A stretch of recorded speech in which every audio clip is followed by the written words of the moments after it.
Перад вамі кніга, якая была напісана амаль 100 гадоў таму. І ў ёй найперш зафіксаваны той час, у якім жыў аўтар і ягоныя героі, а таксама нашыя продкі, прабабулі і прадзядулі. Тое жыццё патрабавала ад чалавека поўнай адданасці дзяржаве, ворагаў і сяброў вызначала загадзя, а чалавечыя пачуцці часта адсоўвала на другі план. Напрыклад, галоўнага героя, хлопчыка Міколку, вучаць ненавідзець іншых людзей, тых, хто належыць да іншага класа, хто не такі. Яму тлумачаць, што ёсць правільныя людзі, а ёсць ворагі. Гэтая ідэя няпростая, і мы сёння не можам і не павінны з ёй пагаджацца. Таксама ў кнізе ёсць моманты, якія сёння выглядаюць жорсткімі. Напрыклад, здзек з жывёлаў, які ўспрымаецца як нешта звычайнае. У той час такія паводзіны лічыліся нормай і ў жыцці, і ў літаратуры, але сёння мы разумеем, што гэта супярэчыць спачуванню і павазе да ўсяго жывога. Міколку паравоза, як і любую кнігу, калі б яна не была напісана, не варта ўспрымаць як узор паводзінаў. Слухаючы яе, важна думаць самастойна і заўважаць тое, што ў цяперашнія часы выглядае несправядлівым. Пагадзіцеся, гэта вельмі карысны навык, за які мы таксама ўдзячныя кнігам. Міхась Лынькоў. Міколка паравоз. Хата на калёсах. Вы не бачылі міколкавай хаты? Яна вунь у самым тупіку, дзе канчаюцца станцыённыя лініі, дзе безліч стрэлак, дзе стаяць недалёка прыгожыя семафоры, дзе ў бязмежныя прасторы працягнуліся, пабеглі бліскучыя рэйкі. Па рэйках тых бягуць цягнікі. Бягуць і днём, і ноччу, і шэраю раніцай, калі яшчэ сонца не ўзыходзіць. Калі яшчэ Міколка спіць. Калі спяць усе звычайныя людзі, якія ноччу не ў машыністах, не ў кандуктарах, не ў рабочых дэпо, не ў абходчыках пуцявых. А цягнікі бягуць. Зімой і летам, увосень і ўвесну. І чым халадней, тым гучней гудуць паравозы, углядаючыся сваімі пукатымі бліскучымі вачыма ў далёкія агеньчыкі семафораў. Агеньчыкі белыя, зялёныя, чырвоныя. І кожны паравоз крычыць па-свойму. Адзін так гудзіць, што шыбы трасуцца ў вокнах. У другога хрыпаты голас, нібы прастудзіўся паравоз, бегаючы ў зольных туманах і завеях. А трэці, якая-небудзь кукушка, не гудзіць, а проста пасвіствае галаском такім тонкім, пранізлівым. І па голасу пазнае Міколка кожны паравоз, ці то таварны, ці то пасажырскі. І часам ноччу, пачуўшы голас далёкага паравоза, Міколка будзіць матку. «Уставай, мама, самавар стаў, бацька едзе з пасажырскім. Яго паравоз гудзіць». Сам ты паравоз. Дражніць матка Міколку. Вось спаць не даеш толькі. Пасажырскі яшчэ далёка. Але матка ўставала, ставіла самавар, раздзьмухваючы яго старой халяўкай ад ботаў. Міколка прыслухоўваўся, як прабягаў з шумам і грукатам, пастукваючы на стрэлках цягнік, як зацішаў ён хаду, а потым і зусім станавіўся на станцыі. Тут зменьваліся паравозы, зменьваліся і машыністы. І заўсёды акуратна, праз якія-небудзь хвілін 10 да хаты з'яўляецца Міколкаў бацька. «А ты прачнуўся ўжо, кур'ерскі?» Гаварыў ён да Міколкі і заўсёды намерваўся ўхапіць яго за нос сваёй чорнай прамазучанай рукой. Міколка хаваўся пад коўдру і, паказваючы адтуль толькі кончык носа, пачынаў чохкаць, як сапраўдны паравоз.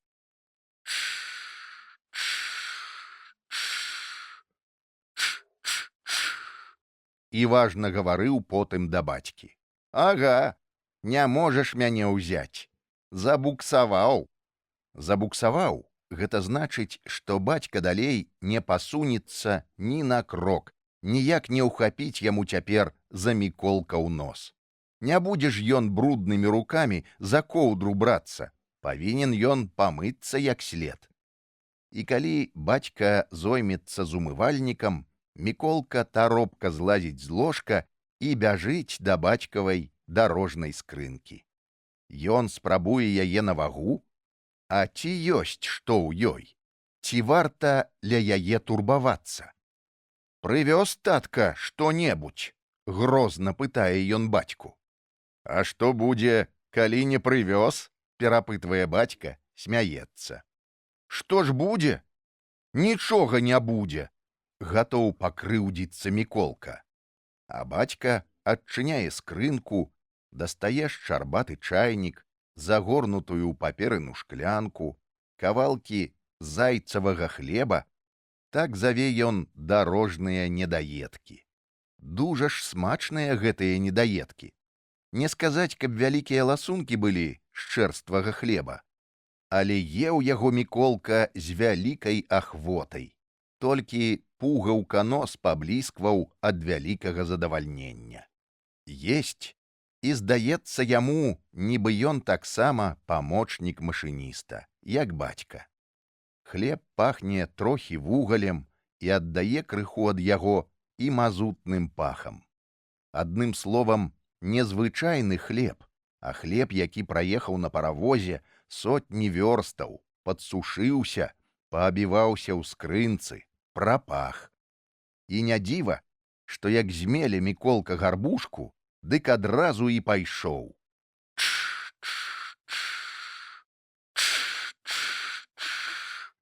Памчаў паравоз. Аж падлога дрыжыць ад Міколкавага бегу. Бяда толькі, што не разбяжышся як след. І цесна, і маці ўшчувае. Кінь ты дурыкамі займацца. Узняўся ні свет, ні зара. Яшчэ брата разбудзіш. Акрамя зайцавага хлеба ў бацькавай скрынцы бывае шмат якіх цікавых рэчаў. Не бывае ніводнага разу, каб бацька вярнуўся з пуці з пустой скрынкай. Заўсёды ў скрынцы знаходзяцца новыя цацкі.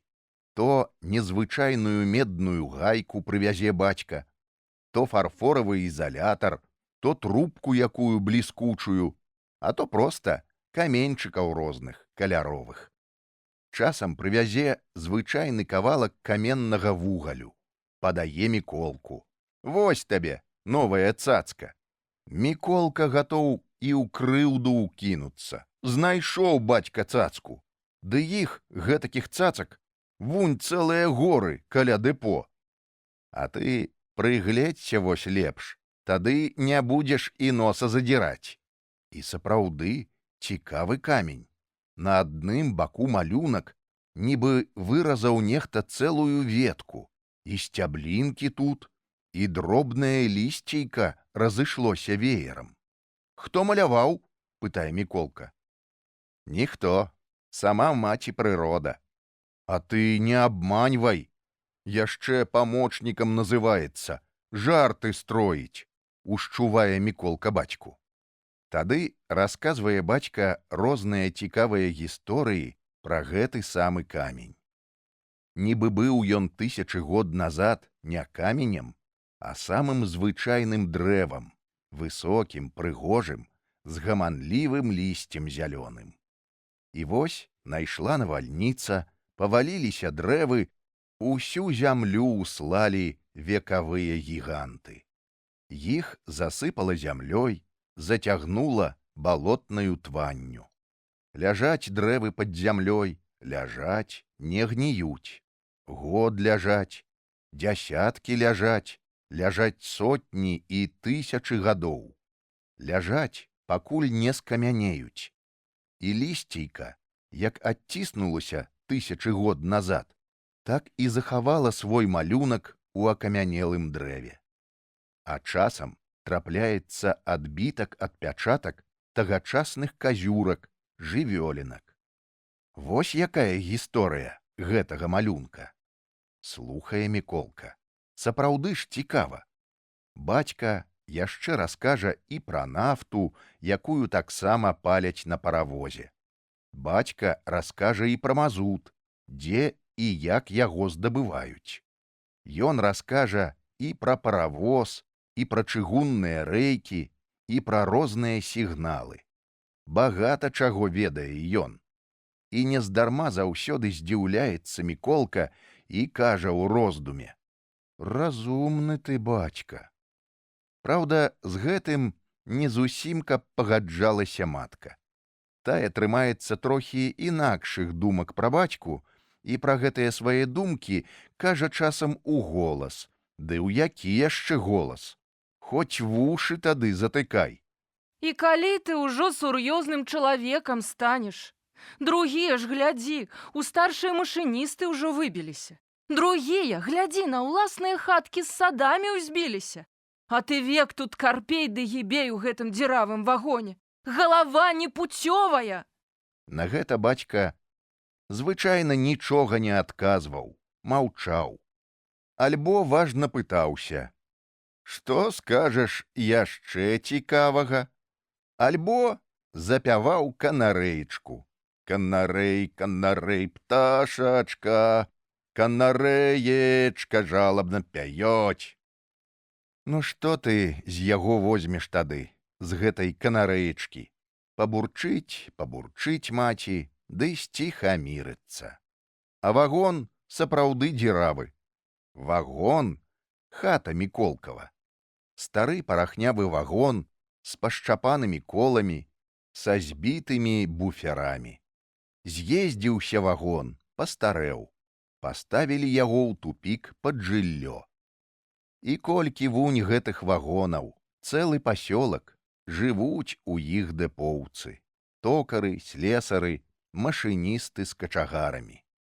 І цеснавата ў вагоне. Палову займае бацькаў ложак. Пасярэдзіне невялікая печка. На другой палове месціцца дзіцячы тапчан. Тут жа спіць Міколкаў старэйшы брат, які ўжо сам зарабляе, ходзіць у змазчыках. Тут жа спіць дзед Астап.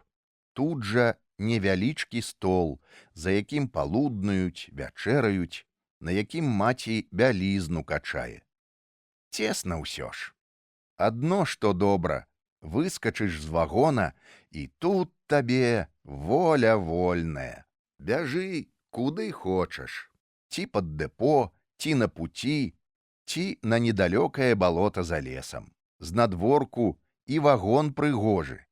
Яшчэ не стерлася на зусім чырвоная фарба. З левага боку ўгары намаляваны чорным па беламу двухгаловы арол з царскай каронай. Пад арлом надпіс: 40 чалавек, 8 лашадзей. «Дзе ж тыя коні?» — пытае бацьку Міколка, калі старэйшы брат чытае часам у голас гэты надпіс. «А мы з табой чым не коні?» — пасмейваецца бацька. «А чаму ў арла 2 галавы?» «Таму што адной не хапае, дзіравая. Таму, бачыш, і каронай накрытая». Дужа там разбіраўся ў тых царскіх каронах Міколка. Куды цікавей былі яму розныя цацкі. Гайкі, каменьчыкі, шасцяронкі чыгунныя, розныя блішчастыя гузікі, якія знаходзіў часам на пуцях. Ды яшчэ безліч розных малюнкаў. Аж паўсцяны вагона было аблеплена імі. Кожны дзень папаўняў Міколка сваю калекцыю, ці, як называў бацька, карцінную галерэю. Шукаць доўга новыя малюнкі не прыходзілася. Даволі прайсціся раз у дзень па чыгунцы, вярсты 2 туды ды назад. Вось і поўныя кішэні здабытку. Багата чаго застаецца на путях ад пасажырскіх цягнікоў. Тут і паперкі ад цукерак, папяросныя карабкі, часам цэлыя кніжкі, газетныя лісты, цікавыя малюнкі на розных бутэльках. «Смачна ядуць чэрці», — думаў часам Міколка, збіраючы сваю калекцыю. Пад чарцямі ён разумеў усіх тых, што ехалі ў пасажырскіх цягніках, асабліва ў вагонах першага і другога класа. Гэтыя вагоны ён вызначаў па іх колеру. Звычайны вагон бура-зялёнага прапыленага колеру, а другі і першы клас цёмна-сіняга, блакітнага, а часам жоўтага. Паны! У дадатак да чарцей называў ён пасажыраў гэтых вагонаў. І сапраўды, ездзілі ў іх багата апранутыя людзі, прыгожыя ўборы былі на дзецях, якія паказваліся ў вокнах. Самі цукеркі жаруць, салодкую гарэлку п'юць, а мне толькі пустыя паперкі ды пустыя бутэлькі. Вось бы ўзяў бацька, ды звярнуў цягнік пад адхон. Няхай бы тады гэтыя паняняты пехатой прайшліся. Так думаў часам Міколка, не на жарты сярдуючы на гэтых людзей, якія, відаць, не разумелі смаку ў зайцавым хлебе і жылі на ўсім гатовым. І дзеці іх у прыгожых шапках з залатымі літарамі. Знайшоў раз Міколка на путях такую шапку, да хаты прынёс, на галаву прымераў. Паглядзеў на шапку бацька, ды кажа: «Дурань ты, Міколка! Хіба ў гэтай шапцы нам, ды пры мазутнай справе? Не да твару, браце, нам такая шапка. У такіх шапках, браце, ходзяць толькі буржуйскія дзеці». «А хто такія буржуі?» «Буржуі?» — задумаўся бацька.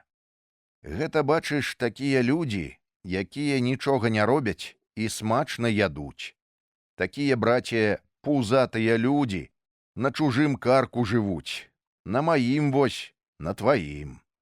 Памацаў Міколка свой карак, здзівіўся. «Няхай жа паспрабуе сесці каторы, я яго гайкай па лбе». «Дзіва што, гайкай», — пасмяяўся бацька. Але думка пра буржуяў не пакідала Міколку. Часта ён чуў пра буржуяў у гутарках бацькі з другімі суседзямі, рабочымі. Буржуямі часам лаяўся і старэйшы Міколкаў брат-змазчык. І ў хуткім часе адбылася сустрэча Міколкі з буржуем. Можа, і не з сапраўдным буржуем, але ж вельмі да яго падобным. Зайшоў аднаго разу да іх нейкі начальнік дэпо. І такі ж тоўсты, а на пузе блішчастыя гузікі, залатыя не іначай. Зайшоў ён у вагон, абышоў кожны куток, усё поркаў нешта сваім бліскучым кіёчкам, поркаў, носам вадзіў з боку ў бок ды моршчыўся, як той грыб-смарчок, што расце пад штабелямі старых шпал. На матку накінуўся: «Псуеце вы мне тут памяшканне, зусім не даглядаеце за падлогай. Смецце каля вагона, выганю ў 24 гадзіны». І зусім узлаваўся, аж пляміны белыя заскакалі па тлустым твары, ды кіёчкам сваім, як дзеўбане ў сценку, у самую галерэю карцінную Міколкаву. «Гэта што? Сцены паскудзіць?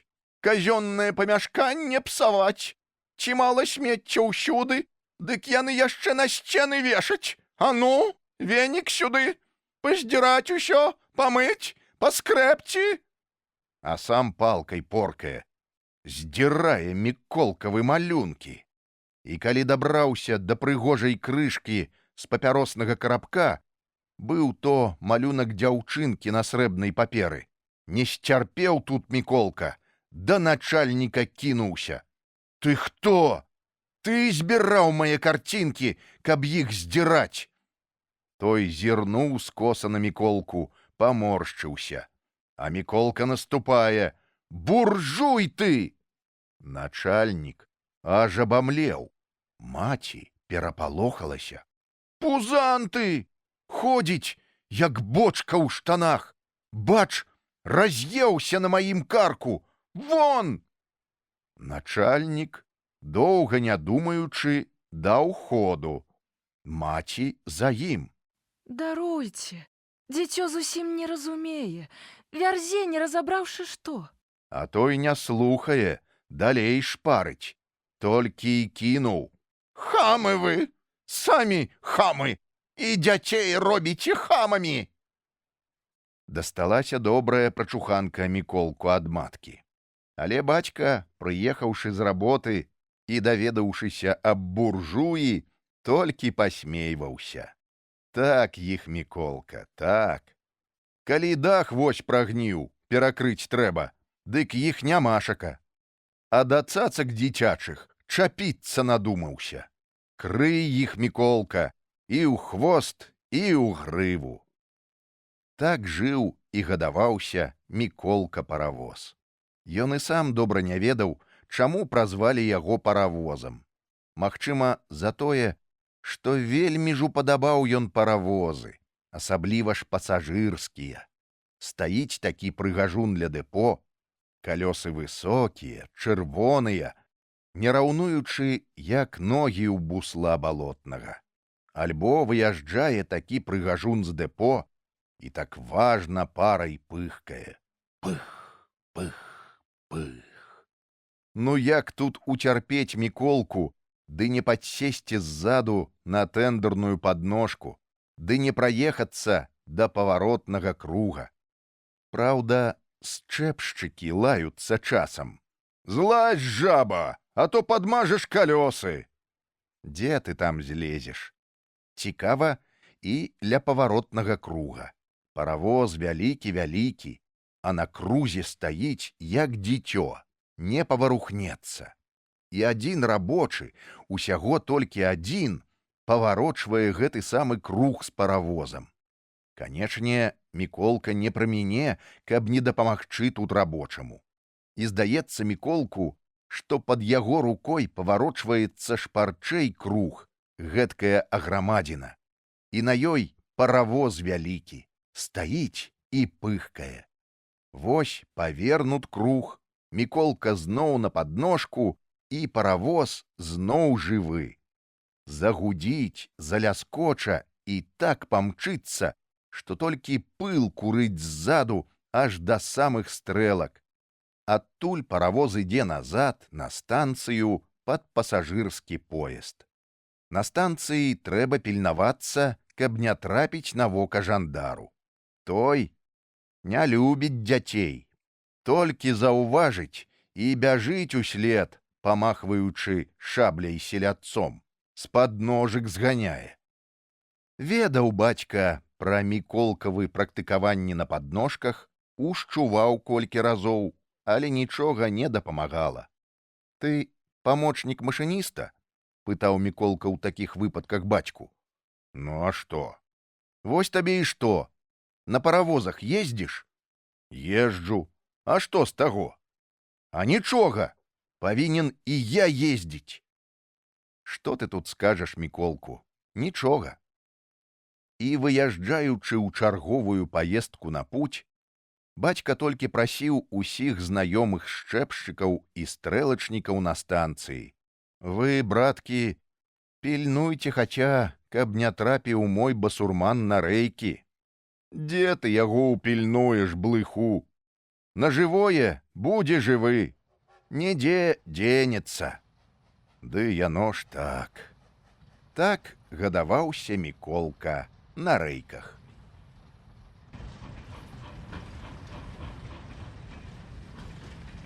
Прыгоды Міколкі з дзедам Астапам. У міколкавым раннім дзяцінстве было многа падзей, але ці дужа іх успомніш усе. А таму і раскажам толькі аб тых, якія больш памятны Міколку, на якія ён не забываецца да апошняга дня. Памятае ён пра вужа, пра гарачыя спрэчкі з дзедам, пра матчыных курэй і пра зялёнага ката. Ды яшчэ пра слаўную дзедаву стрэльбу і пра сваё досыць цікавае знаёмства з царом. Раскажам цяпер пра вужа. Вольнымі днямі, калі Міколка ў бацька адпачываў і не ездзіў на паравозе, Міколка з бацькам ішлі на рэчку, якая працякала недалёка ад станцыі. Тут лавіліся добрыя акунькі, траплялі шчупакі на шнур, часам пападаўся дробны сом. А больш за ўсё лавіліся плоткі. Цэлымі стайкамі хадзілі яны пад лазовымі кустамі, пабліскваючы на сонцы срэбнай луской. Толькі знай, закідвай вудачку. Акрамя рыбы ў рэчцы было багата ракаў. Яны масціліся ў старых карчах, а то глыбока пад берагам у спецыяльных норах-пячурках. У цёплыя дні Міколка лазіў з бацькам у рэчку і мацаў ракаў. Да чаго ж прыемны занятак. Сагнешся як мага болей, каб толькі ў вушы вада не трапіла, а руку глыбей пад бераг. Засунеш руку ў нару, а рак цап за пальцы кляшнёй. Ціскане часам так, што аж вочы на лоб палезуць. Але не бяда, падхопіш яго калючага, ды на бераг. Скачы там як хочаш, кусайся. За гадзіну якую, глядзі, цэлае вядро ракаў дасталі. Прынясуць іх у вагон, паставяць. Павылазіць яны, разбрыдуцца па ўсёй падлозе. У такія шчыліны забяруцца, што маці потым гадзінамі шукае іх, выпорвае венікам, ды праклінае нашых рыбаловаў. Дзед Астап быў старым мікалаеўскім салдатам. Служыў вартаўніком у дэпо, меў 2 срэбныя медалі за турэцкую вайну.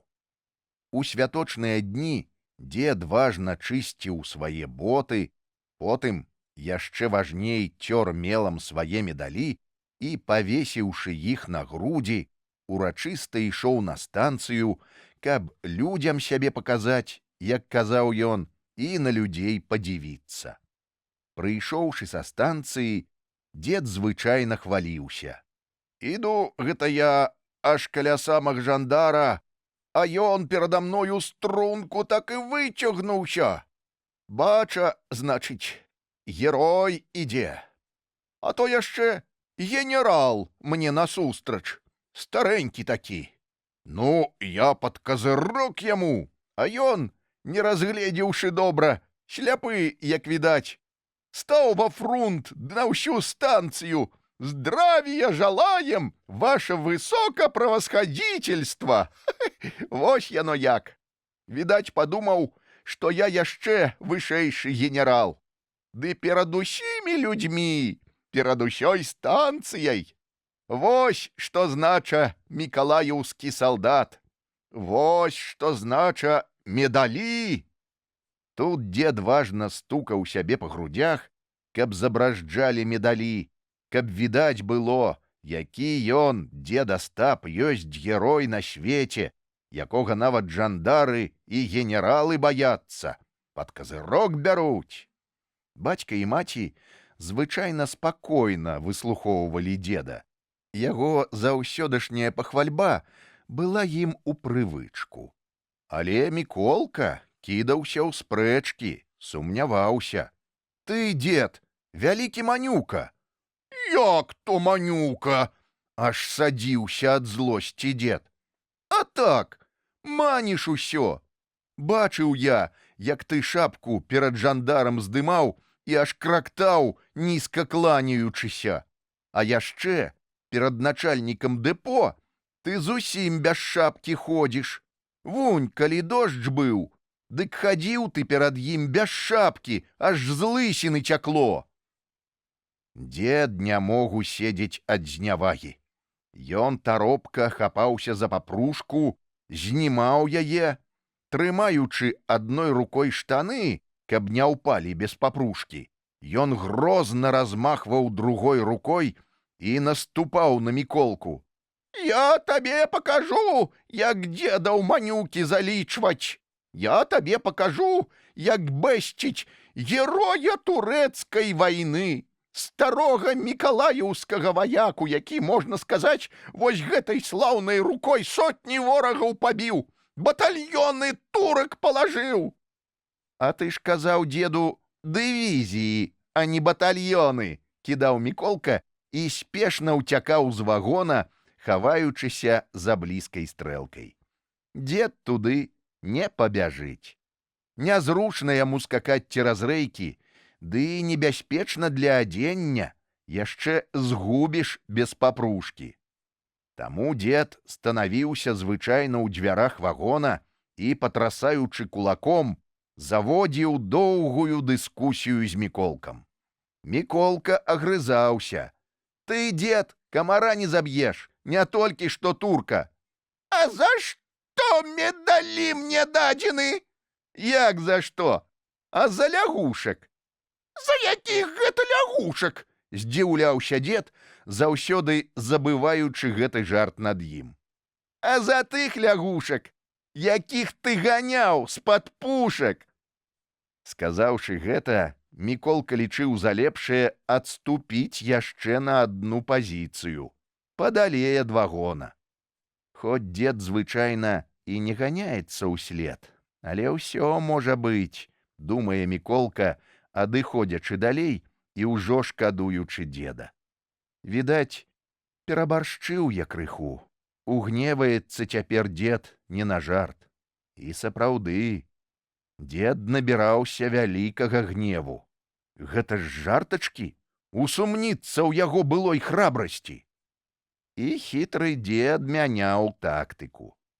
Ён і віду не паказваў, што ўкрыўджаны.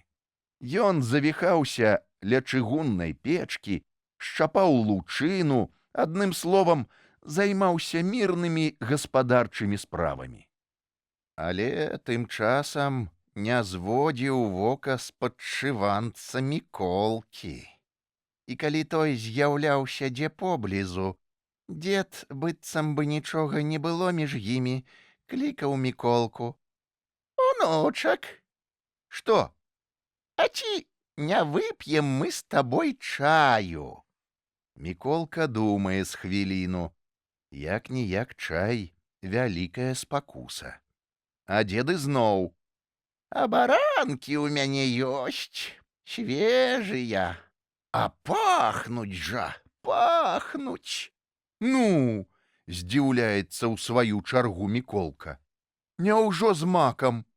«З макам, унучак, з макам! Ну і абаранкі! Дык вып'ем, кажаш?» «А што ты думаеш, дзеду? Давай сабе вып'ем!»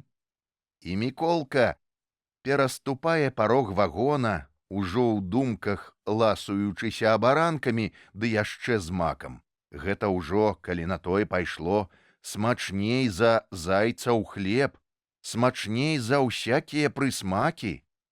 І тут пачынаюцца гэтыя абаранкі. Ды яшчэ з якім макам! «Хадзі, хадзі, каток мой, паласуйся!» І дзедавы рукі нечакана спрытна ловяць Міколку за віхор. Тут толькі схамянецца Міколка, даведаецца, што папаўся. Але позна. Кастлявыя дзедавы рукі моцныя, з іх віхор не вызваліш. А дзед круціць віхор, ды прыгаворвае.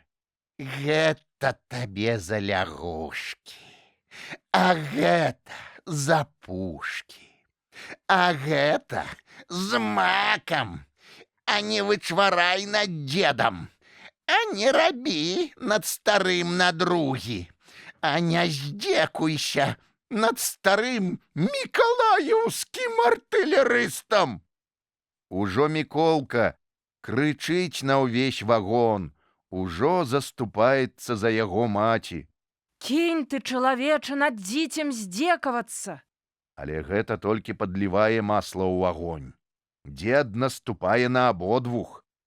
Я вам пакажу, як зневажаць старога героя. Я вам пакажу, як турак б'юць. Я вам пакажу, як пушкі зараджаюць. Распатрашу пад карцеч. Так асвойваў Міколка артылерыйскую справу. І, бачачы, што не паласа, пачынаў ісці на міравую. Даруй, деду, здаюся. А, здаецца, даўней бы так. Гавары, хто такія ёсць? Герой турэцкай вайны. Но? І імператарскіх ордэнаў. Но? Смешна, деду. Што ж ты смешнага тут знайшоў, супастат? Ну, кавалер, ордэнаў кавалер. Вунь у стрэлачнікавай Зоські ёсць кавалер, дык той малады. А тут дзед, ды кавалер. Смешна. Усё табе смешна. Ужо мякка крыўдуе дзед і кідаецца ў сумныя развагі. Малы ты, не разумееш нічога, які кавалер і да чаго. Як бачыш, з'яўляюся я ўласнікам 2 ордэнаў, а гэта значыцца і ёсць па імператарску кавалер. А медалі гэтыя дадзены мне за праяўленую ў баях выключную храбрасць. А хто кажа, што не? Угаворвае і Міколка. Вядома, за храбрасць. Храбрэй цябе, деду, няма, мусіць, на ўсім свеце. Падлабуньваецца Міколка да деда. А гэта деду, што лыжка мёду. Аж сядзе на зэдлік і важна сівую бараду разгладжвае. Трохі яна няроўная ў яго. Адна палавіна густая, другая рэдкая. І медалі выне са скрынкі унуку пакажа. Бачыш, гэта цар Мікалай. А тут вось і напісана: за храбрасць. А чаму ў цара барада смешная, на шчацэ канчаецца? Гэта не барада, дурань, а бакі. А чаму бакі? Чаму? Таму у мужика барада, а ў пана бакі. Усе генералы і афіцэры такія бакі насілі. Некаторыя і салдаты, которые спрытнейшыя, таксама бакі насілі. Ну, а который няспрытны, таму з такімі бакамі нязручна. Самае выгоднае месца, каб за яго афіцэру ўчапіцца. Да апошняга валаска выскубалі. Вось і моя барада калісь пацярпела. Аж напалавіну выскублі. За храбрасць хіба? Пытаў недаладу Міколка. Ат, гавары з табой! І дзед кідаўся ў доўгую гутарку аб тым, што такое ёсць храбрасць. І незвычайная, а храбрасць мікалаеўскага артылерыста, які войны прайшоў і турэцкія крэпасці браў. Міколка уважліва слухаў, каб займець з гэтай храбрасці сякія-такія здабыткі і для сябе. Дзед любіць, калі яго хто доўга слухае. І за гэта заўсёды пачастуе чым-небудзь. Вось і цяпер, калі дзед скончыў свае расказы аб турэцкіх крэпасцях, ён зрабіўся зусім лагодным і запрапанаваў Міколку. Хадзем хаця на станцыю, а баранак куплю. На гэта Міколка згодны. Яны ідуць на станцыю. Дзед доўга таргуецца з буфетчыцай, усё выбірае, каб баранак быў большым і мякчэйшым, ды паболей маку на ім. Так мірыліся дзед з унукам, і Міколка не пярэчыў тады дзеду і прызнаваў яго храбрым, хоць сам употайкі крыху сумняваўся ў гэтым. А тут яшчэ здарыўся выпадак адзін, праз які страцілася ў Міколкі ўсякая вера ў дзедаву храбрасць. Аднае ночы ўсе прахапіліся са сну ад вялікага крыку. крычаў дзед. Ратуйце хутчэй! Маці кінулася да лямпы. Усё не магла ніяк патрапіць на яе, каб запаліць хутчэй. А дзед усё крычаў: Хутчэй, хутчэй! Ой, дапамажыце! «Што з табой, дзеду?» — кінуўся да яго Міколка. Ой, гіну! Звяруга нейкая ў бараду ўбілася! Стрыжэ яе, як нажніцамі! Міколка сцяміў тут, у чым справа, ды хуценька да дзеда. Цап яго за бараду. Дзед яшчэ большы крык узняў. Уцякай! Уцякай!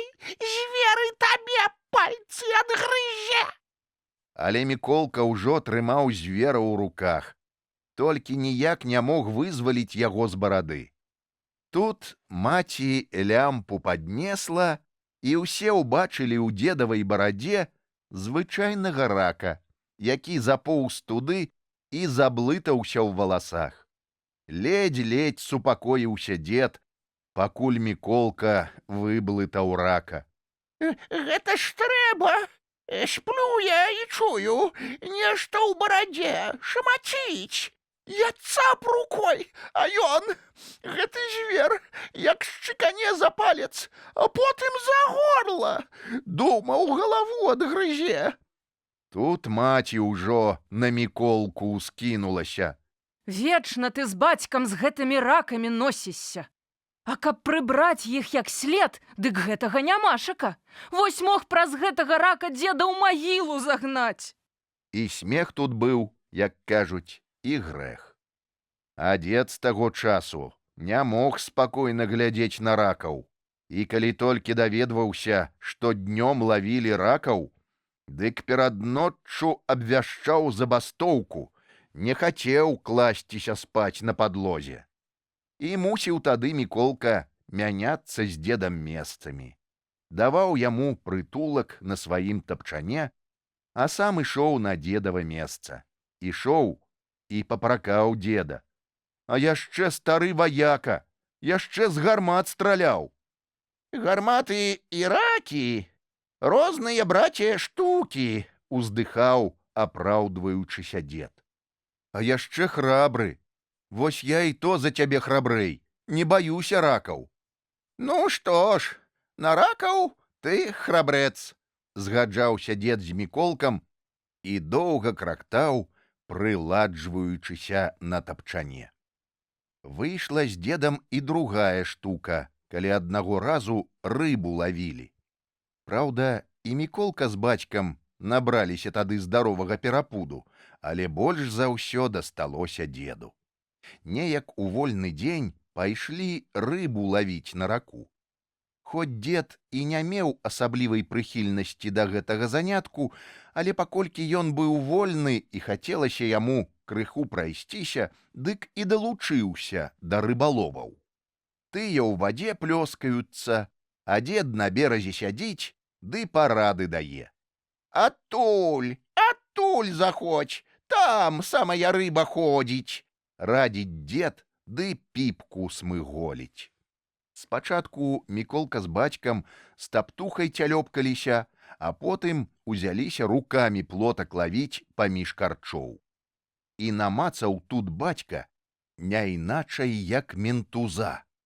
Вядома, ментуз слізкі, цяжка яго рукамі ўзяць. Бацька Міколку на дапамогу клікнуў. Ловяць рукамі, між карчоў шаруюць. Ну і вялікі ж, не іначай хунтаў на 6, кажа Міколка, стараючыся спрытней падчапіць неўваротную рыбіну. Але як ты яе не бяры, выслізгваецца, ды годзе. Выслізгваецца ад Міколкі, падаецца пад карчом да бацькі. Ад таго зноў назад. За зябры яго! За зябры, гада! Падае дзед параду. Ну, вядома, не за хвост, адказвае бацька і яшчэ спрытней бярэцца за ментуза, але нічога не выходзіць. А дзеда тут ужо і не сцерп бярэ, дужа ж тым ментузом зацікавіўся. Трэба такі сказаць, што дзед падабаў рыбу, ды яшчэ такую, як смажаны мянтуз. Рыба, яна, браце, заўсёды рыбіна. Гэта табе не ракі, з якіх ні смаку, ні наедку, адна толькі прыкрасць, Ды барадзе маёй непакой. І вось аж усхадзіўся на беразе дзед, забегаў. І піпка ў яго даўно патухла, знае толькі рукамі махае, ды нашых рыбаловаў ушчувае. Яшчэ рыбаловы, ім рыбу, вам толькі прусоў ганяць. Сам злаві, усердаваў тут не на жарты бацька. І злаўлю. А паспрабуй жа. І што ты думаеш? І паспрабую. Ён у мяне не выслізнецца, як у вас, у няўмекаў. І дзед самым рашучым чынам скінуў адзежу і, павесіўшы яе на плечы, баяўся пакідаць на беразе, каб не скралі пастушкі. Смела рушыў у ваду. Дзе ён тут? Падавайце яго мне. Я з ім разам распраўлюся з супастатам. Аж Міколка падзівіўся з дзеда, з яго незвычайнай спрытнасці. Дзед так захадзіўся каля карча, аж вада кіпела наўкола. І вось урэшце дзед урачыста крыкнуў. Ага! Папаўся такі, не мінуў маіх рук. А вы няўмекі? Міколку з бацькам засталося толькі пераглянуцца між сабой. Ну і дзед, не чакалі такога спрыту. Магчыма, што дзеду з яго кастлявымі пальцамі было зручней управляцца з ментузом, таму хутчэй і падчапіў яго. Дзед цягнуў ментуза надзвычай марудна, мо проста з-за асцярожнасці, каб не ўпусціць часам рыбіну, а мо знарок хацеў надалей расцягнуць такую ўрачыстую хвіліну. Вось пад вадой паказалася ўжо нешта жывое. Міколка хацеў ужо крыкнуць, што няйначай гэты мянтуз будзе фунтаў з 15, бо такі ж вялікі. Але тут падзеі прынялі зусім нечаканы зварот. Толькі гэта дзед, урачыста гледзячы на Міколку, вывалак свайго ментуза з вады, як глянулі на яго Міколкаў бацька, ды і сам Міколка, і, як бачыш, сіганулі на бераг. Толькі пырскі паляцелі па вадзе. Аж збялеў Міколка, засопся, выскачыў на бераг, азірнуўся. Стаіць дзед і на іх глядзіць, дзівуецца, не разумеючы, чаго яны драпака далі. Тут як закрычыць Міколка не сваім голасам: «Ратуйцеся, дзеду, пакуль не позна!» Зірнуў тады дзед на свайго ментуза і ледзь не самлеў, аж прысеў у вадзе, умачыўшы сарочку, а тады як кіне ментуза падалей у рэчку, ды як дасць драпака на бераг, аж адзенне згубіў, спатыкнуўшыся аб корч. Паплыло яно ўрачыста па рацэ. Ледзь злавіў яго потым Міколка, ад'ехаўшы на чаўне ад берага. І калі аддыхаліся потым усе ад перапуду, дзед пачаў грозны наступ на Міколку і на яго бацьку. І якое ліха панесла вас вужаку лавіць?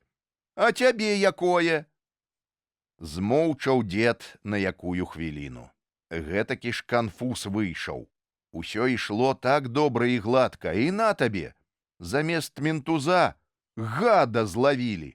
А яшчэ парады даваў, а яшчэ выхваляўся. Пасля гэтага здарэння дзед канчаткова рашыў ніколі болей у ваду не лазіць.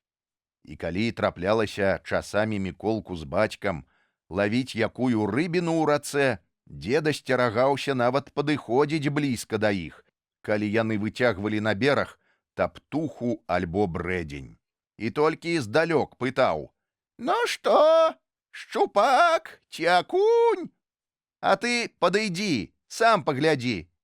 «Хопіць ужо, нагледзеўся». Прызнацца, І Міколка з бацькам не адважваліся болей мацаць ментузоў і да вялікай радасці деда баяліся лазіць і па ракавых пячорах. Яшчэ чаго добрага, і адтуль выцягнеш трасцу якую паласатую. А дзед толькі гаварыў: «Цяпер то я магу спаць спакойна». Пасля ўсіх гэтых прыгод з дзедавым ракам і ментузом кончыліся і ранейшыя дыскусіі деда з Міколкам, хто з іх храбрэйшы. Абодва прыйшлі да таго вываду, што храбрасці хапае ў іх абодвух. Нават сталі яны блізкімі дружбакамі і зімнімі вечарамі вялі доўгія размовы аб тым, як бы гэта агульнымі сіламі адпомсціць буржую за Міколкаву карцінную галерэю, і аб тым, што яны будуць вясной рабіць, калі жаўранкі запяюць, калі зазвіняць ручаіны і ўкрыюцца лясы зелянінай. І парашылі ў адзін голас: будуць яны ў вольныя ад работы дні заўзятымі паляўнічымі, будуць качак біць і ўсякую другую жыўнасць. Тым больш, што была ў деда слаўная стрэльба, якая вісела без усякай карысці пакуль што на сцяне. Стрэльба, праўда, была дужа старая, старэй самога деда і парадкам заржавелая, страціўшая усякі колер і від. Але як-ніяк яна магла страляць, а гэта ўжо вялікая штука. Прызнацца, і цяпер яна вісела набітая, бо колькі не намагаўся дзед, каб разрадзіць яе, яму ніяк гэта не ўдавалася.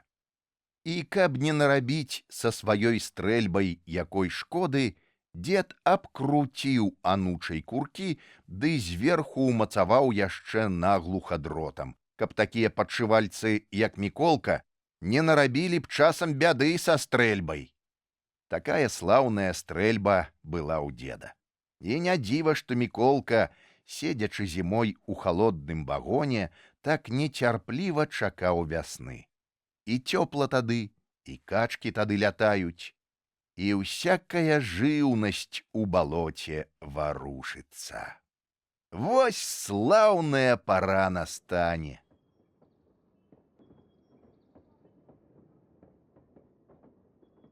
Гісторыя з дзедавай арудзіяй. Прыйшла ўрэшце вясна. Пачарнелі чыгуначныя пуці і курыліся парнасцю пад сонцам. А вечарамі храбусцелі льдзінкі ў лужынах і востра пахла зямлёй, мазутам і каменным вугалем. Гучна гудзелі паравозы, і ліхтары гарэлі ў іх па-новаму, па-веснавому. І самі паравозы рабіліся куды прыгажэйшымі. Не было тых іржавых лядовых сасулек, што віселі зімой пад дышламі, пад цыліндрамі, не было намёрзлага бруду, копаці. Паравозныя бакі льсніліся на сонцы і дрыжалі, гатовыя ўздыхнуць на ўсю моц сталёвых цыліндраў і панесціся ўдалячынь хутчэй ветру і птушкі. А ў небе курлыкалі журавы і паблісквалі на сонцы, нібы нехта сарваў з тэлеграфнага слупа нізку фарфоравых ізалятараў і кінуў іх высока-высока ў блакітныя бездані неба. Хораша вясной, і дыхаць лягчэй, і на нагах неяк цвярдзей становішся, і цяплей куды робіцца. І не трэба дзень пры дні сядзець у цесным вагоне і дыхаць цяжкім смуродам ад каменнага вугалю ў жалезнай пячурцы. І деду вальней. Выйдзе з вагона, усядзецца на штабель шпал, размінае пад сонцам старыя косці і турэцкую вайну ўспамінае. А калі дзед прымецца за турак, то звычайна каля яго і Міколка аціраецца. Ну дык што ж, дзед, час ужо нам з табою на паляванне рушыць. А што ты думаеш? Вось абсохне зямля, тады і пойдзем. Прыйшоў і доўгачаканы дзень. Дзед урачыста зняў са сцяны стрэльбу, узброіўся абцугамі і доўга раскручваў дрот, не падпускаючы ні на крок Міколку. Яшчэ чаго добрага пеканея, дык лепш адыдзіся. Але стрэльба трымала сябе спакойна. Развязаўшы дрот і дастаўшы капшук з порахам і пістонамі, дзед з Міколкам рушылі ў паход. Гукнулі з сабой і невялічкага сабачку Жэўжыка. Жэўжык быў рад такому выпадку і, наставіўшы хвост пісталетам, важнецка бег перад паляўнічымі, старанна абнюхваючы кожны слупок, кожны пянчук. Дзед не хваліў такіх паводзін і штохвіліны падганяў ганчака. Пайшоў, пайшоў, зайцаў ганяй, шкнараць. Але відаць было, што асаблівага спрыту ў паляўнічых справах Жэўжык не меў і толькі кідаўся ў розныя бакі, ганяючыся за першай папаўшайся птушкай. Хутка і зусім знік, сігаючы па балоце за нейкай птахай. Доўга хадзілі нашы паляўнічыя, ногі намачылі, але ніякай здабычы не траплялася. Ні заяц не набягаў, ні дробная птушка не пралятала паблізу. Толькі і заўважылі каршука, які лятаў кругамі над ляском, апускаючыся ніжэй і ніжэй. І ён хутка сеў на высокую алешыну ў балоце. Знаеш што, дзед, давай каршука падстрэлім. А што ты думаеш? Пеканём! Дзед зняў стрэльбу з пляча, доўга прыладжваў пістон, той усё саскокваў, пакуль дзед не прымацаваў яго кавалачкам хлеба. І ўжо дзед стрэльбу да пляча прыставіў і жмурыцца пачаў левым вокам, як Міколка, падштурхнуўшы яго пад локаць, дыскусію распачаў. Не павінен ты, дзед, першы страляць. Як гэта так? А так, ты вунь колькі настраляўся за сваё жыццё. І з стрэльбы страляў, і з гармат смаліў. Сам жа казаў, колькі ты дывізій турэцкіх палажыў. Давай-ка стрэльбу сюды, я першы стрэлю. Дзед падумаў з хвіліну, патыліцу пачухаў. Наконт турак ты гэта правільна. Ну што ж, страляй, толькі глядзі, станавіся моцна, а то паваліцца можаш ад аддачы. Нічога, вытрымаю. Міколка ўпёрся нагой у купіну, стрэльбу падняў. Цяжкая яна тым часам. Доўга цэліўся ў каршука, аж руля захадзіла ходырам, да таго рукі дрыжалі. А ты не хвалюйся, вытрымку дай, раіў дзед, стоячы збоку. Прыжмурыў вока Міколка, на курок націснуў. І што адбылося тут? Дык і сам дзед спачатку нічога не зразумеў, бо стрэльба бахнула, як батарэя гармат. Воблака шызага дыму паплыло па алешніку, мякка ахінаючы кусты і дрэвы. У 2 кроках ад сябе нічога нельга было ўбачыць. Дзе ты, Міколка? Запытаўся, ачухаўшыся дзед. Ніхто не адказаў. І дзед яшчэ раз запытаўся. І зноў маўчанне. Тады дзед спалохаўся не на жарты і пачаў на ўвесь голас клікаць унука.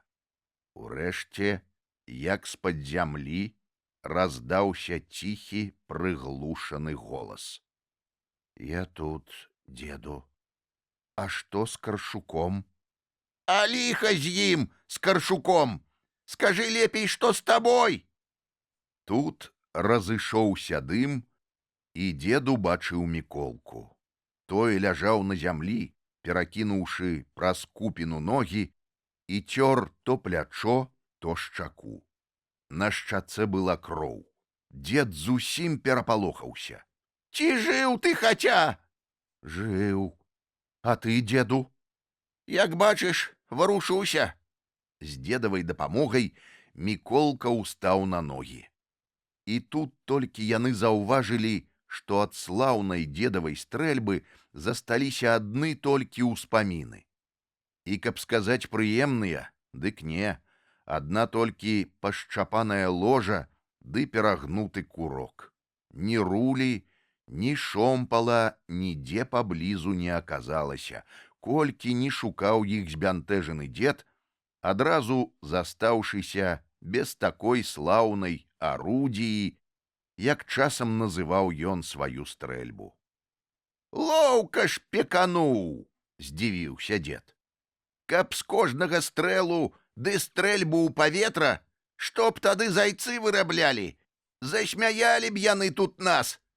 І як не шкадаваў дзед стрэльбы, але, каб падтрымаць бадзёры дух у свайго таварыша, ён кінуўся ў рогат. Міколку, аднак, было не да смеху, бо ныла балюча плячо і вельмі садніла параненая шчака.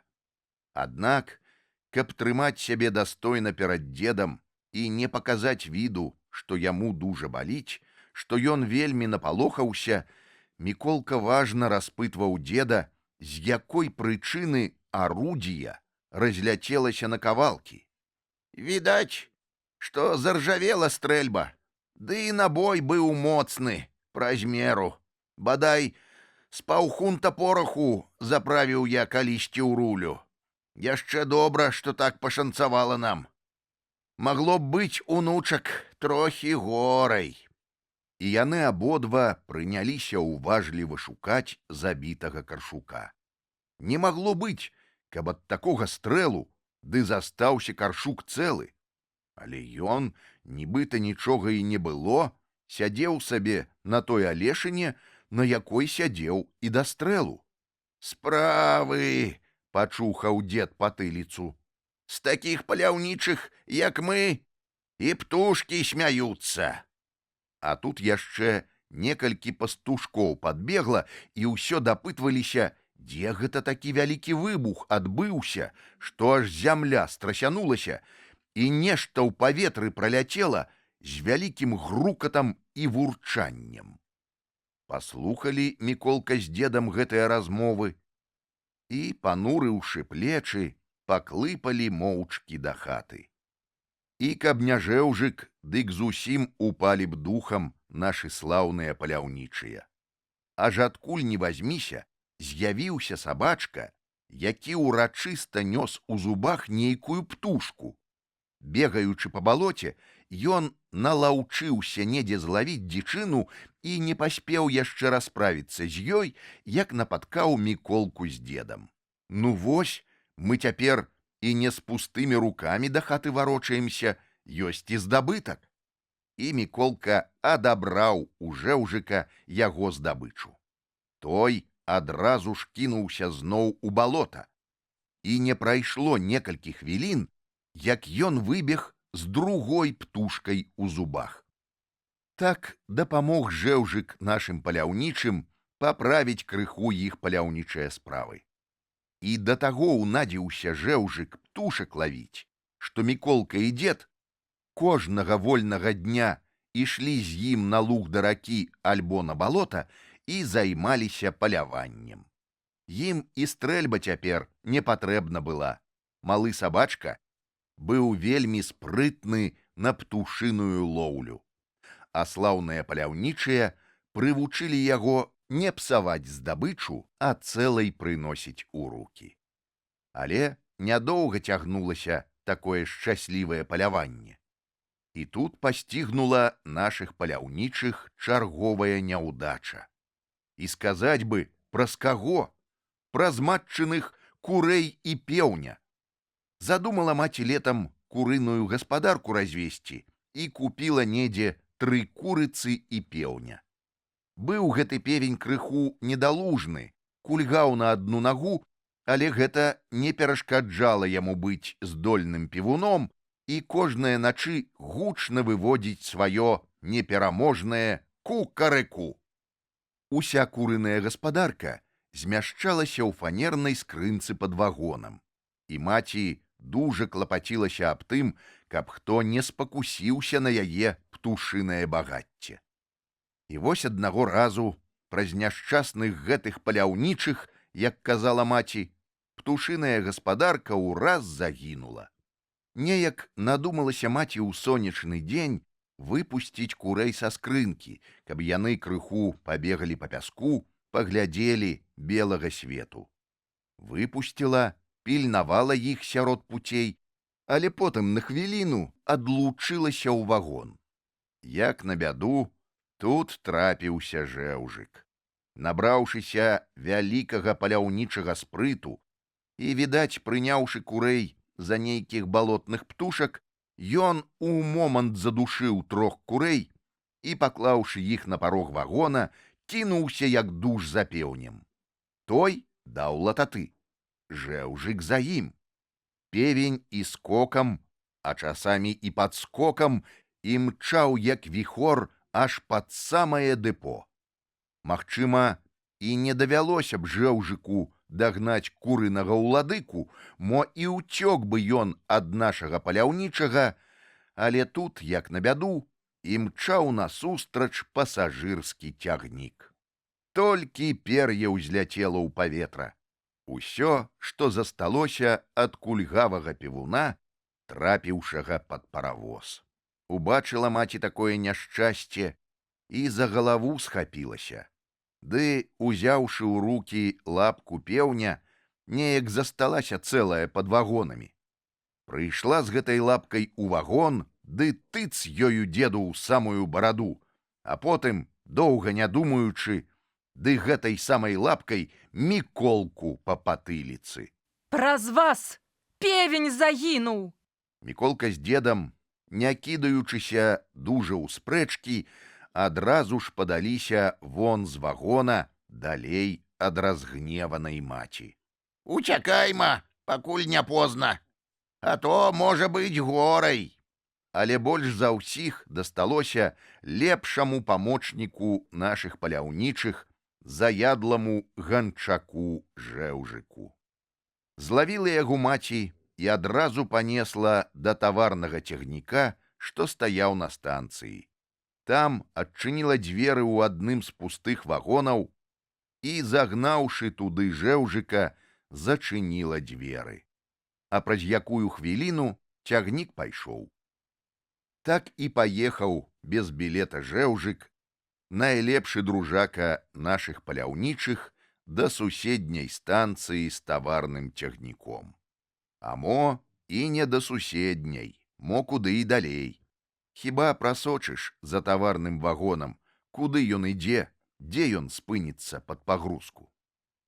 З ад'ездам жэўжыка спыніліся паляўнічыя справы Міколкі з дзедам, бо не з голымі ж рукамі на качку ісці. І доўга яшчэ памінала маці іх паляўнічыя ўдачы і сваю трагічна загінуўшую курыную гаспадарку. І толькі бацька пасмейваўся. А ўсё ж трапна выйшла. Каб не займаўся дзед з Міколкам паляваннем, то не давялося б нам курацінкі паспытаць. Дзед і Міколка лічылі пры гэтым за лепшае памаўчаць, каб не вярэдзіць матчыны раны і залішне не выклікаць яе гневу.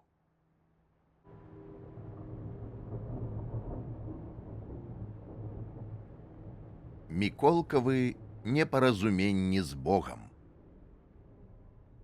Дужа багата было непрыемнасцей у Міколкі з-за Бога.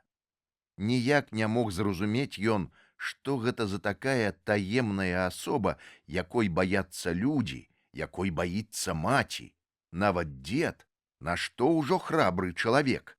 І той, калі прыставаў да яго Міколка з роспытамі пра Бога, адмахваўся рукой і шэптам казаў: Адчапіся, унуча, з гэтым сваім богам.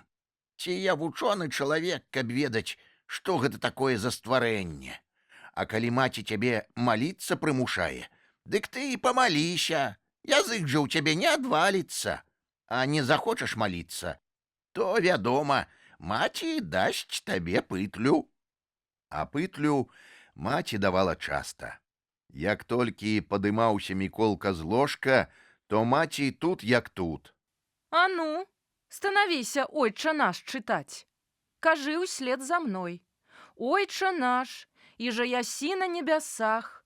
Стаіць Міколка, на абраз глядзіць, у маці пытаецца: а што такое ясі на небясах?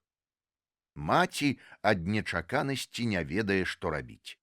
Дужа яна ведае, што такое ясі. Нерашуча адказвае: То ясі. Бачыш, мы яму скажам хлеб. І ойча наш, Бог, таксама мусіць есць, бо далей і гаворыцца пра хлеб насушны. А дзед моўчкі збоку слухае матчыны тлумачэнні, ды не сцерпіць і ў бараду сваю. Хе-хе-хе. Зірне на яго грозна маці, дзед адразу як шоўкавы, сядзіць, не варухнецца. А маці далей дыктуе. Хлеб наш насушны даждь нам днесь. А Міколка зноў пытае: а чаму толькі насушны? А калі я, скажам, пірага хачу ці абаранка? Не сцерпіць тут дзед, падказвае: З макам. а сам хуценька падаецца за дзверы, убачыўшы, што маці грозна пазірае на качарэшку каля печы. А Міколка зноў са сваімі роспытамі: а ці любіць Бог зайца ў хлеб? Замест адказу матчыны пальцы даволі блізка знаёмяцца з Міколкавым вухам, і яно пачынае гарэць і чырванець, як той семафор за стрэлкамі.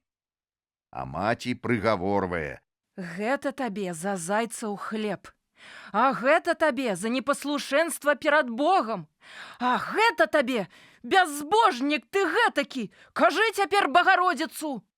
Маўчыць Міколка, насупіўшыся. Кажы, Багародзіца, дзева, радуйся, благадатная. Дужа яна ўзрадавалася б, твая благадатная, калі б яе так за вуха пацягалі, мармыча Міколка пад нос. Што ты вярзеш там, не слуш? Гневаецца маці. Ну, пачынай. Не буду. Кажы адразу. Не буду. Упарта стаіць на сваім Міколка і скоса пазірае, як матка развязвае матузы ад фартуха, становячыся бліжэй да дзвярэй, каб адрэзаць Міколку ўсякі шлях да адступлення. Калі заўважае Міколка, што развязваецца апошні вузел і матузовая пагроза набывае яўную небяспеку, ён маланкай кідаецца пад тапчан, наганяючы страху на спаўшага там ката. Той стралой імчыць да дзвярэй, збіваючы з ног Міколкаву маці. Пастой жа, я цябе ўчастую. Пазнаеш ты ў мяне Багародзіцу. А няхай яна згарыць, твая Багародзіца! Лямантуе пад тапчаном Міколка, забіраючыся ў самы куток за розныя скрынкі, клумкі з лахманамі. Пастой жа, паспытаеш ты ў мяне благадаці. Рашуча бярэцца маці за качаргу, і пачынаецца, як кажа дзед, баталія вайна. Праўда, выпарыць Міколку з-пад тапчана не такая то лёгкая справа. Ды і дзед прыходзіць на дапамогу Міколку. Ён асцярожна падыходзіць да дзвярэй і пачынае ўшчуваць маці. Ты пасаромілася б людзей, кабета. Народнае дзіця з ражном перці. Ды Бога пабаялася б, ён жа ўсё бача. І дзед урачыста падымае руку ўгару, нібы хоча паказаць ёй Бога на небе. Усё гэта ён робіць, каб адцягнуць матчыну ўвагу ад Міколкавых тапчаноў. Маці мімаволі глядзіць угару. Там ляціць звычайная варона. Пакуль маці прыглядаецца да яе, Міколка паспявае вылезці з-пад тапчаноў і праслізнуць у дзверы пад самымі матчынымі рукамі. Тая толькі паспявае войкнуць: лаві цяпер бязбожніка ў чыстым полі. Усё гэта хітрыкі дзеда, і маці добра разумее яго палітыку. Але што ты з гэтым дзедам зробіш? Не ганяцца ж за ім з качаргой, за гэтым старым бязбожнікам. А дзед ужо ідзе з Міколкам да дэпо і павучае ўнука. Ты, браце, заўсёды, калі туга табе давядзецца з Багародзіцай, дык імчы ў дэпо. У нас, браце, багіня ў пашане. Ураз ім крыллі абскубуць. І сапраўды, хоць і віселі ў дэпо сям-там абразы, але не бачыў Міколка, каб дужа маліліся перад імі, шапкі скідалі. Усё больш завіхаліся ля паравозаў, ля паравозных колаў, кляпалі паравозныя печы, расточвалі цыліндры. І такі грукат стаяў там, што любы бог, як думаў Міколка, адразу павінен быў аглухнуць. А якая пашана ім, глухім? Вісяць вось на сценах, копаці набіраюцца. І не дзіва, што дэпоўцы не паважаюць багоў. Вось і Міколкаў бацька, калі надакучала маці яму сваімі жалобамі на сынава бязбожніцтва, звычайна агрызаўся. А кінь ты са сваім дурным богам. Дзівіўся тады Міколка. У маці бог разумны, у бацькі ж ён выходзіць дурным. Каму ж верыць? Відаць бацьку, бо той усё ведае. Той свет аб'ехаў на паравозе. І ўсё большае непавагі набіраўся Міколка да багоў, хоць і цярпеў за гэта не раз вялікія непрыемнасці. І не толькі ад маткі, але асабліва ў школе, куды давялося яму ў хуткім часе патрапіць. Тут адразу ўткнуўся ён у дыскусію з папом, не ведаючы спачатку, што такія дыскусіі заўсёды канчаюцца для вучняў вельмі кепска. Поп, заўважыўшы новага вучня, адразу спытаў Міколку. «Хто ты такі?» «Міколка», — крыху нерашуча адказаў ён. «Дурань!» — накінуўся чамусьці поп. «Перш за ўсё ты раб Божы!» «Ну, гэта ўжо хлусня. Усё роўна, што ў дзеда пратуркаў», — набраўся смеласці Міколка. «А мы не рабы Божыя, а рабочыя дэпоўцы». Чуў Міколка пра рабочых, а пра нейкіх рабоў яму чуць не даводзілася. Тут і ўсхадзіўся поп. «Хто?» — перапытаў ён, набіраючыся злосці, і ўжо запусціў свае пальцы ў Міколкаў віхор. «Паравознікі мы, во хто мы!» — пераказаў яшчэ раз Міколка, горка плачучы, бо поп не на жарты ўзяўся за яго чуб. А другі раз такая дыскусія закончылася яшчэ горш для Міколкі. Расказваў поп, як бог займаўся будаўніцтвам, як будаваў і стварыў свет, неба, зямлю, расліны і жывёлу, і як урэшце ён чалавека стварыў, Адама, а з яго рабрыны жонку гэтаму чалавеку, Еву. Слухаў Міколка, ды у рогат. Так і пусціўся ў смехі, аж да скамейкі прысядае. Раз'ярыўся поп, наступае грозна на Міколку. «Ты чаго, Ірад, з Божага слова смяешся?» А Міколка не сціхае, рагоча, заліваецца. І як не смяяцца яму? Узгадаў ён пра Адама і Еву. Не пра тых, з якімі Бог займаўся, а пра самых звычайных. Пра стрэлачніка Адама і прыбіральшчыцу Еву, якая дэпо падмятала. Худзюшчыя абодва, толькі рэбры ды косці. А буржуй, вунь тоўсты, ледзь у дзверы пралазіць, калі ходзіць па складу. А поп ужо за вуха Міколкава ўзяўся. «Кінь смяяцца, кажу!» «То як жа кінуць, калі смешна? Калі Адам і Ева ў нас такія хударлявыя, што Богу і клопату не было з імі, ці доўга іх стварыць? А вось як гэта Бог буржуя стварыў, няйначай 3 дні пацеў. Якога буржуя? Вытарашчыў поп вочы. Ды нашага, што складам пры дэпо і нашымі вагонамі, дзе мы жывём, загадвае. Такі ж таўшчэзны і злосны гад, як прыйдзе, дык усё лаецца.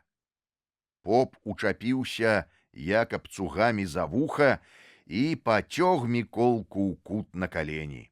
«Станавіся тут і не варушыся!» І як бразні Міколку аб падлогу, у таго аж іскры пасыпаліся з вачэй. «А ты не біся, чорт кудлаты!» Не сцярпеў тут Міколка, ды як хопіць зубамі за папоўскую руку. Той аж падскочыў на месцы. І чаго-чаго не было тут пасля. Даўся ў знак Міколку гэты буржуй. Пацярпеў і чуб, і вушы, і калені, хапіла яшчэ і па патыліцы. А ў дадатак да ўсяго загадалі бацьку паклікаць у школу. І доўга ўпрошваў бацька папа, каб не злаваў ён дужа на дзіця, якое нічога не разумее і вярзе часам тое, у чым само добра не разбіраецца. І калі ішлі са школы, бацька ўгаворваў Міколку. Ты ўсё ж дужа не задзірайся з папом. Вось выганяць са школы, дык будзе зусім дрэнна, і будзеш зусім ты цёмным чалавекам. А што ён, поп гэты, гаворыць там? Дык ты слухай і маўчы, ліха з ім. Калі ж гэты буржуй дужа смешны, каб Бог ды стварыў яго. І рашыў Міколка адпомсціць калі-небудзь буржую за ўсе непрыемнасці, панесеныя праз яго. А тут яшчэ і прычыны былі новыя. Ужо даўно працякаў дах, прагнілі некаторыя дошкі ў вагоне. І колькі не прасіў бацька буржуя, каб той загадаў дах пафарбаваць ды вагон падправіць, буржуй заўсёды аднекваўся ды лаяўся яшчэ. Набярэшся тут на вас на ўсіх фарбы, калі на паравозы ды на вагоны не хапае. Адмаўляў. А зрабіць ён быў павінен. І ведалі ўсе, што крадзе гэты загадчык усё са склада. Прэ цэлыя бочкі, аліву, фарбу, скрынкі цвікоў, шкло, жалеза, што не трапіць пад руку. Збывае потым, прадае гандлярам. Затое і дом, які будаваў сабе за крадзеныя грошы, палац цэлы. Дзе ж ты тут дапросішся ў яго? Узяў бы я яго ды з пузам у бочку з мазутай ці з фарбай. Ведаў бы тады ён. А што ён ведаў, Міколка і сам добра не разумеў. Але ў хуткім часе Міколка сапраўды адпомсціў буржую. І хоць помста была і не дужа вялікай, але давялося ўсё ж буржую перажыць некалькі непрыемных хвілін. Было гэта тады, калі буржуй скончыў будаваць свой дом. Дом быў яшчэ не агароджаны, стаялі толькі некалькі сарайчыкаў з рознымі матэрыяламі і, як падгледзеў Міколка з групай сваіх дружбакоў, былі там і бочкі з фарбай. З прычыны завяршэння будаўніцтва дома гаспадар наладзіў урачысты баль, склікаў шмат гасцей. Тут быў і начальнік дэпо, і некаторае дарожнае начальства, усе вялікія шышкі на чыгунцы. Госці весяліліся ў невялікім садку, выпівалі, закусвалі. Тут жа круціўся ля стала і вялікі пушысты кот, любімец буржуя. Міколкава кампанія доўга завіхалася ля садка, пакуль ім не ўдалося заманіць кота да сябе і злавіць яго. А злавіўшы, усе забраліся ў адзін сарай і наладзілі коту хрышчэнне ў бочцы з вадкай зялёнай фарбай, якой фарбуюць звычайна пасажырскія вагоны. акунуўшы ката разы са два ў бочцы так, што з яго цякла з усіх бакоў фарба, Міколкава кампанія задала лататы і, схаваўшыся за садком, назірала, што будзе рабіць кот. Той адразу ж кінуўся да гасцей і, нядоўга думаючы, скочыў на калені да свайго гаспадара і пачаў атрасацца ад мокрае фарбы. Буржуй не заўважыў спачатку нічога, усё гаварыў нешта з гасцямі. Але потым да Міколкавай кампаніі данёсся выбух рогату. То смяяліся госці над катовымі ўчынкамі. Увесь летні касцюм гаспадара быў канчаткова сапсуты. Тады Міколкава кампанія крыкнула на ўвесь голас: «Крадзеная, крадзеная!» і ў адзін міг кінулася наўцёкі. Што было далей з буржуем, Міколка не ведаў, але быў вельмі задаволены. Хоць чым-небудзь ды адпомсціў ненавіснаму чалавеку. Будзе ведаць, як фарбы шкадаваць нашым людзям.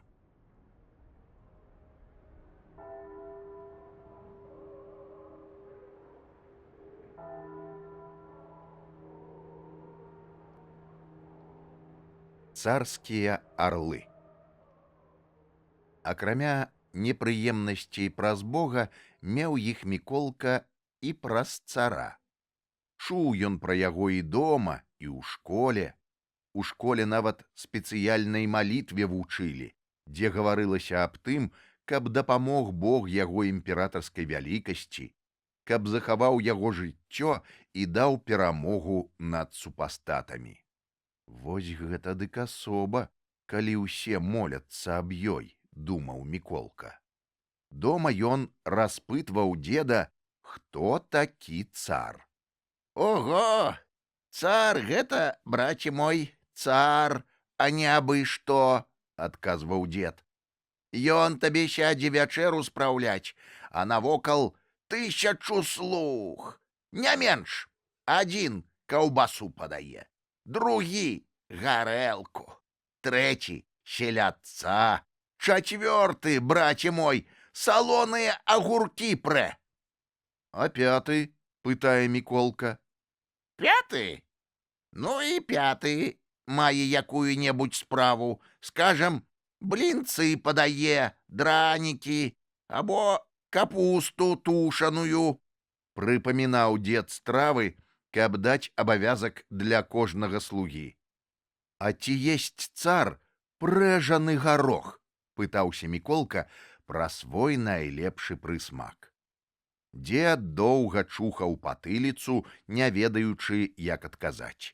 Але потым, каб падтрымаць свой аўтарытэт, рашуча казаў: А што ж ты думаеш?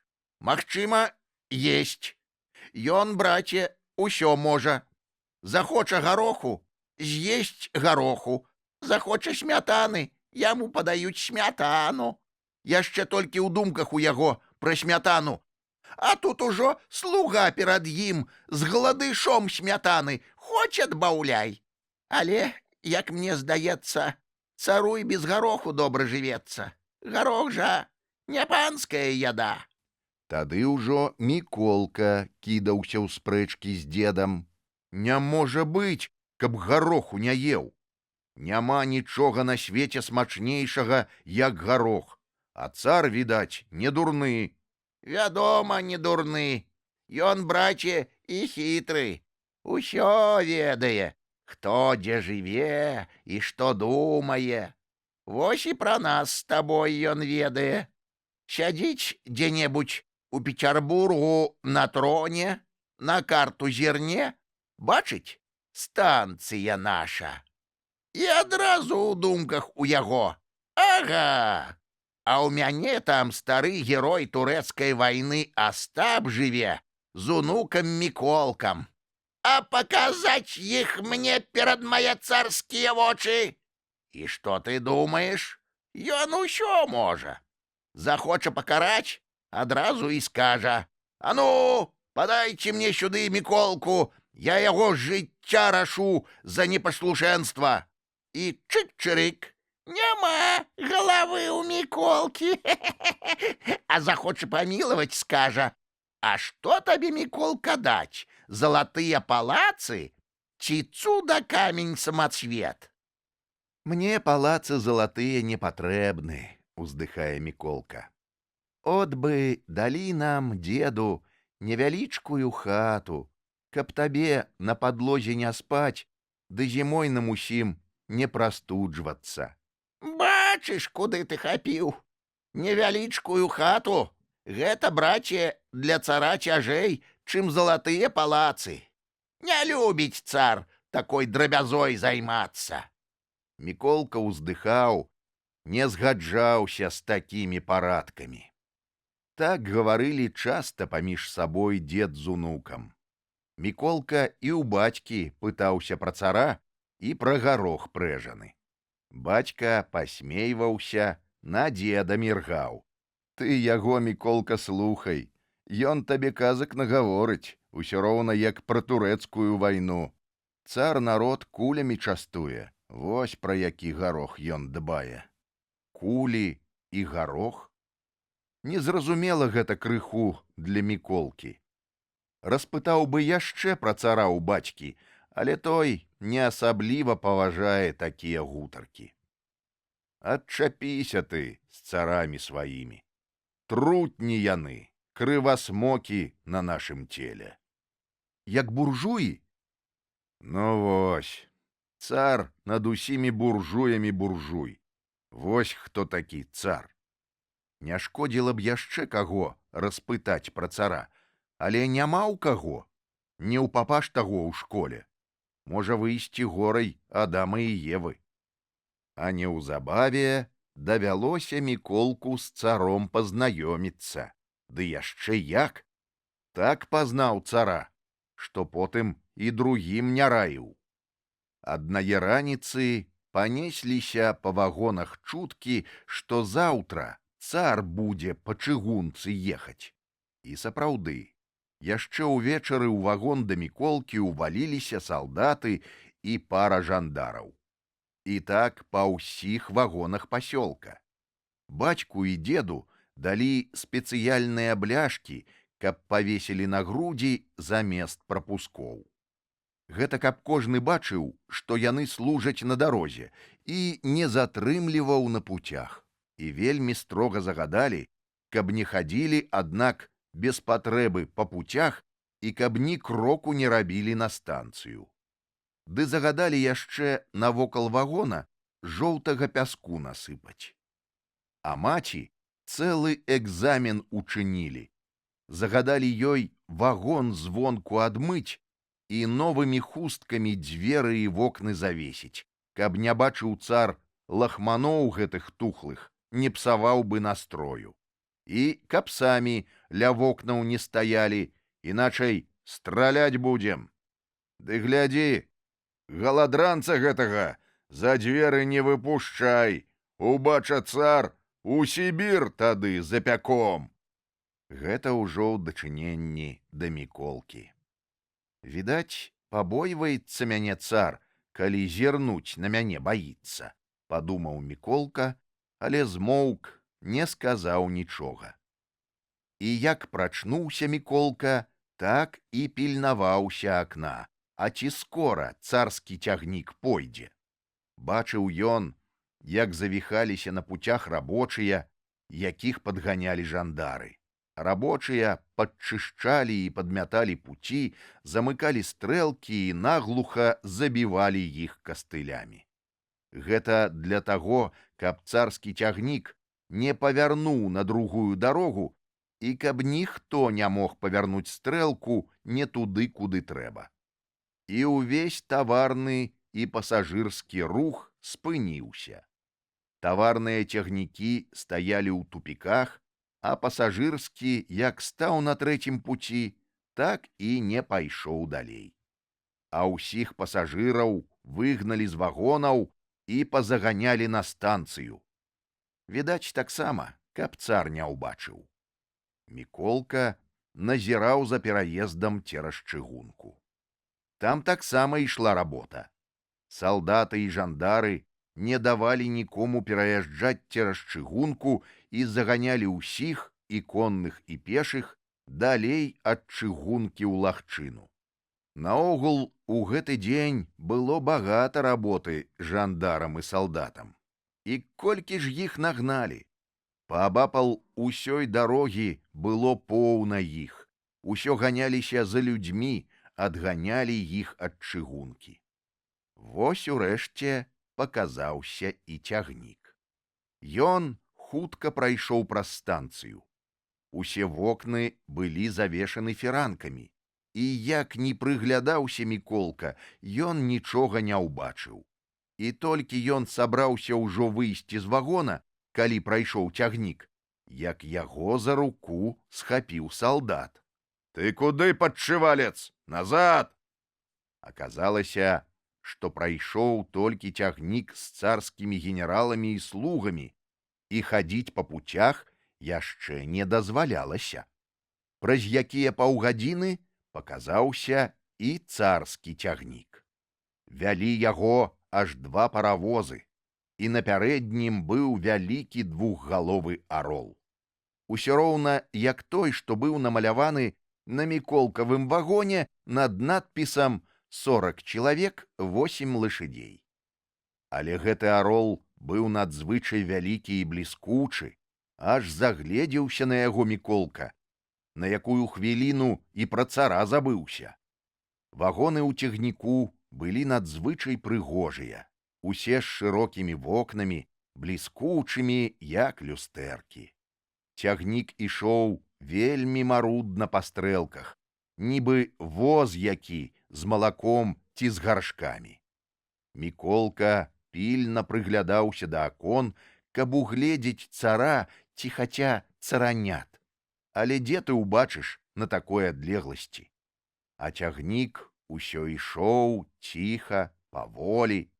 І тады, нядоўга думаючы, кінуўся Міколка маланкай да цягніка, каб спрытней разгледзець усё. Ён ужо набліжаўся да вагонаў, як за ім пабеглі аж 2 жандары і крычалі так, што нячутна было стуку вагонаў. «Стой! Стой! Страляць будзем!» Міколка бачыў, як заварушыліся фіранкі на вокнах вагонаў, і нечыя палахлівыя твары схаваліся за імі. І, каб не папасціся ў лапы жандараў, Міколка як душ сігануў на падножку вагона і кінуўся далей, у тамбур. «Пад'еду, — думаў, — за станцыю, а там і саскочу ля семафора». Толькі ён падумаў гэта, як яго і схапілі за рукі ў вагоне 2 салдат вартавых, што стаялі непрыкмечаныя ім каля выхаду.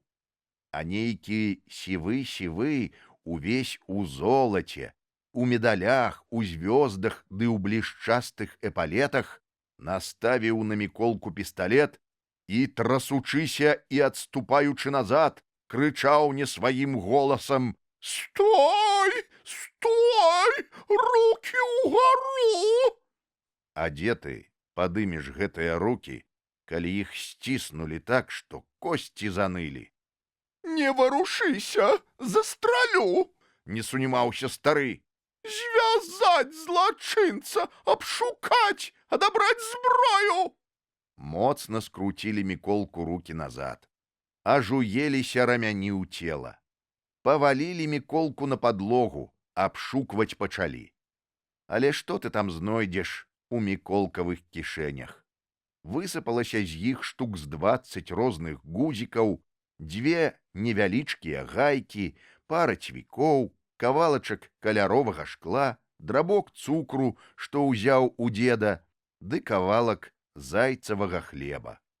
Сівы генерал, а можа міністр, не было асабліва часу Міколку даведацца дасканала пра ўсё. Трымаючы над Міколкам пісталет, другой рукой у пальчатцы асцярожна дакрануўся да гузікаў, да цвікоў. Ён нібы баяўся, што гэтыя гузікі ўзарвуцца адразу і разнясуць на мэтлахі ўвесь царскі цягнік. Што гэта? Грозна спытаў ён Міколку, паказваючы на гузікі. Гузікі? Вось гэта пара ад штаноў дзеда Астапа, а гэта... Маўчаць! І так грозна крыкнуў сівы, што ў Міколкі і дух заняло. А гэта што? І сівы асцярожна дакрануўся пальцам да хлеба. Зайцаў хлеб, ледзь прашаптаў ад страху Міколка, адчуваючы сябе ні жывым, ні мёртвым пад грозным пісталетам. Панюхаць! Скамандаваў салдатам сівы. Тыя добра панюхалі па чарзе, паклалі назад і грымнулі ў адказ, як па камандзе. «Хлеб, ваше сиятельство!» Сівы недаверліва паглядзеў на хлеб, дакрануўся да яго яшчэ раз пальцам і, наморшчыўшы нос, загадаў: «Пакласці ўсё назад у кішэні злачынца, а яго прывезці ка мне на допыт». І вось стаіць Міколка перад генералам, а можа, перад міністрам, і ўспамінае дзеда. Эх, хутчэй бы да яго, да бацькі, да маці. А цягнік ідзе. Толькі чуваць, як пастукваюць колы. Цік-так-так, цік-так-так. Праз завешанае акно нічога не было відаць. Абапал Міколкі стаяць два салдаты, трымаюць яго за рукі. Генерал пытае сурова: «Дык чаго ж ты скочыў у вагон?» «Убачыць хацеў», — выпаліў адразу Міколка. Ён ужо смеласці пачаў набірацца, узгадаўшы, як храбра лавіў ён рака ў дзедавай барадзе. Да і баяцца ён кінуў гэтага сівога, які, бачыш ты, не разумее, што такое гузікі і што такое зайцаў хлеб. Да і баіцца, відаць, яго гэты сівы. Не стаў бы звязваць Міколку, пісталетам яму пагражаць. Каго ж ты ўбачыць хацеў? Цара. З царом хацеў пазнаёміцца. Ах жа ты рыштант! Аж пачырванеў тут ад злосці сівы, і ад злосці той бараду сваю торгаў. Ладно, я пакажу табе цара. Добра пакажу. Каб ніколі не забыўся ты на гэта знаёмства. На суседняй станцыі, дзе спыніўся на хвіліну цягнік, паравоз дровы браў, з'явілася ў вагон цэлая група жандараў і ўзяла з сабою Міколку. На станцыі яны доўга распытвалі яго, хто ён, адкуль, чый сын. Доўга званілі па тэлефоне на Міколкаву станцыю і ўрэшце запыталі: «Дык хочаш цара ўбачыць?» «Не трэба цяпер мне вашага цара. Мне б дзеда хутчэй, ці бацьку». «Не, чаму ж? Мы пакажам. Загадана паказаць табе як след». І так паказалі цара Міколку, што ён і цяпер не любіць асабліва ўспамінаць аб гэтым. І плачу было тут, і слёз, і рову. Так спаласавалі хлопца папругамі, што месца жывога не пакінулі. А адзін усё банькай ад папругі стараўся. Ледзь жывым вярнулі Міколку на родную яму станцыю, куды накіравалі яго таварным цягніком, даручыўшы галоўнаму кандуктару. А на роднай станцыі ён патрапіў яшчэ ў рукі свайго жандара. Той наверх усыпаў, прыгаворваючы: «Гэта табе за замах на свяшчэнную асобу государа-імператара. Гэта за гузікі ад штаноў дзеда Астапа, якімі абразіў ты яго сиятельства, вялікага князя. Гэта табе за вялікія непрыемнасці мне, што парушыў ты супастат наладжаны мною парадак на станцыі». Хацеў Міколка ў зубы даць жандару, усё намацваў свае гайкі ў кішэні. але не хапала сілы. Так быў збіты.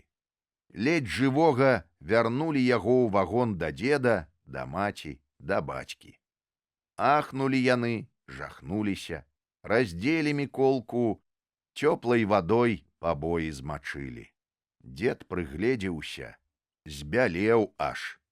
Глядзіце-ка, па ўсяму целу нібы царскія арлы павыбівалі. Не іначай хто казённай банькай стараўся. А назаўтра дзед, узброіўшыся сукаватым кіем, пайшоў на станцыю і, напаткаўшы жандара, збіў яго на горкае яблыка. Патрушчыў і шаблю, і пісталет паламаў. І хоць уся станцыя і ўсё дэпо падтрымалі голасна дзеда пры гэтай баталіі, аднак на другі дзень арыштавалі дзеда і пасадзілі ў турму. Праўда, праз месяц які выпусцілі дзеда з прычыны яго старасці на волю, але са службы ў дэпо прагналі як небяспечнага злачынца. Дзед спрабаваў пахваліцца крыху, што таму выпусцілі яго з турмы, што ён герой, што ў яго 2 медалі за турэцкую вайну. Бацька слухаў гэтую пахвальбу ды папракаў дзеда. Кінуў бы ты, стары, свае турэцкія байкі. Герой! Не нам з табой пакуль што ў героях хадзіць. І медалі веку ў цябе ўварвалі. Аддаў бы лепш малому на цацкі, чымся вешаць гэтыя бражджолкі на грудзі. Маўчаў дзед, не адказваў нічога. Але, відаць, згаджаўся з сынам. І, відаць, галоўная прычына гэтай згоды была ў царскіх арлах, што павыбівалі жандары на Міколкавым целе. Так пазнаёміўся Міколка з царом. Так пазнаў яго.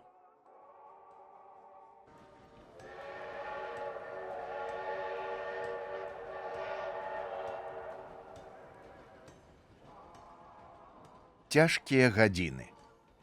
Некаторым можа паказацца, што Міколку заўсёды жылося весела і бесклапотна. То ракаў ён ловіць, то з дзедам на паляванне ходзіць, то ласуецца зайцавым хлебам, то ўрэшце з імператарскім вялічаствам знаёміцца, самога Мікалая II хоча за руку паціснуць. Але гэта толькі так здаецца.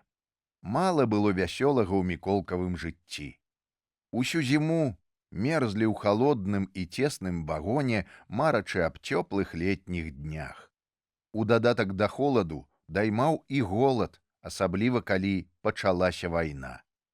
А тут і бяда насцігла Міколкаву сям'ю. Неяк аднае ночы ўвалілася ў вагон цэлая група жандараў. Пабудзілі ўсіх, шукалі нечага, нават дзеда паднялі з падлогі і ператрэслі мяшок з саломай, на якім спаў дзед. Дзед стаяў пануры, злосны, з жандарамі лаяўся. Што вы шукаеце тут, чаго не палажылі? Адзін з іх, той самы, якога пабіў некалі дзед на станцыі, штурхануў яго ў грудзі. Адыдзі, стары пёс! Дзед не мог сцярпець такой знявагі і адразу захадзіўся ля свае скрынкі, усё мармычучы сабе пад нос. Я табе пакажу, хто пёс. Я стары царскі служака. Я царскія ўзнагароды маю. Я... Кінь, стары, свае штукі. Ведаю, хочаш ты свае медалі паказаць ім, спыніў дзеда бацька. Не патрэбны ім твае царскія бляшанкі. У іх, вунь, у саміх поўныя грудзі бляшанак гэтых. Адна толькі розніца, што ты сваёй крывёй медалі набыў, а яны набываюць медалі нашай крывёй. Глядзі вось за ўнукам добра, дзед, гадуй яго. Нічога не знайшлі жандары, але бацьку забралі, не спыталі Міколку. А за што? Ці бацька ўкраў што, ці забіў каго?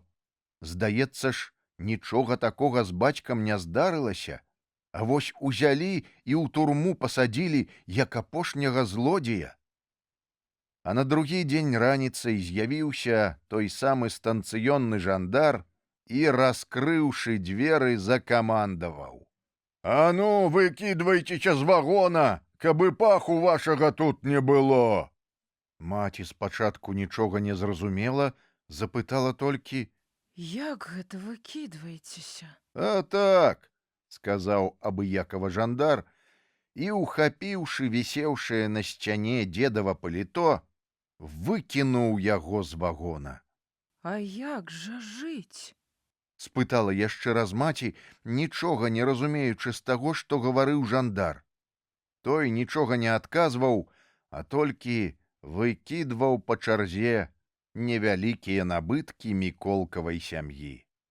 Дзед узяўся быў за адломленую ножку тапчана, каб кінуцца на жандара, але Міколка заўважыў, як адсцёгвае жандар кабуру рэвальвера, і кінуўся к дзеду, павіс у яго на руцэ, крычучы на ўвесь вагон: «Не трэба, дзеду, не трэба! Гэты сабака і забіць можа цябе! Вон, шчанюк!»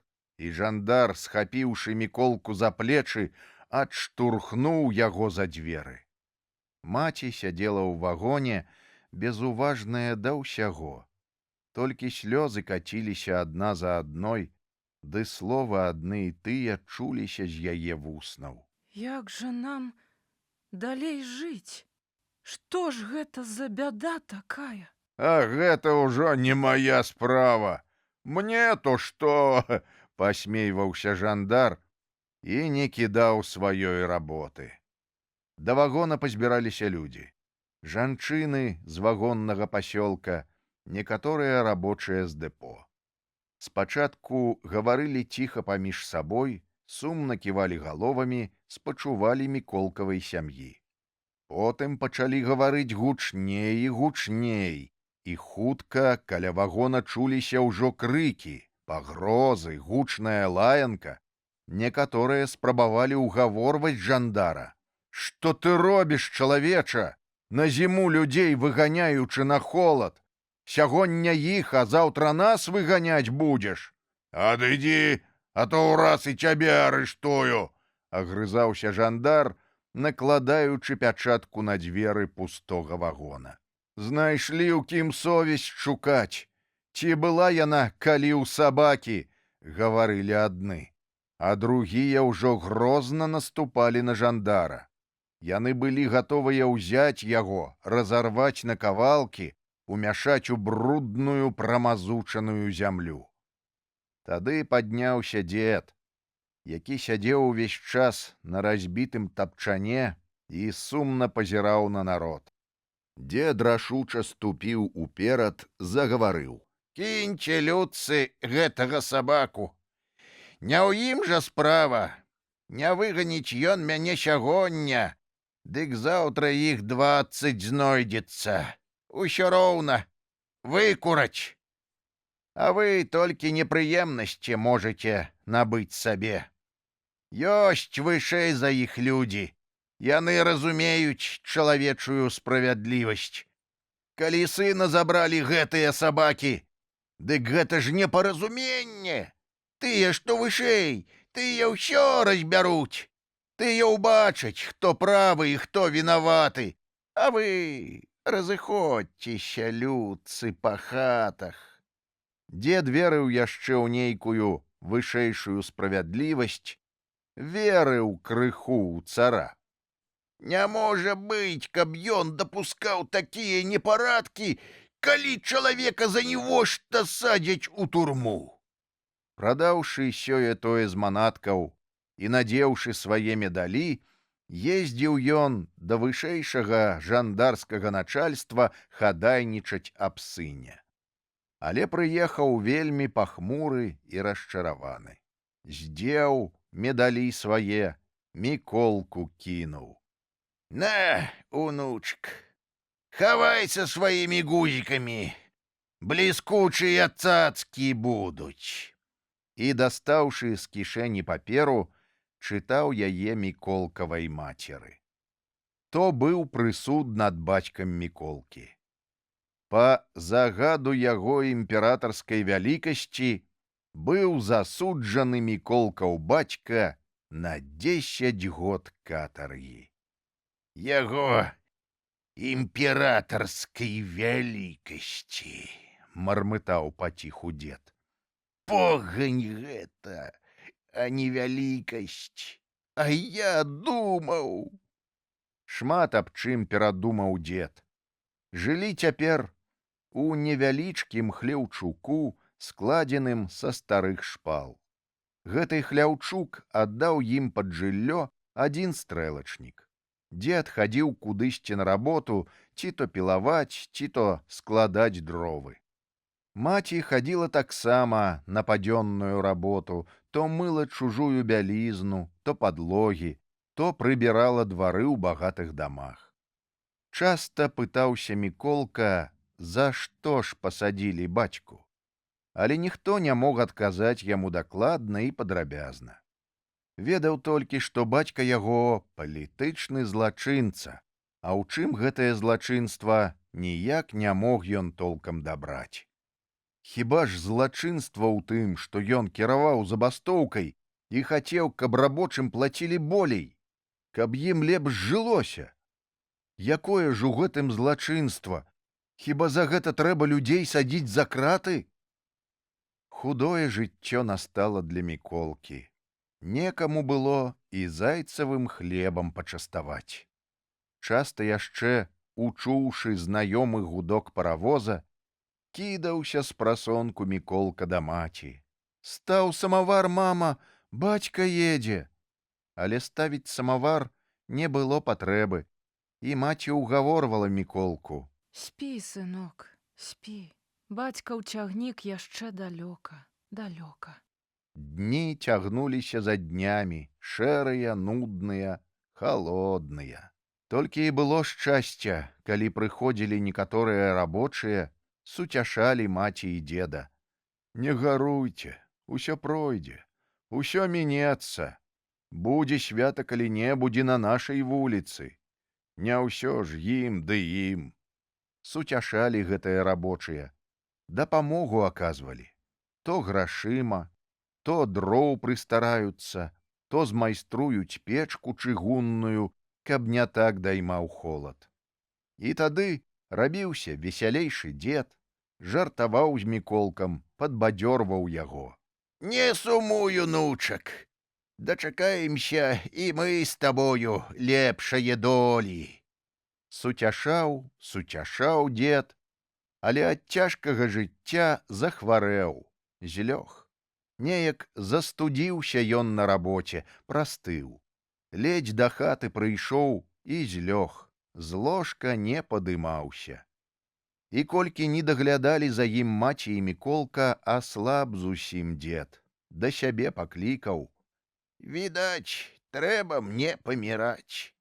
Дык глядзіш, Міколка, слухайся маці, расці. А ты гадуй хлопца, да працы прывучай. Не было ў нашым родзе людзей, якія б з чужога мазаля жывіліся. Кожны здабываў хлеб сваім гарбом.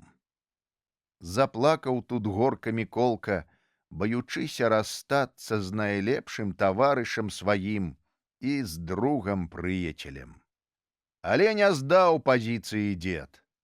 Меў здаровую кроў ён, сяк-так ад хваробы выкачаўся. Толькі надоўга выбыў са строю, і Міколкавы прыгоды надалей доўга абыходзіліся без удзелу дзеда Астапа. А дні ішлі, і неўзабаве пасля дзедавай хваробы пачалі да Міколкавай сям'і даносіцца чуткі, адна другой дзіўней, адна другой цікавей. Чуткі ішлі па чыгунцы аж з самага Петраграда. Спачатку цьмяныя, невыразныя, нібы вялікі смутак пайшоў у народзе, і рабочы люд супроць цара выступае. Хадзілі чуткі, што скора прыйдзе свабода і буржуям будзе канец. Буржуям і прыганятым іх. Чуткі рабіліся ўсё больш яснейшымі, і ўжо ў кожнай хаце гаварылі, што ў Петраградзе пачалася рэвалюцыя. Неяк аднаго разу вечарам да міколкавай сям'і зайшоў жандар. Быў ён чамусьці без шаблі і без свае чырвоныя шапкі. І голас быў зусім не той, і выгляд зусім не начальніцкі. Зайшоў у хату і, пажадаўшы добрага дня, нечакана пачаў прасіць міколкаву маці, каб яна забылася на ўсё старое, бо ці мала чаго ў жыцці бывае, усякіх там непрыемнасцей. Узлавалася тут маці, выгнала яго. Ідзі, ідзі, сабачае мяса. Не жвенькай тут мне, крывасмок. Нічога не зразумела яна з жандаравай просьбы. Але назаўтра ўсё стала ясным. Калі прачнуўся Міколка, то пачуў у горадзе страляніну. На станцыі было надзвычай весела. Над будынкам вакзала калыхаўся аграмадны чырвоны сцяг. Усюды было поўна людзей, і ўсе былі радасныя, вясёлыя. Не відаць было ні жандара, які вечна тырчаў са сваёй чырвонай шапкай. Пахавалася кудысьці начальства ды афіцэры, якіх раней багата было ў праходзіўшых праз станцыю эшалонах. І што зусім здзівіла Міколку, ён смела прайшоў у тую залу, куды раней ніколі не мог папасці нават разам з бацькам. Ніхто не затрымаў яго цяпер. У зале першага класа вісеў на сцяне аграмадны партрэт цара.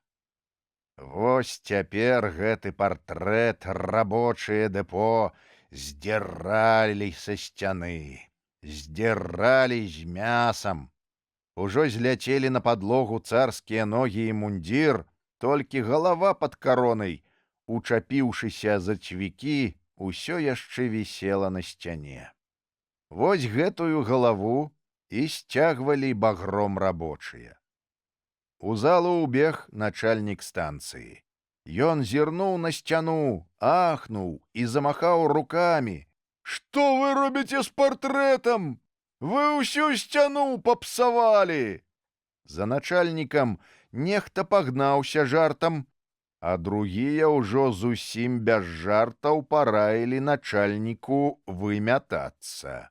«А не, дык павесім на царскае месца». Хутка царская галава з кавалкам рамы і, прыстаўшым да яе тынкам, з грукатам паляцела ўніз, узняўшы цэлыя клубы пылу, ад якога ўсе пачалі дружна чыхаць. «Адзіная хаця карысць з цара, насы прачысцім», пасмейваліся рабочыя, калі стары прыбіральшчык станцыі змятаў у кучу цара, тынк і ўсякую гразь, каб вынесці яе на сметнік. «Вось, браце, як цароў скідаюць», кінуў нехта, смеючыся, Міколку. За станцыяй яшчэ чуліся стрэлы. То не здаваліся на некаторых вуліцах жандары і гарадавыя, але стрэлы былі радзей і радзей. Міколка кінуўся ў горад. Па галоўнай вуліцы вялі групу арыштаваных. Тут было некалькі афіцэраў, жандары, кучка гарадавых. Усе яны скоса пазіралі на народ, і злосныя агеньчыкі паблісквалі ў іх пахмурых вачах. «А, фараоны, папаліся, гады! Не век жа вам чужую кроў смактаць!» Чуліся паасобныя выклікі людзей з тратуараў, з вуліцы. «Нешта нашага жандара не відаць. Яшчэ ўцячэ куды, гад», падумаў Міколка пра жандара са станцыі. «Вось бы каго злавіць, вось бы каму даць. За бацьку, за дзеда Астапа, за стары вагон, у якім радзіўся Міколка і з якога выкінуў яго ненавісны гэты чалавек. І толькі гэта падумаў Міколка, як бачыць ён. Стаіць гэты жандар на базары ў кучцы людзей, гаворыць нешта. Толькі аблічча зусім другое, і вусы абстрыг. Шынель змяніў на паліто, ніякай пры ім шапкі жандарскай, ні шаблі. Стаіць і з людзьмі гаворыць. Цэлая група сялян тут сабралася. Аб цару гавораць, аб свабодзе. Нам гэта куды вальгатней цяпер будзе. Зямлі прыбавяць, кажуць некаторыя сяляне.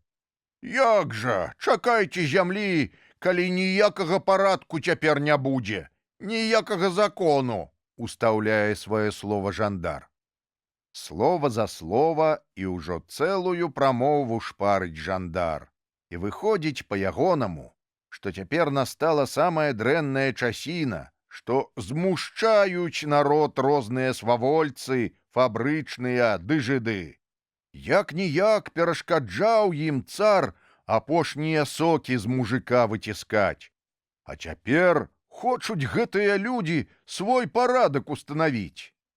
Уздыхаюць сяляне, згаджаюцца, не згаджаюцца, некаторыя спрачацца кінуліся.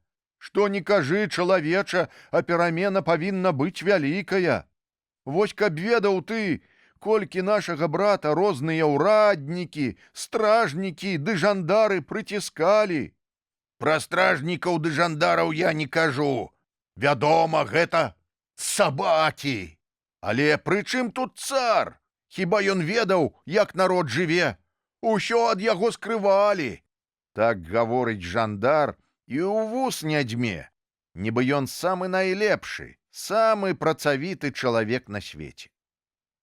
І ўжо хацелася Міколку крыкнуць на ўвесь голас: «Лавіце яго, вось ён, жандар!» Але пабаяўся крыху. Яшчэ не павераць яму людзі, дык гэты гад чаго добрага і пабіць яго надумаецца. І тут заўважыў Міколка, як праз прорась паліто відаць жандарскія сінія штаны. І тады адразу з'явіўся ў Міколкі план, як спрытней узяць ворага. Падышоў ён да яго, узяўся за полы паліто, ды пытаецца: «Дядзенька, прадаеш паліто?» Людзі ў смех, а жандар у лаянку: «Ідзі прэч, падшывалец!» і выказвае яўныя намеры адысціся. А Міколка ўзяўся за палу, расхіліў яе, ды ўжо крычыць на ўвесь базар: «Вось яны, штаны жандарскія! Лавіце яго!» Заўважылі людзі жандарскую адзежыну, заварушыліся адразу, жандара схапілі. «Бач ты, гад! А яшчэ добрым чалавекам прыкідваецца! Бач ты яго, царскі абаронца знайшоўся! І форму змяніў, каб не пазналі!» Так злавіў Міколка апошняга жандара са сваёй станцыі і ўрачыста прывёў яго пад канвоем людзей у дэпо. Усе віталі Міколку, віншавалі з перамогай над ворагам. «Маладзец, хлопец! Па бацьку пайшоў! Лаві іх, супастатаў, усюды, дзе толькі ўбачыш!» Так пачалася свабода, рэвалюцыя. І такі ўдзел браў у ёй наш Міколка. А праз колькі дзён у міколкавай сям'і было вялікае шчасце. Нечакана прыехаў бацька. Ён быў страшэнна худы, зжаўцелы, увесь аброс барадой. Але колькі было радасці ў яго, весялосці. Ён усіх абдымаў, цалаваўся з усімі рабочымі, якія цэлымі гурмамі прыйшлі да яго з дэпо. Рабочыя падкідвалі бацьку ў гору, качалі на руках, звалі да сябе ў госці. «Цяпер, браткі, Не да гасцявання, жартаваў бацька. Нядоўга і прагасцявацца. Буржуі перапалоханы на смерць, хочуць на свабоду ланцуг накінуць. Бацька так і зашыўся адразу ў работу. Жыць пераехалі назад, у родны вагон. Прыходзіў зноў той буржуй з дэпо, які калісьці знішчыў Міколкаву карцінную галерэю. Ён загадаў пафарбаваць вагон, падправіць дах, змяніць некалькі дошак у падлозе. Ён бегаў навокал бацькі як на калёсіках і ўсё пытаў: «Можа, гэта падправіць? Можа, лепшую печачку паставіць?» Бацька моршчыўся нечага, не адказваў. Потым не сцярпеў, крыкнуў: «Адчапіся ты! Чаго прыліп, як банны ліст? Нешта раней ты не ліп да нашага брата. Зрабі вось, каб было па-людску». Буржуй хадзіў як на задніх лапках. Гаварыў лісліва: «Вы ўжо старое не памінайце, што было, таго няма. А мяне вось рабочыя прыціскаюць, хочуць пад суд аддаць. Нібыта я іх прыцясняў калісьці, нібы за крадзеж дом паставіў і на іхнія капейчыны квапіўся. А вы цяпер вялікі чалавек, паважаны чалавек. Недарэмна рабочыя хочуць за камісара паставіць над участкам. Дык вы ўжо абараніце хаця». «Вон!» — не сцярпеў тут бацька. Ды Міколка паддаў жару: «Ідзі, ідзі, погань буржуйская! Бач, хвост падцяў, калі на лапы наступілі». Буржуй пакінуў вагон. А жыццё зноў стала вельмі трывожнае. На свабоду спакушаліся тысячы ворагаў. Буржуі не хацелі даваць уладу рабочым, бальшавікам, сярод якіх быў Міколкаў бацька. Часцяком даводзілася яму хавацца, каб не папасціся ў лапы буржуяў, афіцар'я. Але Міколка бачыў, што бальшавікі над усімі маюць перавагу. Усё дэпо ішло за імі. Усе рабочыя дбайна ахоўвалі сваіх бальшавікоў ад буржуазнага ўрада керанскага.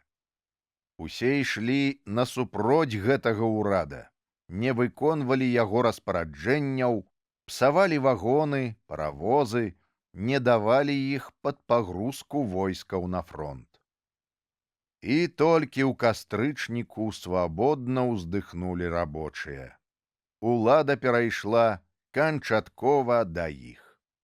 «Цяпер, браце, наша свята», — сказаў бацька Міколку. «Цяпер паравозы нашы, дарогі нашы, дзяржава наша. І каб толькі не ворагі, жыць бы нам ды пажываць, на працу сваю любавацца». Бацька быў цяпер камісарам цэлага ўчастка дарогі і часта аб'язджаў яго, бываў на розных станцыях. Па старой звычцы ён не ездзіў у вагоне, а падсаджваўся на паравоз якога-небудзь цягніка і так рабіў свае аб'езды, арганізуючы рабочую ўладу на станцыях, па дэпо, па чыгуначных лініях. А ворагі не хацелі здавацца. Яны збіралі ўсе сілы, каб загубіць рабочую дзяржаву, каб зноў аднавіць стары лад у краіне. Насоўваліся цяжкія дні.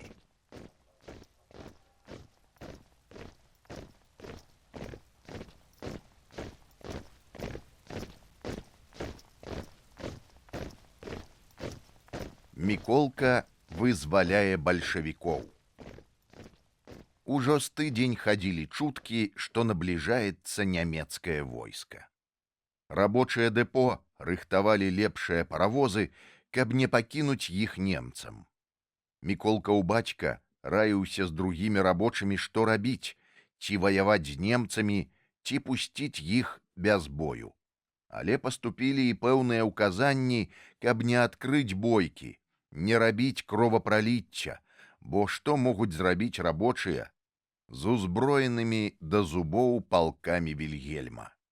Ды трэба было памятаць і аб берасцейскім міры, расказаць аб ім рабочым і сялянам. Трэба было быць гатовым для падпольнай работы сярод нямецкіх салдат, каб зрабіць іх салдатамі-рэвалюцыянерамі. Меркавалі, што немцы прыйдуць праз дні два, праз тры, але яны з'явіліся ноччу зусім нечакана. Відаць, знайшоўся здраднік на суседняй станцыі і не папярэдзіў аб адпраўцы нямецкіх эшалонаў. Прачнуўся Міколка ад стрэлаў. То ганяліся немцы за бацькам, які ў адной сародцы выскачыў праз акно і адстрэльваўся ад салдат. Бацьку ўдалося ўцячы, ён паспеў дабегчы да вялікіх штабеляў дроў і схавацца там да вечара. І толькі раніцай наступнага дня, калі ішлі рабочыя ў дэпо, бацька непрыкметна зайшоў у вагон. Страшна ўзрадаваліся маці і Міколка. Яны чулі, што арыштавана і пасаджана ў пакгаус цэлая група рабочых бальшавікоў, і нічога не ведалі, ці жывы яны, ці пабіты, ці ёсць сярод іх Міколкаў бацька.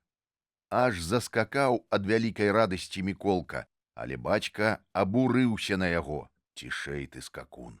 Яшчэ немцы пачуюць, ураз прыйдуць сюды. А цяпер бывайце. Даводзіцца, як бачыце, хавацца. Арыштоўвалі, відаць, па спіску. Нейкі гад пастараўся для немцаў спісак скласці ўсіх тых, хто быў найбольш актыўны. Ну, не сумуйце ж, не вечна тут немцы будуць. І толькі бацька нагу на парог паставіў, як падбегла ўсхваляваная маці, на акно паказала: Пачакай, вон ідзе адзін з начальнікаў дэпоўскіх, каб не ўгледзеў яшчэ часам. Да вагона набліжаўся той самы буржуй, з якім былі ў Міколкі неаднаразовыя сутычкі і які загадваў жыллёвымі вагонамі дэпо. Ён ішоў проста да вагона. Міколкаў бацька зайшоў за полах і схаваўся там.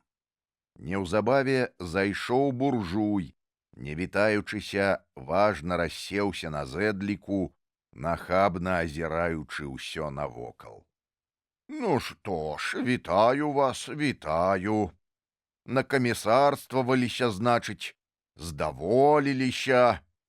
Маўчала маці, маўчаў Міколка, не ведаючы, да чаго хіліць гэты чалавек. А той сядзеў, азіраўся навокал, усё адцягваў надалей сваё рашэнне. І ўрэшце загаварыў. Сказ мой будзе кароткі. Не ўсё ж у камісарах хадзіць, ды другімі камандаваць. Расправяцца вось цяпер немцы з вашым камісарам. Паслухайце цяпер і майго загаду.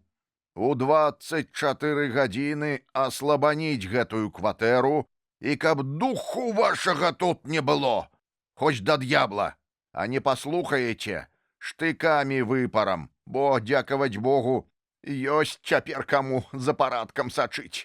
Ды жыва ж! Разышоўся ва ўсю буржуй, і аж тлустая яго шыя пачырванела, і заскакаў тлусты падбародак з барадаўкамі, з рудой шчацінай.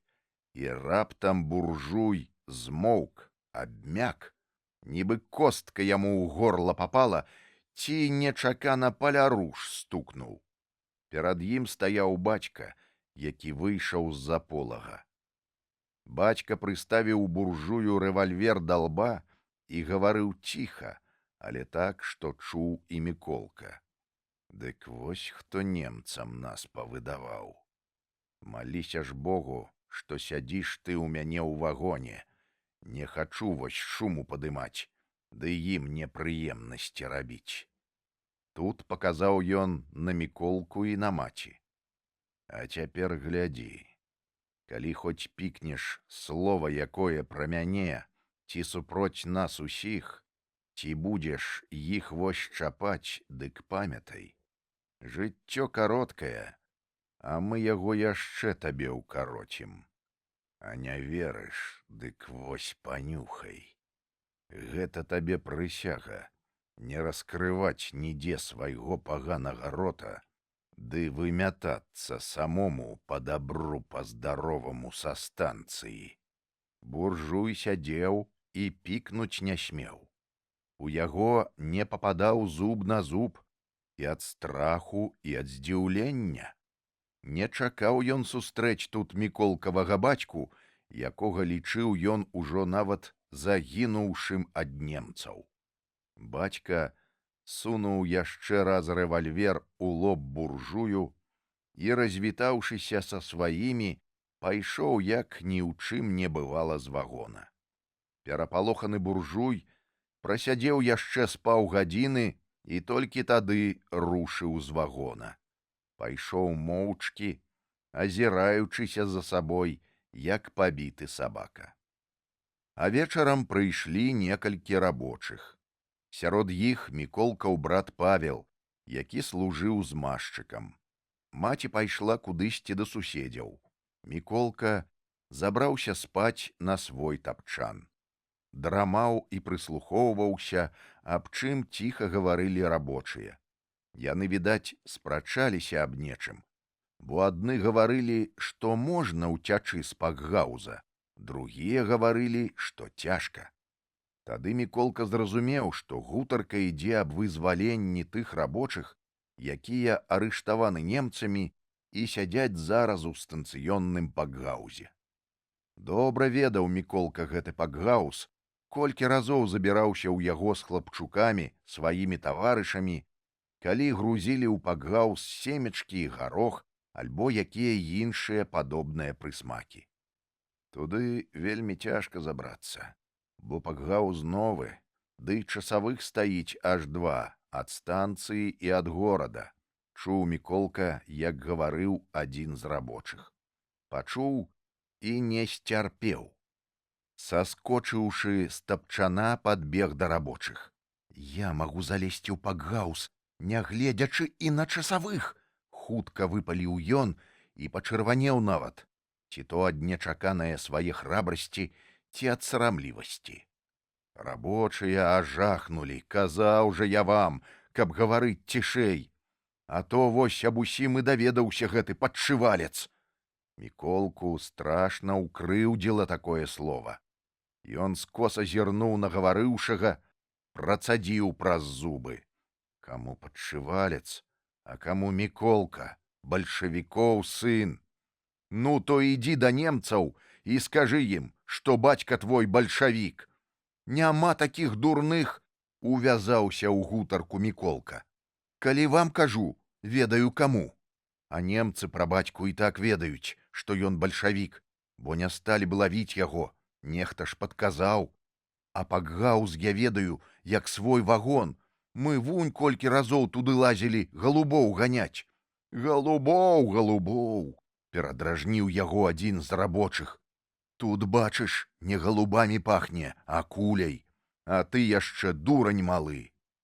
Хацеў тут Міколка абазваць гэтага рабочага таксама дурнем, але ўбачыў, што той абзывае яго так не злуючы, а проста жартам. Няхай сабе і малы, але мне куды спрытней у пакгауз залезці, чым катораму з вас вялікаму. На гэтым і разышліся, строга-настрага наказаўшы Міколку, каб ні слова, ні гуку ніхто не пачуў ад яго аб тым, пра што ён чуў.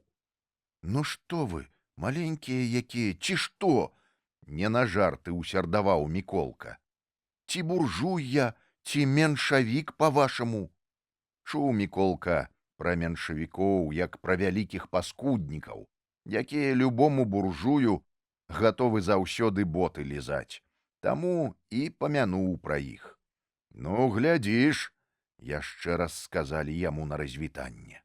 А раніцай яшчэ сонца не ўзышло, было яшчэ цёмна, пабудзіў Павел Міколку, сказаў яму паціху: ну, уставай, бальшавік, пойдзем сваіх ратаваць. Глядзі ж, не падкачай, зловяць, скажы, за галубамі палез. Якія ж галубы па начах?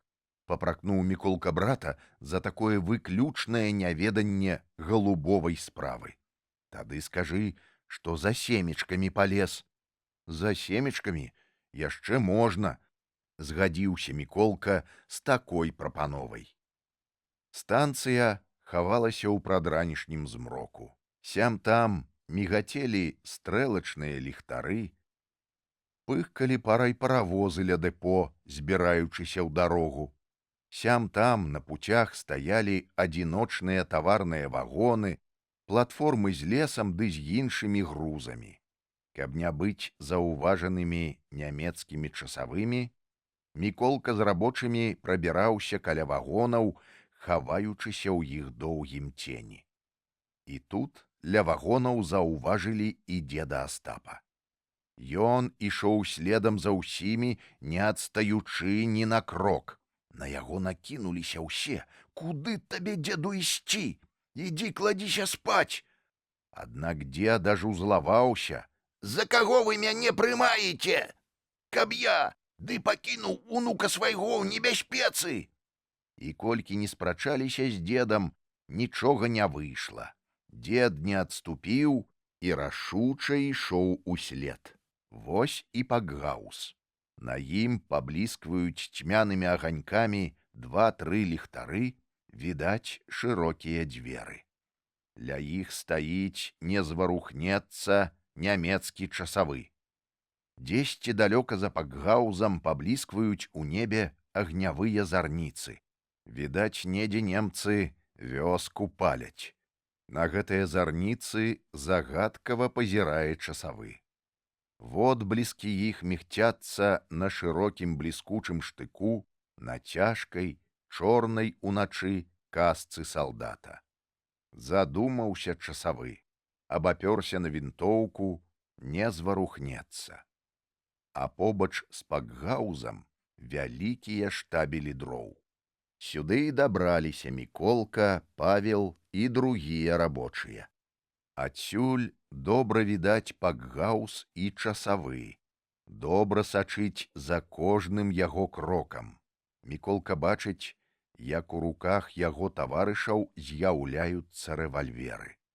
Людзі становяцца кожны на сваё месца, загадзя яму вызначанае.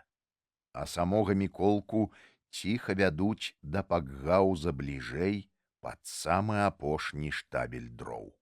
Ну, цяпер дзейнічай сам. Ды глядзіш, не патрап пад вінтоўку, дае апошнія парады брат Павел. Міколка ўзіраецца ў часавога, да яго якіх 30 ці 40 крокаў. Відаць толькі спіна салдата ды кончык штыка. Прыпаўшы да самай зямлі, ціха пасоўваецца Міколка да пакгауза, хаваючыся за раскіданыя побач каменні. Міколка паўзе і думае, што будзе з ім, калі заўважыць салдат, і куды трапіць нямецкая куля. Добра, каб у галаву, адразу і ўсё табе тут, а калі ў жывот, гэта ж будзе балець. Падумаў Міколка і аж уліп у зямлю, халодным потам абліўся, замёр на якую хвіліну другую. Не з-за страху за свой жывот, які там у яго жывот, а баяўся за справу. Зварухнуў нагой нейкую бляшанку па дарозе, і яна чыркнулася аб камень, забрынчала. Салдат павярнуў галаву, нават руку да вуха прыставіў, каб спрытней учуць. Але дзе ты учуеш? Дзе ты ўбачыш? Ляжыць Міколка ні жывы, ні мёртвы, і толькі чуе, як моцна б'ецца ды вырываецца з грудзей яго маленькае сэрца. Эх, хаця б ды супакоілася, а то яшчэ учуе немец, думае Міколка, ды праз шчыліну між каменнямі сочыць за часавым. Той ужо супакоіўся, нейкую песеньку пачаў ціха напяваць. Папоўз Міколка далей. Вось і ганак пакгауза. Пад ганкам можна пралезці пад насціл, на які выгружаюць з вагонаў багаж, грузы. і праз якую хвіліну быў ужо Міколка пад ганкам і прабіраўся праз дзірку ў цаглінах пад самую падлогу пакгауза.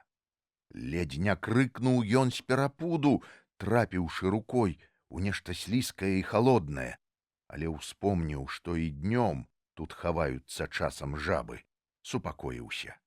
Месца пад падлогай, кожную дошку самой падлогі Міколка ведаў як свае 5 пальцаў, бо не раз рабіў ён налёты сюды са сваімі таварышамі. Вось і гэтая дошка, якая падымаецца ў гору разам з цвіком. Міколку здаецца, што праходзіць цэлая гадзіна, пакуль удаецца яму падняць адзін канец гэтай дошкі і прасунуць у дзірку галаву. Спачатку нічога не бачыць Міколка, і толькі прыгледзеўшыся, ён заўважае групу людзей, якія згрудзіліся ў кутку на ахапках гнілой саломы. Недалёка на сценцы мігае закапцелы чыгуначны ліхтар. Пад ім ляжыць чалавек і, як відаць, не спіць, бо часта варушыцца і ўздыхае. Прыгледзеўся да яго Міколка і пазнаў, гэта найлепшы бацькаў прыяцель, стары машыніст Арлоў. Разам з бацькам колькі пачысцілі яны на сходах эсэраў ды меншавікоў. Тыя прымушаны былі заўсёды ледзь не ўцякаць ад рабочых пад гучны свіст, вострыя жарты і кепікі. Ціха падпоўз Міколка да машыніста, асцярожна таргануў яго за рукаў. Міколка хуценька перадаў аб усім, сказаў, што ў дровах чакаюць яшчэ рабочыя, што трэба спяшацца, таго і глядзі, развіднее. Доўга не збіраліся. Адзін за адным з вялікімі перасцярогамі лезлі пад падлогу, па аднаму выбіраліся з-пад ганка і адтуль міколкавым спосабам паўзлі да дроў. Міколка сядзеў пад ганкам і скрозь ранішні змрок сачыў за Паўлавымі сігналамі. Апусціць той руку за штабелем дроў, значыць, можна паўзці чалавеку. Падыме руку, значыць, нельга, не іначай часавы ходзіць па насцілу над ганкам. Так і выпусціў усіх 8 чалавек, арыштаваных немцамі. А сам затое ледзь не папаўся. Толькі высунуў ён галаву з-пад ганка, як бачыць паднятую руку Паўла.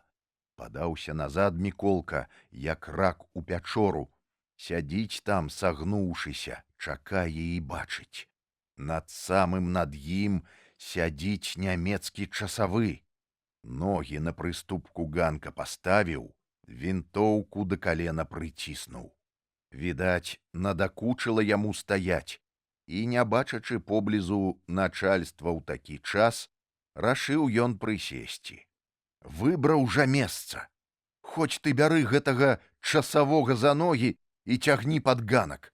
Але дзе ты пацягнеш? Сядзіць Міколка хвіліну, сядзіць другую, трэцюю. А далей ужо і не сцерп бярэ, калі ж гэты часавы на другое месца падасца. А тут і кашлянуць хочацца, наглытаўшыся пад падлогай усякага пылу.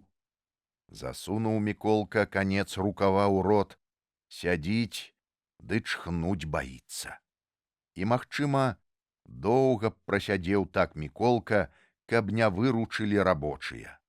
Павел загадаў 2 рабочым перайсці на другі бок пакгауза і там чым-небудзь адцягнуць увагу часавога, прымусіць яго перайсці на другі бок. Так і зрабілі. Рабочыя адышліся на добрую адлегласць і пачалі гучную гутарку, нібы ў сварку кінуліся адзін з адным. Услухаўся часавы, падняўся з месца, падаўся ў другі бок пакгауза. Не то праверыць хацеў, што там робіцца, не то проста пабаяўся начальства, каб не заспела яго часам седзячым на пасту. А Міколка толькі і чакаў гэтай хвіліны і як маланка сігануў пад дровы.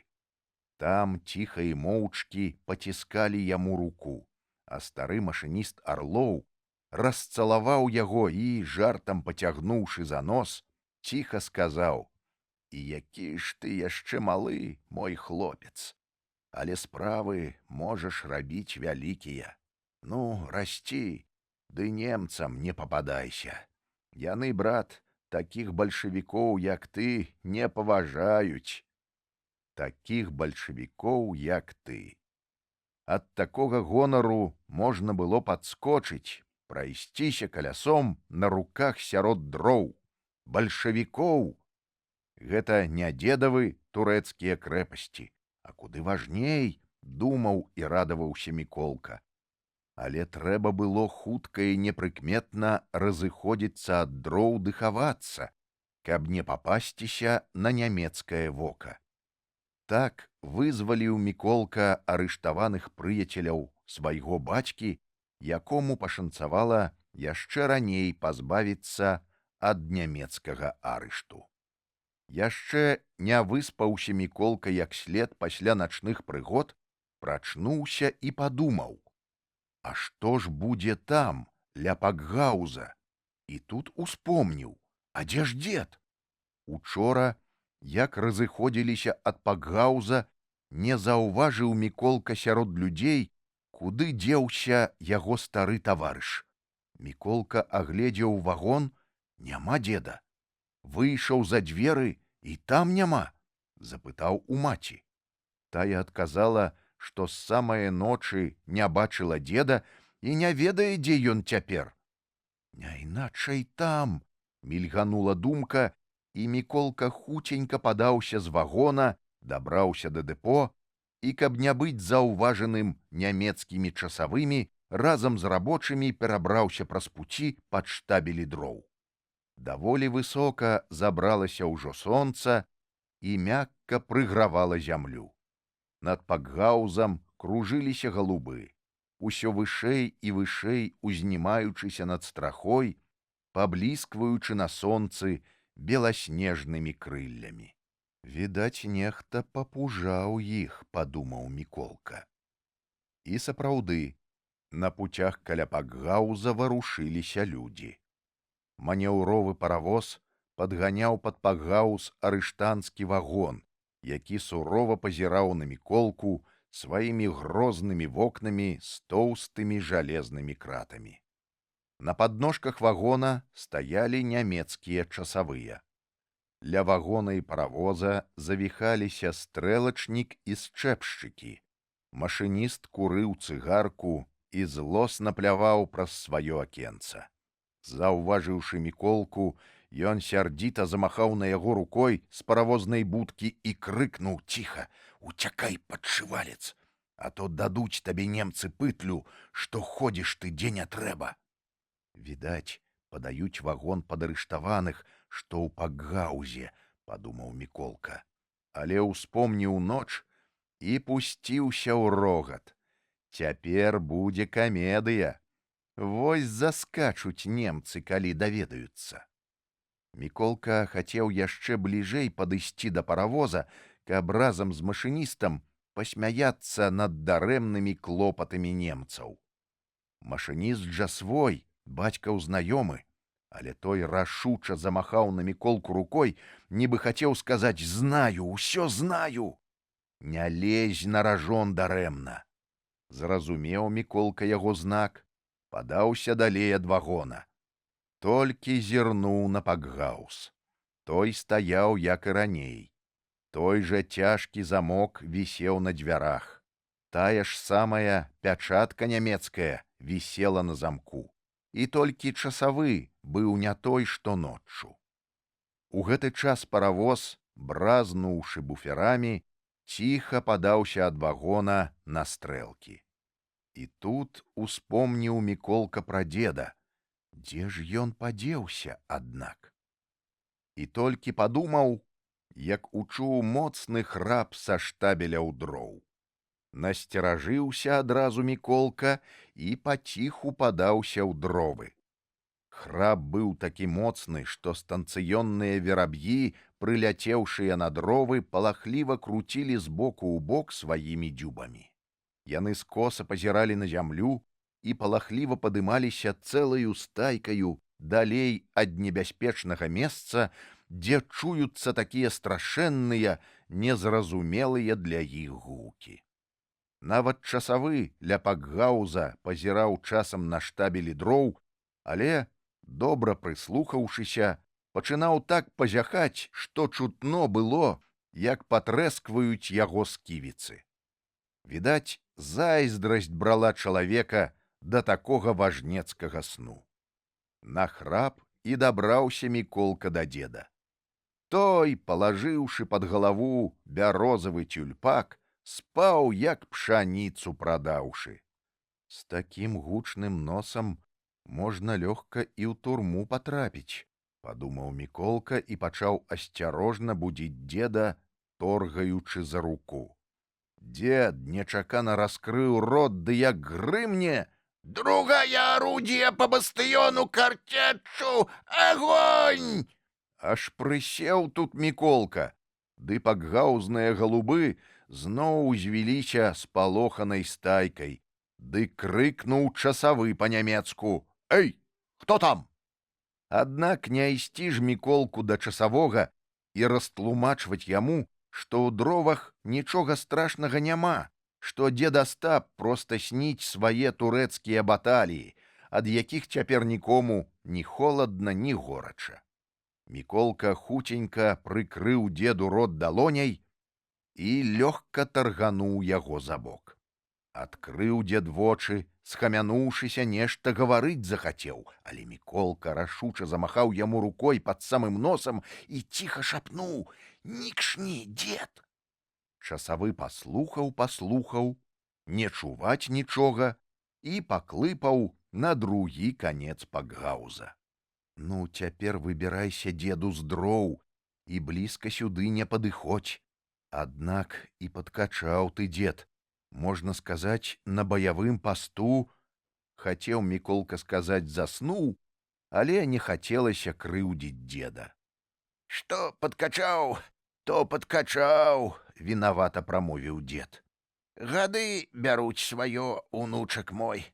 Сядзеў я тут ноччу, сядзеў, пакуль ты пад пакгауз лазіў, ды неяк і задрамаў. А тут і сняцца мне ўсякія туркі ды крэпасці. Усё наступаю, ды наступаю. І вось-вось ужо ў атаку павінен быў кінуцца, а ты разбудзіў». «А дарэмна ты, дзед, у атаку хадзіў».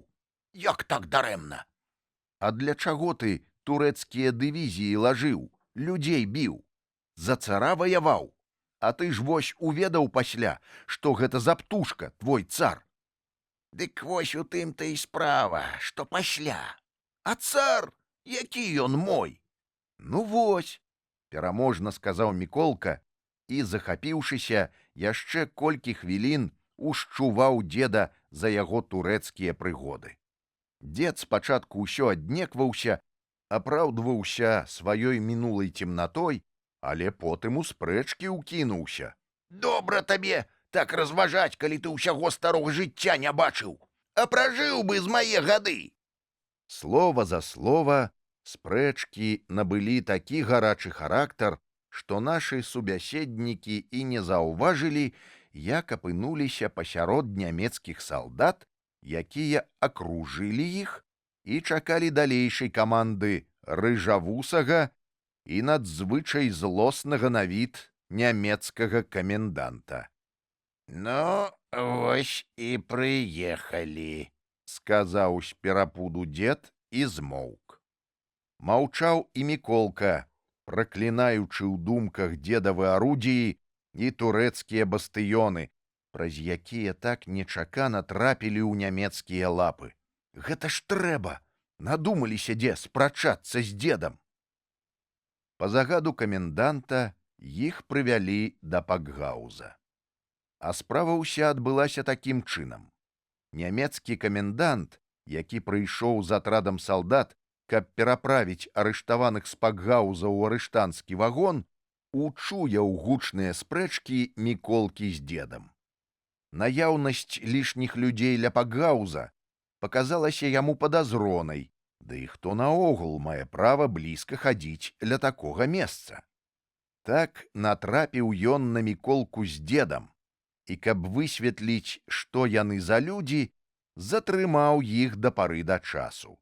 Нельга сказаць, каб Міколка з дзедам адчувалі сябе зручна пад нямецкімі штыкамі, але далейшыя падзеі намнога ўзнагародзілі іх за якія паўгадзіны нечаканага палону. Паставіўшы дзеда і Міколку каля пакгауза, камендант важна рушыў да дзвярэй, сарваў пячатку на замку, адамкнуў замок і пацягнуў дзверы. Дзверы не паддаваліся. Міколка сачыў за камендантам, за яго работай і хітра падміргваў дзеду. Але дзед Астап быў не ў гуморы, і ў адказ на Міколкавы падміргванні так сурова зірнуў на яго і так рашуча ўзяўся парадкаваць пяцярнёй сваю бараду, што Міколка палічыў за лепшае не падсыпаць дзеду солі на раны, як казала часам маці. Калі дзед бярэцца за бараду, гэта значыць, што ён узрушаны, узлаваны. А камендант усё завіхаўся ля дзвярэй. Ён пыхцеў і соп, аж каплі поту ўкрылі яго лысіну, а дзверы ўсё не паддаваліся. Ён ужо некалькі разоў грозна крычаў, мусіць, прапануючы арыштаваным адразу ж адчыніць дзверы і не заводзіць такой непрыемнай бузы. Як жа, адчыніць табе? Пасмейваўся сам сабе Міколка, успамінаючы, як, уцякаючы ноччу з пакгауза, вызваленыя ім арыштаваныя асцярожна, каб не пачуў часавы, замкнулі дзверы знутры на вялікую жалезную засаўку. Камендант грымнуў каманду, адышоў у бок, і чалавек з дзясятак салдат наляглі на дзверы. Але яны не з месца, як моцна не калацілі па іх дзясяткі чалавечых рук. Яшчэ спрытней наляглі салдаты на дзверы, увесь пакгауз тросся ад моцнай калатнечы, але дзверы не паддаваліся. І толькі са страхі праліліся некалькі струменьчыкаў вады і трапілі за каўнер каменданту. Той падняў галаву ўгару, разгублена паглядзеў на неба, адкуль то дождж. Але ярка свяціла сонца, на небе не відно было ні воблачка, над пакгаузам мірна ляталі белагрудыя ластаўкі, нідзе не было аніякага, хоць бы маленечкага намёку на дождж. Пакруціў галавой камендант, пацяў плячыма недаўменна, на салдат накінуўся з лаянкай. Тыя яшчэ дружней узяліся за працу, і цэлы струмень вады ізноў ёмка трапіў за каўнер каменданта. Аж ашалеў тут камендант, хапіўшыся рукой за спіну, дзе пад мундзірам пацяклі халодныя струменьчыкі вады. Тут і салдаты пазіралі на яго, як на цуд, глядзелі ўгару, але неба па-ранейшаму было чыстае і яснае, без воблачка, без хмурынкі. А Міколка з дзедам закрывалі раты далонямі рук, каб не засмяяцца голасна, не прарвацца шалёным рогатам. Хто-хто, а яны то ведалі, адкуль бярэцца нечаканы дождж. «Узять бервяно!» — закамандаваў тут па-нямецку камендант. Прынеслі тэлеграфны слуп, які ляжаў на пакгаузным двары.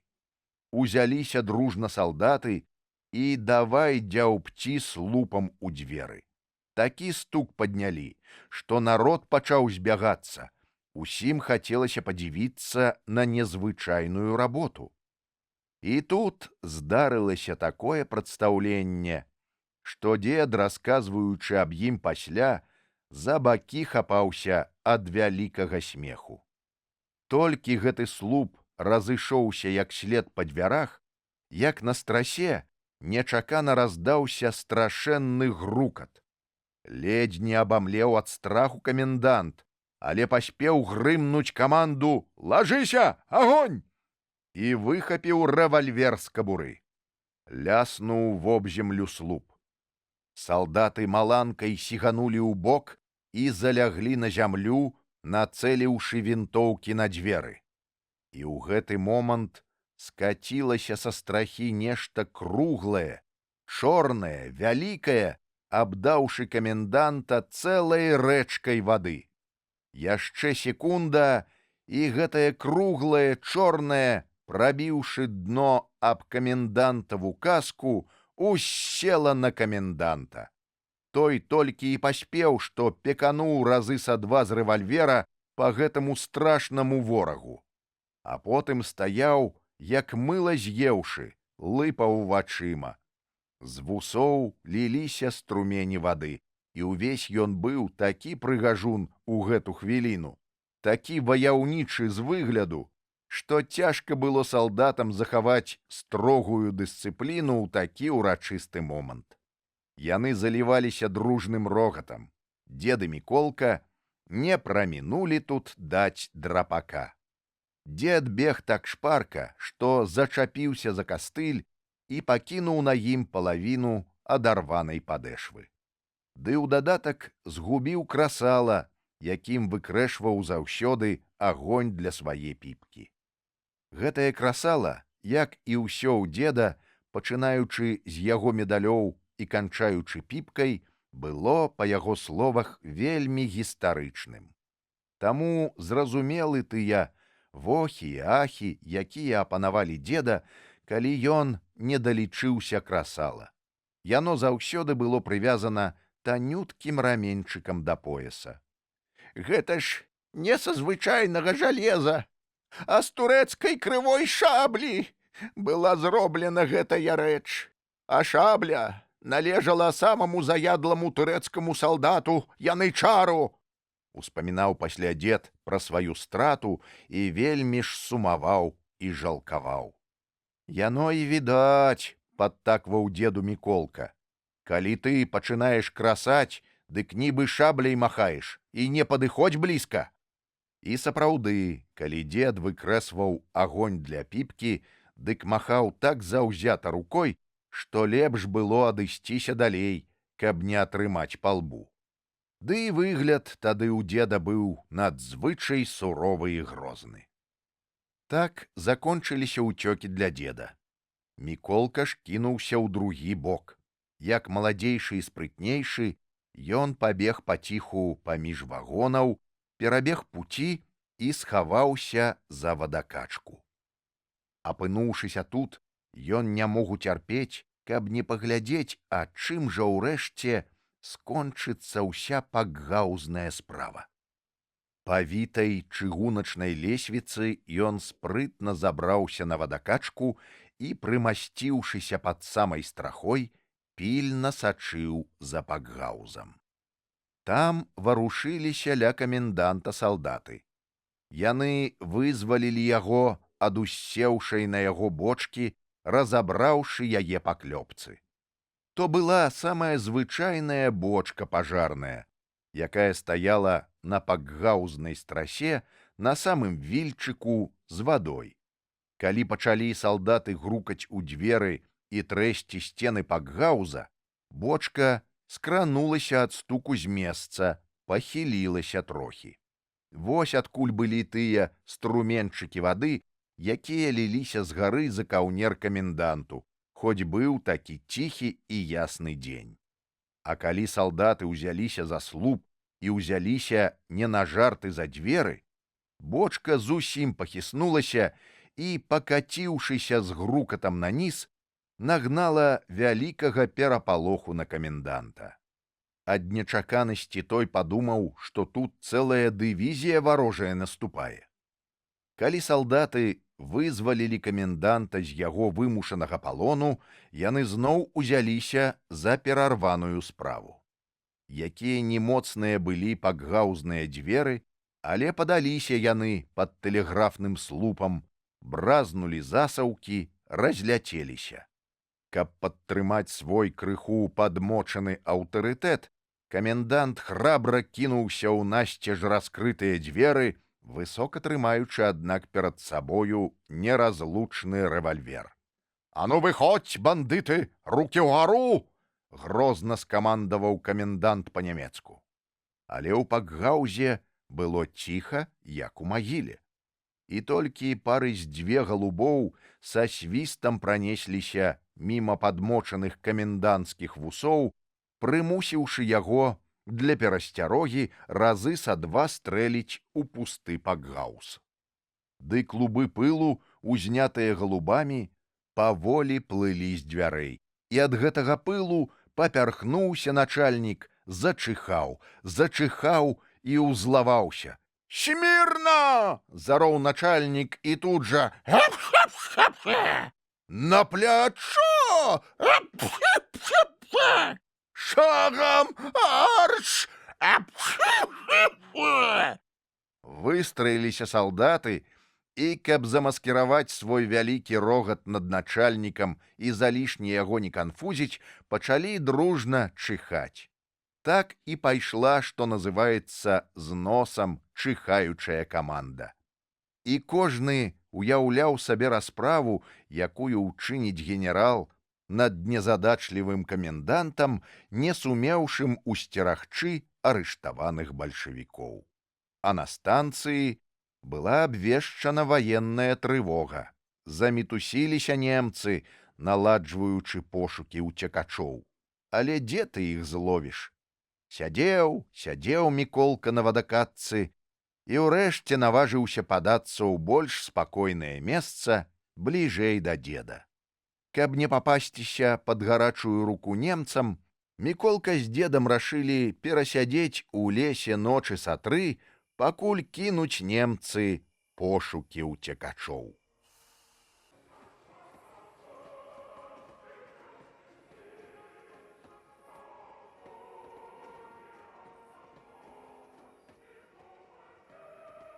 Стрэл на паляне. То ж гэтыя маці. Яны заўсёды плачуць. Бацька на катарзе быў, маці плакала.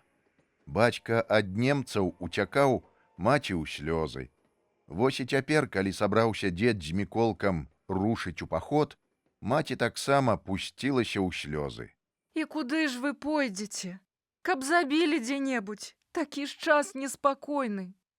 Не заб'юць, казаў важна дзед.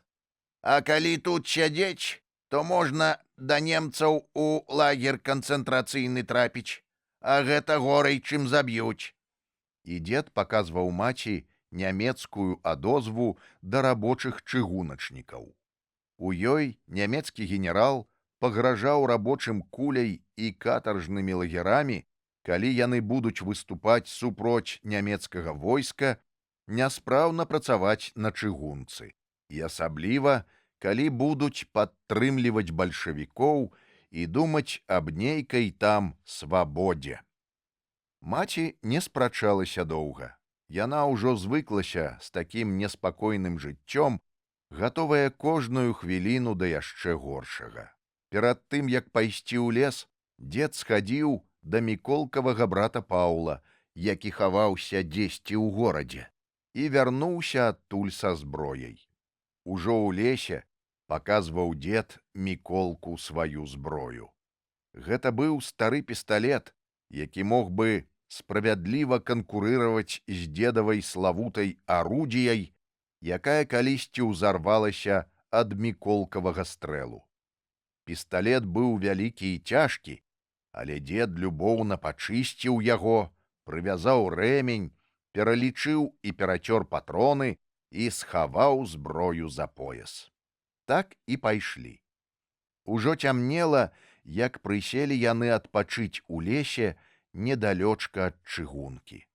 Адзін за адным ішлі таварныя цягнікі. Часта з вагонаў чуваць быў роў жывёлы, рохканне свіней, гагатанне гусей. «Куды ж гэта такую процьму жывёлы вязуць?» — запытаў Міколка ў дзеда. Куды? У Нямецчыну. Куды ж іначай? А дзе яны бяруць гэтую жывёлу? Як дзе? У сялян, па вёсках. Рабуюць немцы ўсё, што трапляе пад рукі.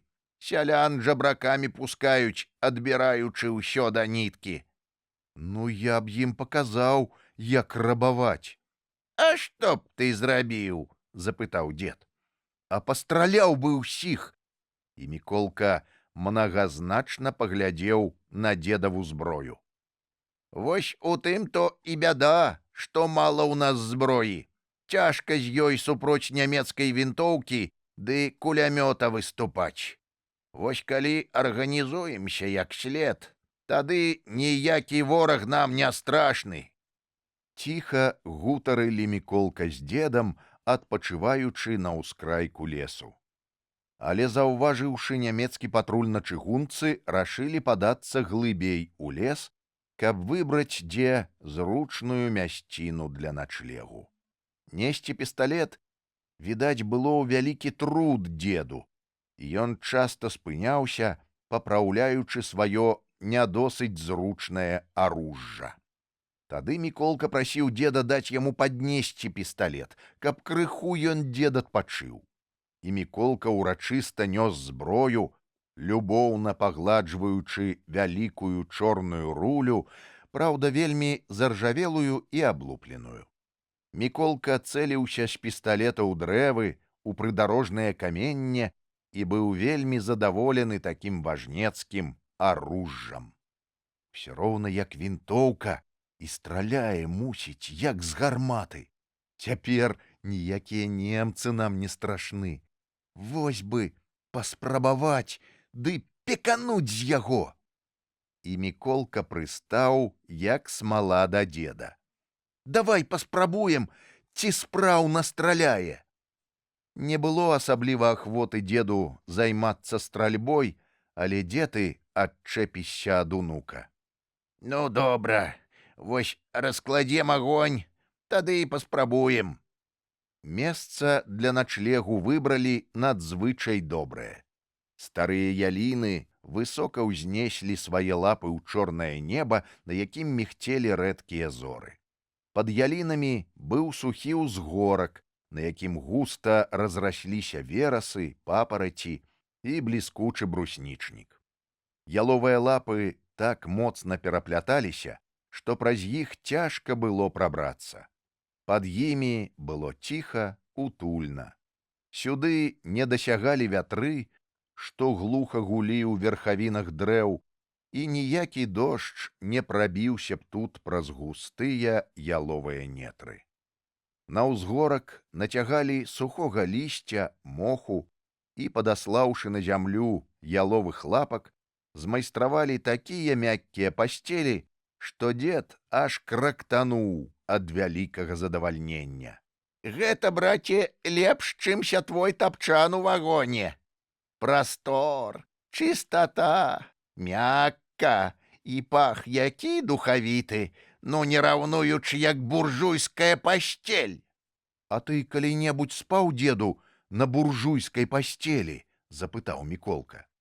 Спаць не спаў, але думаю, што пасцелі ў буржуяў важныя, мяккія. Нязручна ж з іх тоўстым пузам ды на падлозе спаць, як нам з табой. Назбіраўшы яшчэ сушняку, Міколка з дзедам расклалі невялікі агонь, і ён весела патрэскваў, асвятляючы бліжэйшыя дрэвы і згушчаючы цені за імі.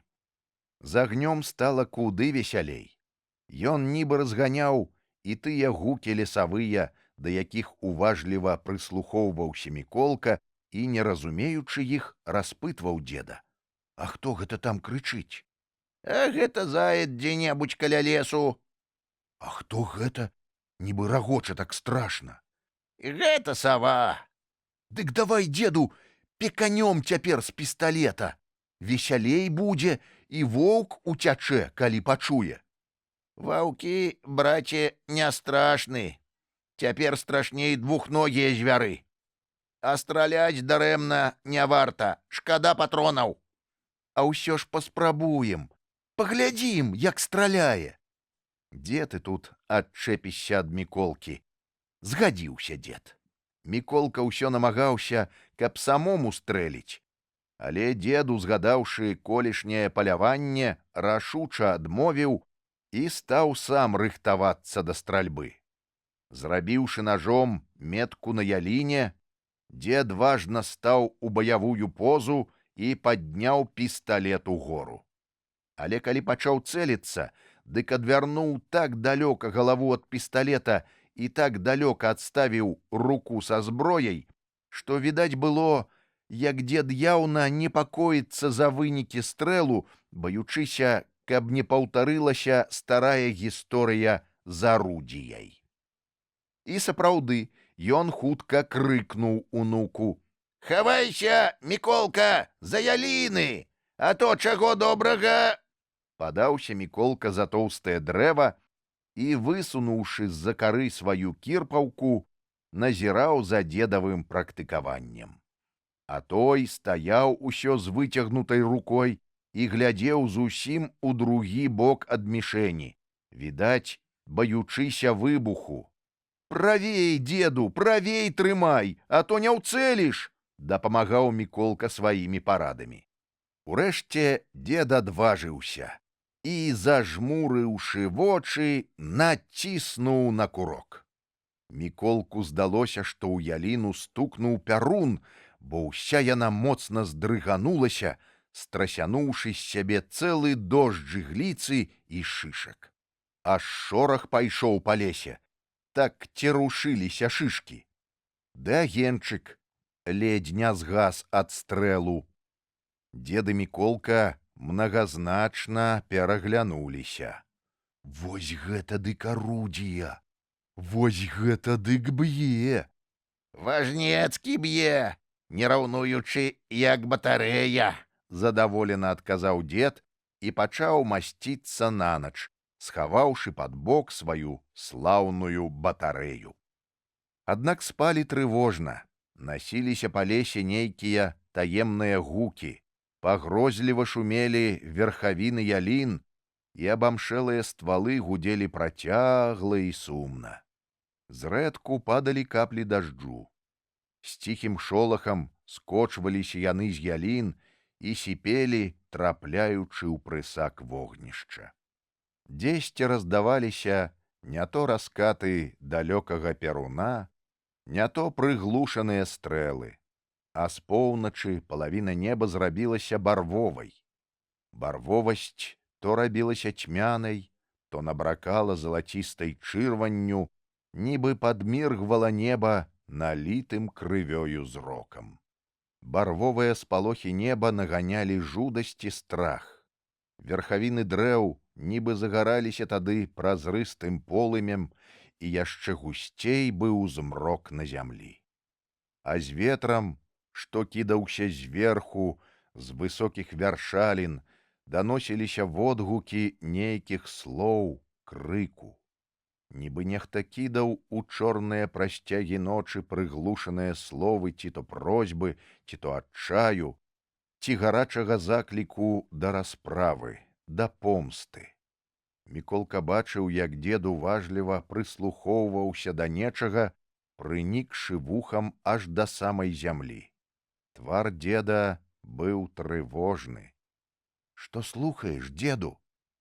«Нічога, унуча, гэта я так», — схамянуўся дзед, заўважыўшы, што за ім назірае Міколка. «Ты сабе спі спакойна». Але адзін за адным даляцелі гукі стрэлаў, і тады Міколка рашуча запытаў дзеда: «Ты не хавайся ад мяне, а скажы, што гэта робіцца ноччу?» «А што можа рабіцца цяпер? Няйначай немцы вёску паляць, рабуюць. Бачыш, зарава на паўнеба, значыць, хаты гараць». З паўночы крыху паспакайнела, і Міколка з дзедам моцна заснулі пад яловым дахам. Але пад самую раніцу, калі пачало ўжо шарэць на ўсходзе неба, ізноў упаўзла трывога ў лес. Прыслухаўся Міколка да палахлівых гукаў, насцеражыўся. Няйначай хто плакаў у лесе, да таго ж выразна чуваць былі паасобныя словы: Божа ж мой, Божа. І яшчэ чуваць былі нейкія словы, але былі яны зусім незразумелымі, і ніколі Міколка іх не чуў. Заварушыўся Міколка. Уставайма, дзед. Вунь, плачуць, ды блізка недзе. Дапамагчы трэба. Прыслухаўся дзед. Так, плачуць. Ну што ж, пойдзем, унуча. Вазьмі толькі ў мяшок наша снеданне. Міколка выкарпаў з цяпла 10 печаных бульбін, якія паклаў у прысак, калі лажыліся спаць, укінуў бульбу ў торбу, якая вісела ў яго цераз плячо. Смачна пахла бульба, і ад торбы ішла прыемная цеплыня, прыграваючы Міколка ў бок. У самы раз была гэтая цеплыня, бо ў лесе стаяў густы халодны туман, у расе былі лесавыя травы, кусты і дрэвы. Аж пальцы на руках адубелі ў Міколкі ад золкай вільгаці раніцы. Прыкладзеш руку да торбы, і добра, як ля печы ўсё роўна. Развіднела. Галасы раздаваліся ўсё мацней і мацней, выразна чуўся плач. Вось і выйшлі на самы ўскраек лесу да невялічкай палянкі, акружанай непралазным хвойнікам, хмызнякамі. Трохі не дайшлі да самай палянкі, як спыніліся, схаваўшыся ў хваёвым гушчарніку. Стаялі і моўчкі глядзелі на палянку. І праз якую хвіліну да Міколкі нахіліўся дзед, праказаў гарачым шэптам: «Ідзі, Міколка, назад адсюль. Не трэба глядзець на брудныя людскія справы». Але, сцяўшы зубы, стаяў Міколка і, нічога не адказваючы дзеду, глядзеў на палянку. Пад высокай разгалістай хвояй стаяў чалавек. Быў ён сярэдняга росту, шырокі ў плечах, прысадзісты. Быў ён без шапкі. Буйныя пасмы валасоў у беспарадку звіслі на бледны лоб. На чалавеку была звычайная сялянская світка, такія ж зрэбныя штаны. Ён быў босы і зябка перамінаўся з нагі на нагу. З-пад разарванага каўняра палатнянай сарочкі відаць быў матроскі цельнік у сінюю з белым палосамі. «Марак відаць», — падумаў Міколка, успомніўшы матросаў, якія цэлымі эшалонамі праходзілі праз станцыю ў часе рэвалюцыі. Але што асабліва кідалася ў вочы, гэта быў позірк гэтага чалавека. Ён быў поўны вялікай нянавісці да людзей, што стаялі вакол яго з вінтоўкамі са штыкамі. То былі немцы. Трое вартавалі чалавека, двое таропка, хапаючыся, рылі лапатамі зямлю, капалі яму, магілу. Свежы пясок жаўцеў на палянцы, бразгалі каменьчыкі аб лапаты. Завіхаліся людзі. І відаць было, нібы чаго саромеюцца гэтыя людзі, унікаюць глядзець у вочы адзін другому і нібы чакаюць нецярпліва, як хутчэй скончыць гэтую нудную справу. Толькі адзін з іх, што быў без вінтоўкі і трымаў у руцэ рэвальвер, хадзіў абыякава па палянцы, грозна падганяў тых, што капалі зямлю, крычаў, лаяўся. «Афіцэр!» — ціха шапнуў Міколку дзед і замоўк. З ямы вылезлі салдаты, кінулі ў бок лапаты, узялі вінтоўкі, што стаялі прыхіленыя да дрэва. Афіцэр падышоў да чалавека пад хвояй, выняў з кішэні нейкую паперу. Страшэнны плач раздаўся на паляне, і Міколка тут заўважыў, што збоку паляны, пад зламанай бярозай, стаяла жанчына з дзіцем на руках.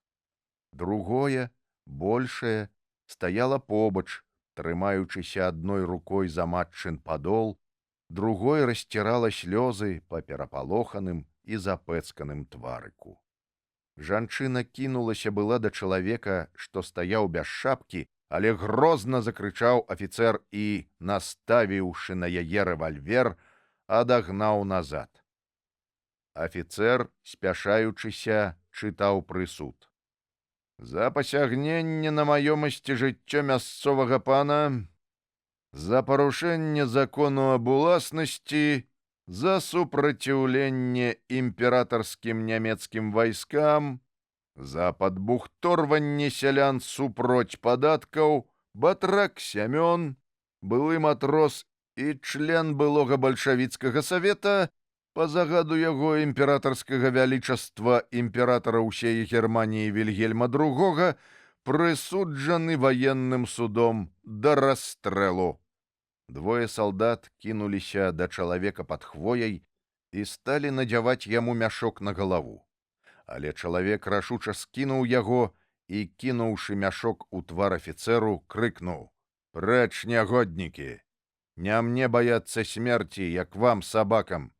Але памятайце, нават з магілы я падыму свой кулак, як грозную перасцярогу вам. І многа яшчэ жывых!» Далейшыя словы былі нячутны. Нешта грозна крычаў афіцэр.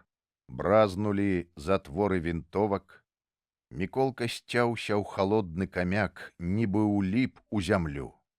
Яго слых абвастрыўся да таго, што ён чуў, як шархаціць пясок на магіле, як скочваюцца каменьчыкі на дно ямы. Ён чуў, здаецца, сваё ўласнае дыханне. Ён бачыў, як непакойна стаў варушыцца дзед, дастаючы нешта з-пад пояса, і гарачыя слязінкі павіслі на расніцах. Вось-вось расплачацца Міколка, выдасць сябе і дзеда ў гэтай лесавой схованцы. Грымнуў стрэл. Празрысты дым пасцілаўся над палянай. У ім губляліся фігуры салдатаў. Бачыў Міколка, чалавек як стаяў, так і стаіць. Вось яшчэ цэляць салдаты, але бачыць Міколка, як няўпэўнена ходзяць іх рукі, як дрыжаць вінтоўкі, паднімаючыся то задужа высока, то нізка. Яшчэ грымнуў залп, а чалавек усё стаіць пад хвояй, і вочы яго гатовы, здаецца, спапяліць усё перад сабой. Да таго гараць яны палаючым бляскам. І вось бачыць Міколка, як азвярэлы афіцэр кідаецца да салдат, выхоплівае ў аднаго вінтоўку і пачынае цэліцца ў чалавека пад хвояй. І не заўважыў Міколка, як над самым яго вухам грымнуў незвычайны стрэл. Афіцэр упаў як падкошаны, нязграбна раскінуўшы рукі на жоўтым пяску. Выразна бачыў Міколка падэшвы яго ботаў, спрыстаўшай да іх зямлёй. Ды яшчэ бачыў, як кінуліся ў бок напалоханыя салдаты, ды блізка каля іх шпарка прабег той чалавек, што стаяў дагэтуль пад хвояй. Чалавек, якому хацелі завязаць вочы, каб ніколі-ніколі не бачыў ён ні зары, ні яснага сонечнага ўсходу, ні чыстых зор, ні ўсяго, што ёсць на прыгожай зямлі. Гэта быў адзін толькі момант, калі, здавалася, нібы прыкуты быў да месца Міколка, не мог скрануцца, паварушыцца. «Пойдзем хутчэй адсюль, унучак. Не варта тут доўга аставацца». Дзед быў узрушаны не менш, чым Міколка, і таропка хаваў сваю зброю за пояс. І тут не вытрымаў Міколка. Ён кінуўся дзеду на шыю, церабіў яго сівую бараду, ласкава гладзіў шурпатыя шчокі ў маршчынках і штораз цалуючы гаварыў: «Які ж ты, дзед, слаўны чалавек, які ж харошы дзядуля, які ж ты, мой дзеду, храбры». Але дзед тут паморшчыўся крыху. «Пра храбрасць ты кінь, не ў ёй справа, унуча. Кожны павінен дапамагчы свайму чалавеку, які з мазаля жыве і якога крыўдзяць. Міколка з дзедам, спяшаючыся, пайшлі ад таго месца, дзе вызвалілі яны ад смерці чалавека, якога нават не ведалі, пра імя якога ніколі не чулі. Вызвалілі таму, што на чалавеку было зрэбнае палатно, у чалавека былі мазалі, чалавека хацелі забіць насільнікі, прыгнятальнікі. Міколка з дзедам трапляюць у бяду. Ужо вечарэла, калі Міколка з дзедам натрапілі на незвычайную стаянку ў лесе. Тут было некалькі дзясяткаў сялян з сем'ямі, з маёмасцю, з коньмі, з каровамі. Збоку ўсё было падобна на вялікі цыганскі табар. Стаялі калёсы з паднятымі ўгору аглоблямі. На аглоблях былі панадзяваны розныя дзяругі, коўдры. Пад гэтымі дзяругамі спалі на лахманах дзеці. Плакалі жанчыны то голасна, то ціха, наўзрыд. Плакалі па-рознаму, але словы былі адны: «А што будзе далей? Хіба жывымі ў магілу класціся?» Ля калёс гарэлі агні. Сухое вецце хвой патрэсквала ў полымі і сыпала ў гору снапы іскраў. Нібы раіліся залатыя пчолы, падымаліся ўсё вышэй і вышэй, аж пад самыя верхавіны маўклівых сосен ялін. Адсядзеўшых ля агню сялян мітусіліся навокал палахлівыя цені, яны скакалі па дрэвах, па кустах і знікалі, праглынутыя чорнымі змрокамі ночы. Усюды было трывожна. Гэта відаць было і па плачу жанчын, і па гутарках сялян, па іх трывожных позірках навокал. Некалькі чалавек было з старымі паляўнічымі стрэльбамі. Яны вартавалі жывёлу. Тут жа ў лесе пасвіліся коні, каровы, свінні. Міколку з дзедам спынілі некалькі чалавек, акружылі, запыталі сурова: «Што вы за людзі? Чаго паначы швэндаецеся па лесе?» А вы хто? перапытаў у сваю чаргу дзед. «Мы сяляне, уцяклі ў лес ад немцаў». Ну, дык і мы уцяклі ў лес, а самі мы рабочыя, чыгуначнікі. Слова за словам пачалася гутарка. І тут убачыў Міколка, што аднолькава прыходзіцца ад немцаў і рабочым, і сялянам. І тым і другім прыходзіцца хавацца, ратаваць сваё жыццё, апошні свой кавалак хлеба. Рабочага пад канвоем немцы вядуць на працу ў дэпо, на паравоз. За гэтую працу амаль нічога не даюць, прымушаюць галадаць. У селяніна немцы адбіраюць апошнюю карову, апошні хлеб, паляць яго хату, калі селянін не захоча добраахвотна аддаваць гэты хлеб.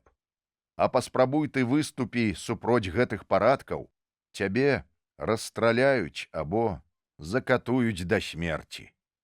«Адным толькі панам настала цяпер вялікае жыццё», — гаварыў адзін з сялян. «Толькі немцы прыйшлі, з'явіўся і пан, і такую расправу ўчыніў нам, што мы не снілі ніколі. Вось і сядзім цяпер у лесе, укрыўшыся небам. А сёмку матроса, які быў у батрацкім камітэце, выдаў пан немцам. Тыя прысудзілі сёмку да смерці за тое, што ён нібыта падбухторваў сялян да паўстання. Сёмка быў ворагам паноў. За гэта, відаць, і судзілі, і хто ведае, жыў цяпер сёмка ці не». Да самае поўначы гаварылі каля агню. Тут жа і ўлегліся спаць. Хто пад калёсамі, хто пад хатнім скарбам, прывезеным сюды. Хто тут жа каля агню, падклаўшы пад галаву торбу ці шапку-кучомку. Тут жа спалі і Міколка з дзедам. А перад самай раніцай узняліся ў лесе таропкія стрэлы. Папрачыналіся напалоханыя людзі, беглі куды папала, крычалі: «Ратуйцеся, немцы ў лесе!» Але хавацца было ўжо недзе. З усіх бакоў акружылі немцы паляну, дзе размясціліся ўцекачы сяляне. І калі намагаўся хто праскочыць праз густыя зарасці хмызнякоў, насустрач яму высоўваўся шырокі нямецкі штык і чуўся грозны вокліч: «Стой! Назад!» Сяляне кідаліся назад, але ўсюды іх сустракала адна і тая ж грозная каманда, шэрыя каскі салдат і ашчаціненыя штыкі.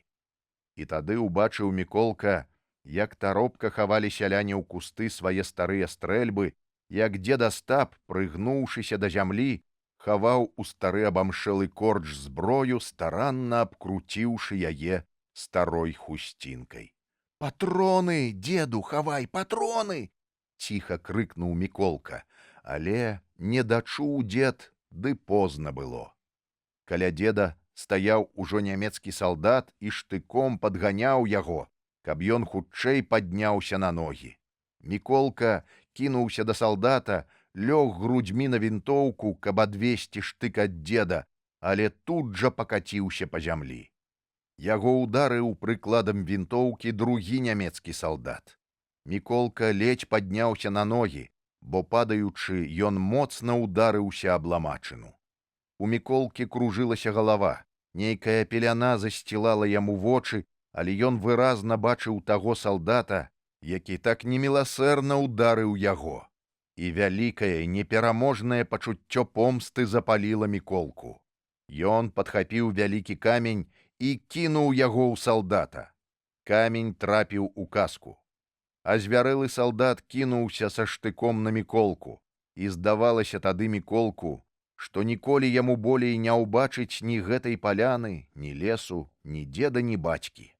Ля самых грудзей прамільгнуў перад ім шырокі штык, і Міколку здавалася нават, што ён бачыць на штыку цёплыя каплі расы ў барвовых і яркіх водблісках раніцы. Але то была не раса. Гэта Міколкава кроў пацякла па штыку. Хапіўшыся за яго абедзвюма рукамі, Міколка моцна, да пякучага болю парэзаў пальцы і крыкнуў. Яго адцягнулі ад штыка падбегшыя жанчыны. «Што вы з хлопчыкам робіце, рабаўнікі?» — крыкнулі яны азвярэламу салдату. Той памкнуўся быў жорстка расправіцца са сваёй ахвярай, але нейкі трэці салдат затрымаў яго за рукі, нешта гаварыў яму, няйначай папракаючы за дзікі ўчынак. Хутка ўсіх сялян павялі пад канвоем з лесу. Сярод сялян быў і Міколка з дзедам. Ззаду салдаты гналі сялянскіх кароў, ганяліся па лесе за коньмі, за свіннямі. Развіднела. Узышло сонца. Было яно нейкае пахмурнае, мутнае, нібы шызая пеляна засцілала яго ранішні зрок. То былі шэрыя хмары, якія абляглі ўсё неба, праглынулі сонца, замуцілі небавую сінь. Неба было шэрае, халоднае, нібы ў познюю дажджлівую восень. «Гэта ж дым, а не хмары», — праказалі сяляне. І сапраўды, то дагарала вёска, да якой падвялі цяпер пад канвоем сялян. Вёска гарэла ўжо другі дзень, і некаму было тушыць пажару, ды і баяліся тушыць. Вёску падпалілі немцы за супраціўленне сялян непамерна цяжкім падаткам і кантрыбуцыям. У гэтым падпале вінаваты быў і пан, які помсціў сялянам за рэвалюцыю і падгаворваў немцаў на бязлітасную расправу з беднатой вёскі. І вось стаялі пачарнелыя коміны, дыміліся галавешкі, струменьчыкі дыму віліся ад платоў, ад пажоўклых яблынь, бяроз. Зграі крумкачоў ляталі ў паветры, апускаліся сям-там на гарачых папялішчах і завіхаліся на трупах жывёлы, загінуўшай у дыме у агні. «Наша вёска», — ціха прамовіў адзін селянін да дзеда. «Вось яны ж і спалілі», — паказаў ён на сваіх канваіраў. Над усімі навісла грозная цішыня. Толькі чуваць былі кароткія загады афіцэраў ды канваіраў. Твары салдат былі ва ўсіх грозныя, у некаторых раз'ятраныя. Гэтыя зусім былі не падобны на тых, якія займалі калісьці Міколкаву станцыю. Там былі палкі запасных салдат. Многія былі з бародамі, пажылыя людзі. Неяк нават лягчэй было гаварыць з імі. Не так па-зверску абыходзіліся яны з народам. У гэтых жа і форма трохі інакшая. Чорныя венгеркі, большасць салдат на конях, у многіх чорныя шапкі і на шапках страшныя чарапы з перакрыжаванымі касцямі. Відаць, гусары смерці з карных вільгельмаўскіх батальёнаў. Быць цяпер у бядзе нам, ціха прагаварыў дзед Астап да Міколкі. Канваіры спынілі народ недалёка ад спаленай вёскі. Паставілі пару кулямётаў, нацэліўшы іх на сялян. Асобна ад усіх пад узмоцненым канвоем трымалі двух маладых сялянскіх хлапцоў, якіх захапілі немцы са зброяй у лесе. Канваіры і афіцэры, акружыўшы сялян, нечага чакалі. І раптам заварушыліся, заўважыўшы на дарозе ад маёнтка белае воблачка пылу. Воблачка расло, шырылася. І хутка ўсе ўбачылі, што гэта шпарка едзе па дарозе, запрэжаная ў чацвёрку коней карэта. Паабапал і ззаду карэты ехала чалавек з 30 коннікаў. Усё гэта былі тыя ж гусары смерці. Чацвёрка коней стала як укопаная перад кругам сялян. З карэты паволі сышоў добра апрануты чалавек з навіслымі сівымі вусамі, у паляўнічым касцюме, у жоўтых ботах. Чуваць было, як рыпелі гэтыя боты, становячыся на зямлю. То быў памешчык. Ён дапамог выйсці з карэты другому чалавеку у вайсковай форме. «Палкоўнік нямецкі», — шапнуў нехта збоку і замоўк пад суровым позіркам канваіра. Памешчык з палкоўнікам падышлі да сялян. Спешыліся коннікі, пад'ехала яшчэ адна каламашка, і з яе таропка вылез поп, няўклюдна апраўляючы падраснік, з-пад якога, відаць, былі наваксаваныя папоўскія боты. «А гэты, сіваграк, чаго тут?» — гучна запытаў дзед Астап у стаяўшага побач з ім селяніна, але той не паспеў адказаць, бо загаварыў памешчык. Ён стаяў перад народам, важна выставіўшы ўперад немалы свой жывот, ленавата пакручваючы вус, і нібы усміхаўся сялянам самай мірнай, лагоднай усмешкай. «Ну вось, мужычкі, ізноў мы з вамі сустрэліся. А вы думалі, што мы рассталіся навекі? Ну што ж, мала з вас ласкі імператара Вільгельма». І ён паказаў рукой на абгарэлыя коміны сялянскіх хат, на сумныя папялішчы. «Вы думалі, што вам пройдуць так? Даруюцца грабяжы над маім маёнткам? Што вам даруецца бальшавіцкае свавольства? Не, не чакайце, мае мілыя, гэта вам не свабода. Гэта вам не бальшавікі. Гэта войска вялікага імператара Германіі, якое стаіць за закон, за законную ўладу, за маю зямлю, за маё дабро». Ён гаварыў і гаварыў, і словы яго перайшлі ўжо ў шалёны крык. Ён захліпаўся словамі, пырскаў пенай, пагражаў, лаяўся. «За кожную маю карову я вазьму цяпер 3 каровы. За кожнае зярно вы будзеце расплачвацца са мной сваёй крывёю і потам. Я згнаю ў турмах, я расстраляю». Яго спыніў чамусьці палкоўнік, запытаў нешта. Тады памешчык пачаў гаварыць больш спакойна. «Палкоўнік ставіць перад вамі ўмову. Калі хочаце яшчэ пабачыць свету, гаварыце, хто забіў нямецкага афіцэра і вызваліў сёмку бальшавіка». Народ глуха маўчаў. Толькі відны былі сцятыя ў бяссіллі кулакі, суровыя твары былі ў цяжкай задуме. Ужо бегаў памешчык сярод людзей, ярасна трос кулакамі, грозна падступаў да некаторых. Гавары, дзе Сёмка? Хто яго вызваліў? Але маўчаў народ. Толькі ўсхліпвалі жанчыны, выціраючы слёзы ражкамі хусцінак, ды плакалі дзеці. Адышоўся памешчык, пачаў нешта раіцца з палкоўнікам. Той махнуў рукой аднаму з афіцэраў. Двух хлапцоў, якіх узялі з лесу са зброяй, падвялі да абгарэлай грушы, паставілі пад ёй. Да іх падышоў поп, нешта гаварыў ім, паказваючы на крыж. Але бачыў Міколка, як плюнулі хлопцы на крыж папу, на яго грудзі. Як пабіты сабака, адышоў поп у бок. Загаласілі жанчыны, хапіўшыся за галовы. Глуха шапталі старыя: «Калі ж кончацца гэтыя здзекі, ці доўга цярпець яшчэ будзем?» Грымнулі стрэлы. Міколка не глядзеў туды.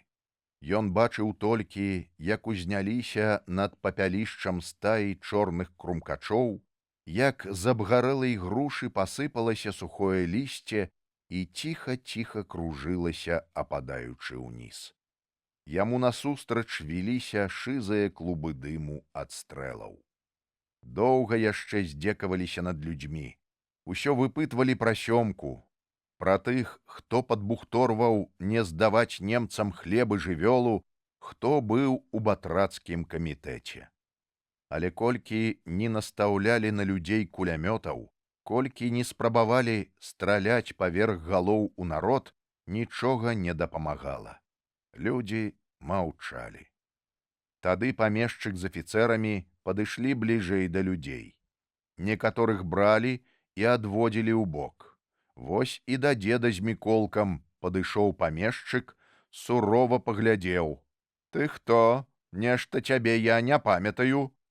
«Я таксама з табой незнаёмы. Не даводзілася сустракацца», — працадзіў дзед скрозь зубы. «А ты, чорт стары, адказвай, калі з табой гавораць. Жарты ў мяне кароткія. Хто і адкуль?» — усё пытаў расчырванелы ад злосці пан. «Чалавек я. Вось хто я». Ашалелы пан трос дзеда Астапа за рукі. Кастлявыя былі гэтыя рукі, з шырокімі пляскатымі далонямі, з вечнымі мазалямі, з незмываемым нагарам ад дэпоўскага жалеза, са слядамі ад мазуту. Зірнуў на іх пан і затросся аж. «Недарма ты ацираешся тут сярод мужикоў. Відаць, з рабочага кодла, пракляты!» — засіпеў ён і, заўважыўшы Міколку, запытаў яго грозна, паказваючы на дзеда. «Гавары, хто гэта такі?» «Гэта мой дзед», — адказаў напалоханы Міколка. «Які дзед?» «А дзед? Вось проста дзед, і ўсё тут». «А ты адкуль узяўся? Хто ты, шчанё?» Хацелася Міколку сказаць, што не шчанё ён, а самы што ні на ёсць бальшавікоў сын, але, зірнуўшы на дзеда, схамянуўся. Прагаварыў ціха: «А я дзедаў унук». «А фамілія твая?» Зірнуўшы яшчэ раз на дзеда, прамовіў: «Не ведаю». Як уджалены падскочыў пан. «У склеп іх!» — грымнуў ён на ўсё горла. Міколку з дзедам адвялі ў бок ад купкі людзей, акружаных цяпер моцным канвоем. Салдаты ганяліся за каровамі, за іншай жывёлай. Частку гналі ў маёнтак да памешчыка, рэштку бралі для нямецкага войска. Сяляне аставаліся на дымных папялішчах. Над папялішчамі кружыліся крумкачы. Дыміліся платы і дрэвы садоў. Пад абпаленай грушай ляжалі два забітыя чалавекі. Міколка з дзедам ішлі ў групе людзей. Іх падганялі салдаты. На салдатах былі чорныя венгеркі і чорныя шапкі. На шапках былі страшныя чарапы. На пражках паясоў паблісквалі пад сонцам выбітыя літары нямецкіх слоў «З намі Бог». Кружыліся крумкачы над дымнымі папялішчамі. Паблісквалі штыкі. Людзей вялі ў склеп. У нямецкім палоне. Склеп быў нізкі, вільготны, з прапыленымі бруднымі сценамі, з невялікімі акенцамі, узятымі ў жалезныя краты. У акенцы відаць былі ногі часавога. Другі часавы быў ля дзвярэй, ад якіх вяла ў склеп невялічкая лесвіца. Гэты часавы хадзіў узад і ўперад ля дзвярэй і раз-пораз гучна пакрыкваў, каб не размаўлялі між сабой, каб сядзелі ціха, маўкліва. Было тут каля 30 чалавек. Было некалькі батракоў, адзін каваль, а рэшта сяляне. Усе чакалі, чым жа скончыцца ўрэшце гэтыя падзеі, ці будзе калі збаўленне ад пана, ад немца, ці хутка прыйдзецца паміраць. Спрабавалі спытаць аб тым часавога. «Што-то будзе з намі?» Часавы трохі разумеў словы. Ён зразумеў запытанне. Усадзіўшы з размаху штык у зямлю, ён сказаў: «Вось што будзе з вамі». Такі быў адказ. Ад гэтага жэсту ў многіх забегалі мурашкі па целу і стала цяжка дыхаць. Каб пазбыцца невясёлых дум, стараліся заснуць, масціліся на цаглянай падлозе, на старых бочках, паскіданых у склепе. Мала гаварылі, бо ўсё ўжо было перагаворана паміж сабой, і кожны знаў галоўную ўмову: не гаварыць немцам нічога, не выдаваць нікога. Толькі адзін з сялян з прычасанай у клінок барадой у чыстым новым кажушку усё бошкаўся ды войкаў у кутку. «Ах, Боже мой, Боже! Ах, Боже мой, Боже!» Адзін з маладзейшых раздражнёна сказаў яму: «Ды кінь ты Бога трывожыць! Пражыў век свой сабакам, памры хоць па-людску». Чалавек змаўкаў на хвіліну, потым зноў пачынаў сваё: «Ах, Боже мой, Боже!» А часам, забыўшыся і не зварочваючыся ні да каго, шаптаў сабе ў голас: «Я ўсё раскажу, усё. І хто ў пана браў, і хто да бальшавікоў быў блізка, і хто бальшавіцкім духам жыве». Тады акружылі яго ціха і, наставіўшы кулакі да носа, папярэдзілі грозна: «Замоўч, Божая гніда! Толькі рот паспрабуй раскрыць, не ўбачыш болей ты свету. І памятай, калі выдасі хоць аднаго чалавека, не жылец ты на гэтым свеце. Не гэтымі, дык другімі рукамі задушым. З агнём полымем пусцім усе твае паганыя здабыткі». Чалавек змаўкаў, бялеў і тросся ўвесь, як у ліхаманцы. Гэта быў, трапіўшы сюды па неразуменню, царкоўны стараста суседняга сяла. Ён баяўся за сваё жыццё, баяўся немцаў, каб не трапіць у немінучую бяду. Але яшчэ болей баяўся ён сваіх сялян. Ён добра ведаў, што яны не кідаюць сваіх слоў на вецер, што ўсіх іх не заб'юць, што заўсёды знойдуцца людзі, якія здолеюць жорстка расправіцца з ім. І ён тросся, баяўся, як смоўж уцінаў галаву ў плечы, маліўся Богу. Вельмі ненавідзеў гэтага чалавека Міколка. Гатоў быў сваімі рукамі задушыць яго, каб змоўк гэты паганы слізкі рот, які памінае ўсё Бога, Багародзіцу. Як жа? Багародзіца, благадатная. У склепе прасядзелі да самага вечара. Увесь дзень сядзелі галодныя, толькі далі ім па кубку халоднай салдацкай кавы, горкай, нясмачнай. Дзед аж плюнуў: «І гэта ежа называецца!» Вечарам зайшоў афіцэр і пачаў выводзіць па аднаму, па два са склепа. Неўзабаве павялі і дзеда з Міколкам. Іх доўга вялі па розных калідорах, закутках, урэшце прывялі ў вялікі прыгожа абстаўлены пакой. Тут было некалькі салдат, афіцэр. За сталом сядзелі памешчык і надзьмуты палкоўнік. «Абшукаць!» быў кароткі загад. Міколку і дзеда старанна абшукалі. З кішэняў вынялі з пару печаных бульбін, урачыста паклалі іх на паперы на стол. З-за пазухі дзеда дасталі невялічкі пакунак, скручаны з розных анучак. Абодвух падвялі да палкоўніка. Паказалі палкоўніку знойдзеную пры вобыску бульбу. Той паглядзеў, пачаў смяяцца з памешчыкам. «І гэта называецца людзі, апора бальшавікоў, варвары, дзікуны, харчуюцца як жывёла, як першабытныя людзі. І яны яшчэ, бачыце, хочуць свабоду, ім хочаце, бачыце, улады. Яны хочуць быць уладарамі зямлі, уладарамі фабрык, заводаў, вялікай чалавечай культуры.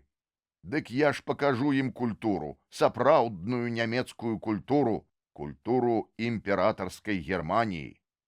І, павярнуўшыся да афіцэра і павысіўшы голас, ён грымнуў: «На 2 гады ў канцэнтрацыйныя лагеры, як удзельнікаў беспарадкаў.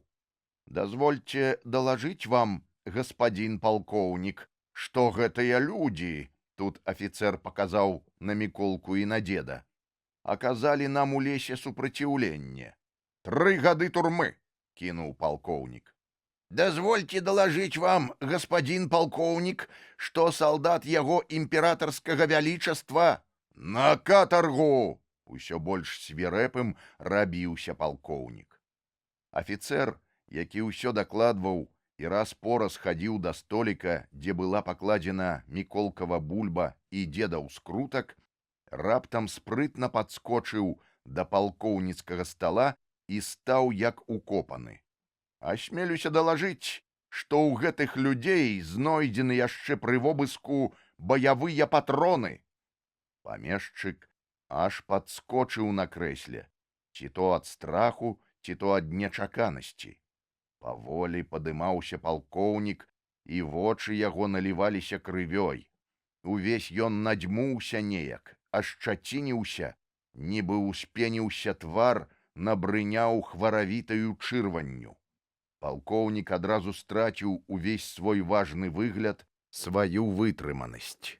Ён бегаў навокал стала, падбягаў да дзеда з Міколкам, трос кулакамі, адскокваў раптам назад, нібы не Міколка стаяў перад ім, а ўзброены да зубоў чалавек.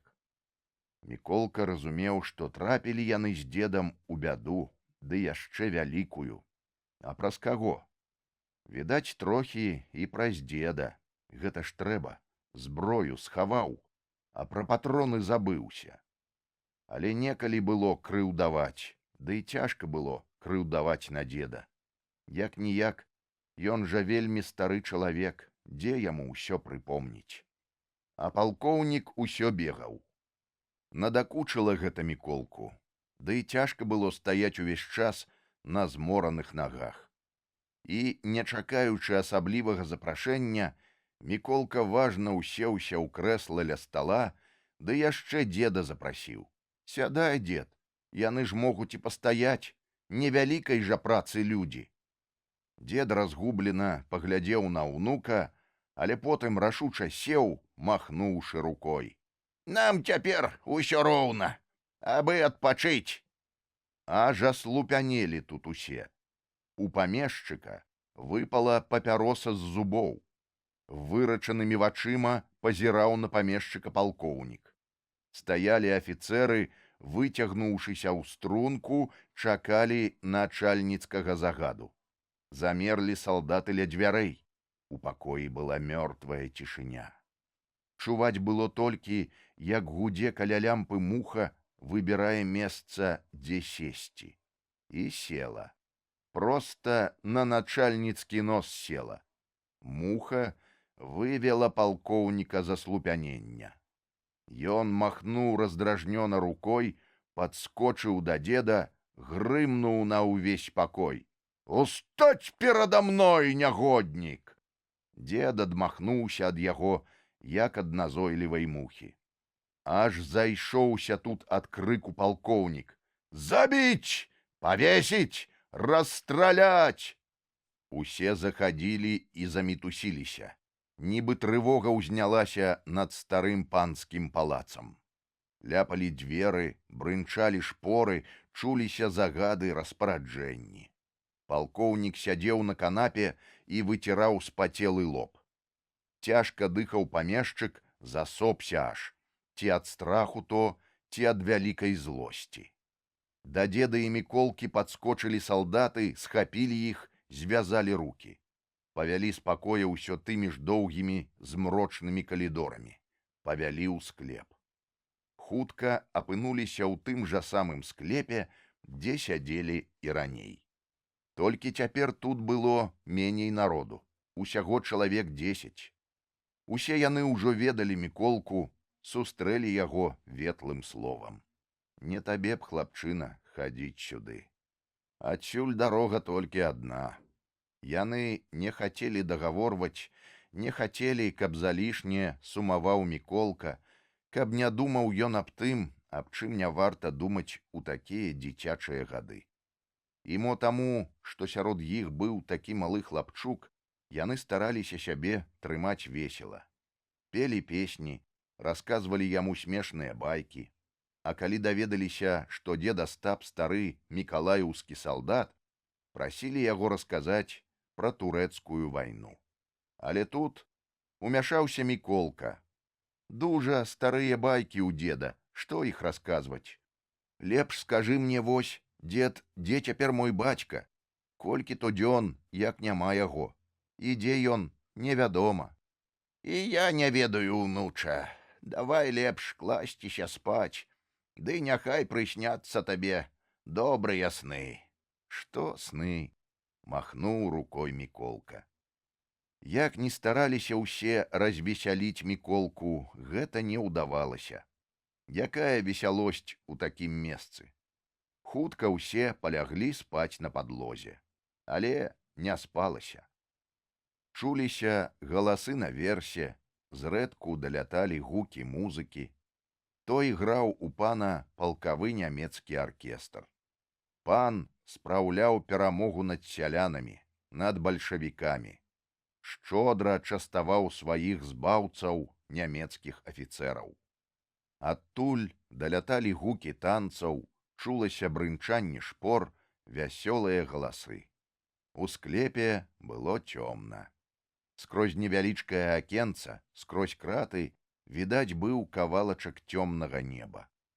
На ім пераміргваліся махнатыя зоры. Крычала нейкая птушка ў садзе. Здалёк, з-за саду, даносіўся дзіцячы плач, і нечая маці ціха спявала: «Баю-бай, ай». Відаць, батрачка калыхала недзе свайго малога.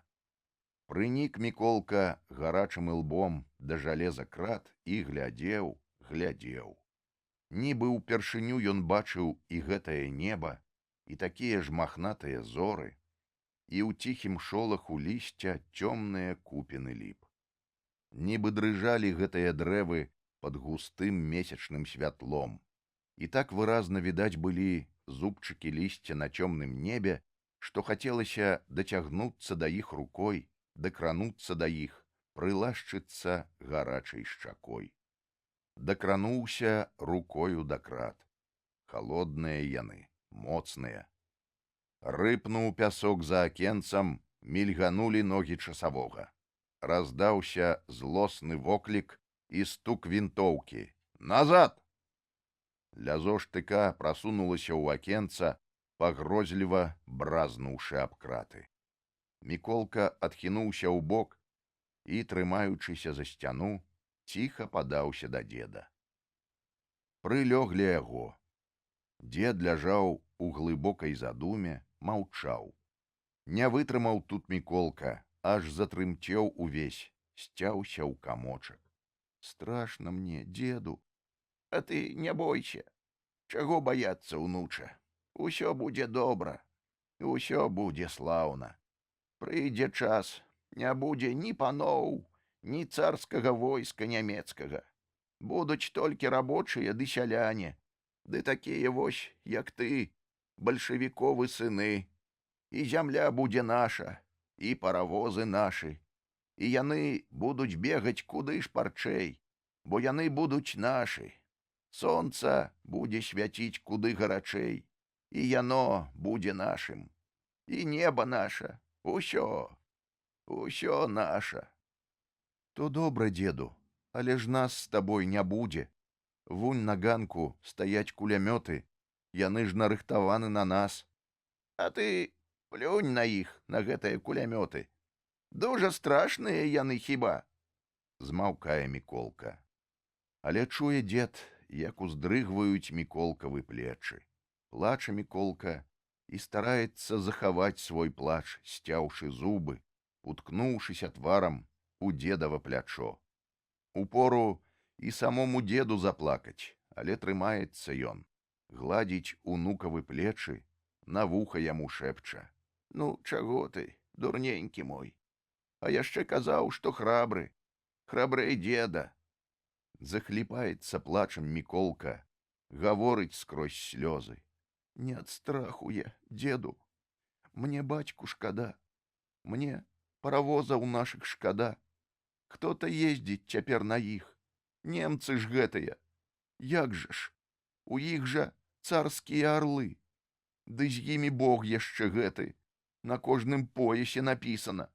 А ты, унуча, яшчэ раз плюнь і на арлоў, і на Бога. І арлам галовы скруцім. І дасць Бог, і Богу шыю звернем. Было то клопатаў, каб аб іх думаць. А дзеду ты вер. Кладзіся вось і спі. Усё, браце, будзе наша. Толькі выспацца цяпер нам трэба з табой. Ну, кладзіся». Ціха ў склепе. Чуваць роўнае дыханне сонных людзей. Прашуршыць часам спужаная мыш у саломе. А на дварэ парыпвае пясок пад цяжкімі ботамі часавога. Паблісквае штык пад месяцам. Цьмяна льсніцца цёмная казка. Застыглі на ганку палаца чорныя кулямёты, ды дрэмлюць салдаты ля іх. Ціха шалясцяць на вятрыску пахучыя ліпы, скідаючы на жвір, на траву цяжкія кроплі расы. Спіць Міколка. Нібы спіць і не спіць. Ён едзе на вялікім паравозе. Ля акенца бацька сядзіць. Снапы гарачых іскраў ляцяць з трубы і нізка пасцілаюцца над дрэвамі, над кустамі, над бязмежнымі прасцягамі палёў. Ляцяць рэйкі насустрач і нібы пасцілаюцца пад магутныя колы, нібы праглынаюцца паравозам. А ён усё шпарчэй і шпарчэй, ціха кружыцца галава ў Міколкі, развяваюцца валасы ад страшэннага ходу, ад імклівага ветру. Пара шыпіць, аж гудзе, і ляскочуць сталёвыя колы. Тах-тах-тах, тах-тах-тах. Зірнуў Міколка ўперад, і валасы ў яго дыбам. Проста на іх ляціць, набліжаецца семафор. Вялікі, чырвоны, як кроў гарыць яго зыркае вока. А паравоз усё шпарчэй і шпарчэй, аж заходзіцца сэрца, дыхаць цяжка. Збіраецца з сілай Міколка, намагаецца крыкнуць, але цяжка перамагчы страшэнны бег паравоза, гэты грукат сталі, жалеза, гэтае гудзенне шалёных вятроў. Яшчэ секунда і, перамагаючы страх, крыкнуў Міколка: «Бацька, стой! Стой, стой! Семафор вунь чырвоны!» Крыкнуў і прахапіўся, вочы адкрыў. Разам з ім прачнуўся дзед, прачнуліся ўсе, што спалі з ім разам. Спачатку нічога не маглі ўцяміць. У склепе было відна, але святло было нейкае дзіўнае. Маленькае акенца ўзіралася ў іх распаленым чырвоным вокам. «Пажар!» — схамянуліся ўсе і кінуліся да акна. нечаканае вызваленне. Кавалак неба, які відзён быў праз акенца, цяпер здаваўся жывым. Нібы трапятаў ён, калыхаючыся ў чырвоных пералівах. Чырвань то набракала крывёю, то рабілася цьмянай, то раптам успыхвала на ўсю шырыню залацістымі водбліскамі. Водбліскі цямнелі, гаслі, знікалі і зноў успыхвалі з новаю сілай, паланілі ўсё неба. І здавалася, плавіцца неба, робіцца вадкім, празрыстым. Вось-вось успыхне яно і ападзе на зямлю мільёнамі іскраў і ззяючага вугалля. Нібы аграмадная птушка ўзмахвала агнявым крылом, і яно білася, трапятала, параненае, цяжка прыпадала да зямлі, рассыпаючы па небу залатыя пер'і. Глуха шумелі цяпер барвовыя кроны ліп. То ўзняўся вецер і грозна гудзеў у садзе, па сценах палаца, па даху. Чамусьці не відаць было часавога, не чутна яго цяжкага кроку. «Пажар!» — крыкнулі людзі. Але дзе гэта гарыць? Няйначай пачалося з панскіх гумнаў, адтуль ляцяць іскры. І толькі сказалі гэта, як страшэнны выбух адкінуў іх ад акна. Бліснула асляпляючым полымем, і, уздрыгануўшы, глуха загудзелі сцены склепа. Пасыпаўся тынк са сцен, са столі. Чутна была бязладная тупатня ног наверсе, чыесьці крыкі, і зусім недалёчка раздалося некалькі адрывістых стрэлаў. Потым раптам нібы ўсё змоўкла на хвіліну, і злавесная цішыня павісла над домам, над садам. Міколка зірнуў у акно, і першае, што ён убачыў, гэта нямецкую каску. Яна ляжала ля самага акенца, уткнуўшыся казырком у пясок. Ля ганка на каменні ў нязручных позах раскінулася некалькі чалавек. Ляжаў абернуты кулямёт, цьмяна паблісквала стужка з патронамі. Людзі ляжалі нерухома. «Дык вось яно што!» — ускрыкнулі разам усе людзі ў склепе. «Пажар то, відаць, няпросты, наш пажар, партызанскі!» Раптам раздаліся з грукатам дзверы на ганку, і цэлая група людзей з'явілася там. Яны выходзілі з панскага палаца. Уперадзе ішоў звязаны палкоўнік, разам з ім клыпалі некалькі афіцэраў, трымаючы рукі ўгору. Іх канваіравалі каля 20 чалавек з вінтоўкамі, з драбавікамі. У аднаго Міколка заўважыў звычайную сякеру. Палкоўніка і афіцэраў павялі кудысьці за вугал у цёмную ліпавую алею. Тут жа, ля ганка, стаяла група абяззброеных нямецкіх салдат. Яны стаялі без канвою, аб нечым гаварылі, спрачаліся. Чуваць былі асобныя словы, смех, паасобныя вясёлыя выкрыкі. Дзесьці ў садзе грымнула некалькі стрэлаў. Салдаты замоўклі на хвіліну, некаторыя махнулі рукой. І тут толькі зразумелі людзі, якія сядзелі ў склепе, што яны вольныя цяпер, што наканаваная смерць прайшла міма іх стараной. І абняўшы радасна адзін аднаго, расцалаваўшы малога Міколку, яны пабеглі да акна і пачалі біць па яго жалезных кратах. На стук прыбеглі некалькі нямецкіх салдат. Яны зірнулі ў акенца і кінуліся кудысьці за дом. Хутка цэлая група людзей паказалася адтуль. Бразнулі засовы дзвярэй, і палоннікі склепа адзін за адным выйшлі на вольны прастор. Развіднела ўжо. Вось-вось пакажацца сонца над блізкім лесам, але ясней сонца ўзнялося пад самае неба, гучнае і радаснае ўра. І здавалася Міколку, што вылеціць яго сэрца з грудзей ад вялікай радасці. Ён кінуўся на шыю матросу, які, відаць, камандаваў усімі людзьмі. Ого, які ж ты яшчэ маленькі, а так ужо немцаў укрыўдзіў, што яны табе смерць рыхтавалі, усміхнуўся матрос і, падхапіўшы Міколку, падняў яго высока-высока пад самыя шаты нерухомых ліп.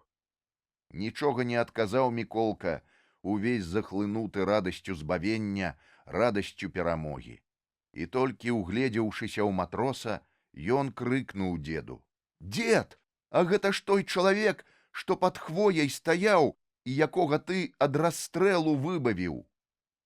І што тут было, хіба апішаш? Дед абняўся з матросам. Яны кінулі вобземлю шапкі і разы 3 пацалаваліся, моцна абняўшыся. Аж войкнуў дед, да таго моцна сціснуў яго ў абдымках Сёмка матрос. І бачыў нават Міколка, як заплакаў дед, і які ж ён хітры. Не ў прыкметку выцер слязу кончыкам барады. Не сцярпеў тут Міколка, папракнуў деда. А здаецца ж, не малы ты ўжо, дед, і трэба ж так. То ж гэта не сляза, унуча, гэта радасць, сканфузіўся дед. Ну што ты зробіш тут з гэтым дедам? Сёмка матрос запытаў іх, адкуль яны, што за людзі і якія прычыны прымусілі деда смела заступіцца за яго сёмкава жыццё. І калі ўсе даведаліся, што дед Астап, бацька памочніка машыніста Андрэя, а Міколка сын Андрэяў, агульнай радасці не было канца краю. «Гэта ж мой найлепшы прыяцель, твой бацька», — гаварыў ён Міколку. «Твой жа бацька, самы смелы бальшавік. Мы з ім, ды з другімі рабочымі, ды з нашымі вось партызанамі добра правучым паноў. Будуць ведаць, як вёскі грабіць. Бальшавікоў ды беднату выдаваць немцам на расправу. А прыйдзе час, возьмемся як следы за немцаў». Панскі палац пачаў ужо гарэць з аднаго канца. Вострыя языкі полымя вырываліся з верхніх акон, узнімаліся чорныя клубы дыму. Важнецкі гарыць. Усё пайшло пылам дымам. Мала было яму ўсё, гаду. Ад хцівасці на нашыя вёскі пайшоў, праз яго пагарэлі. Немцаў наслаў. Няхай жа гарыць, выгарае, каб і кораня панскага не засталося. І тут хапіўся матрос. А гэтага самага тлустага д'ябла, самога пана, мы яшчэ не злавілі. Схаваўся гад недзе. Выкурым, нідзе дзенецца. І тут заўважыў Міколка, як з верхняй веранды скочыла на зямлю нешта белае, грузнае. Ён, як душ, кінуўся ўслед. За ім пабег дед. Белае, грузнае кінулася ў зараснікі бэзу, акацый. Вось яны наганяюць ужо, толькі лыткі ўцекача мільгаюць у роснай траве. А спыніцца, каб дык не. Гэта быў пан. Ён выскачыў у адной сародцы і цяпер пабег, засопшыся, наважыўшыся праскочыць сад і даць лататы да лесу.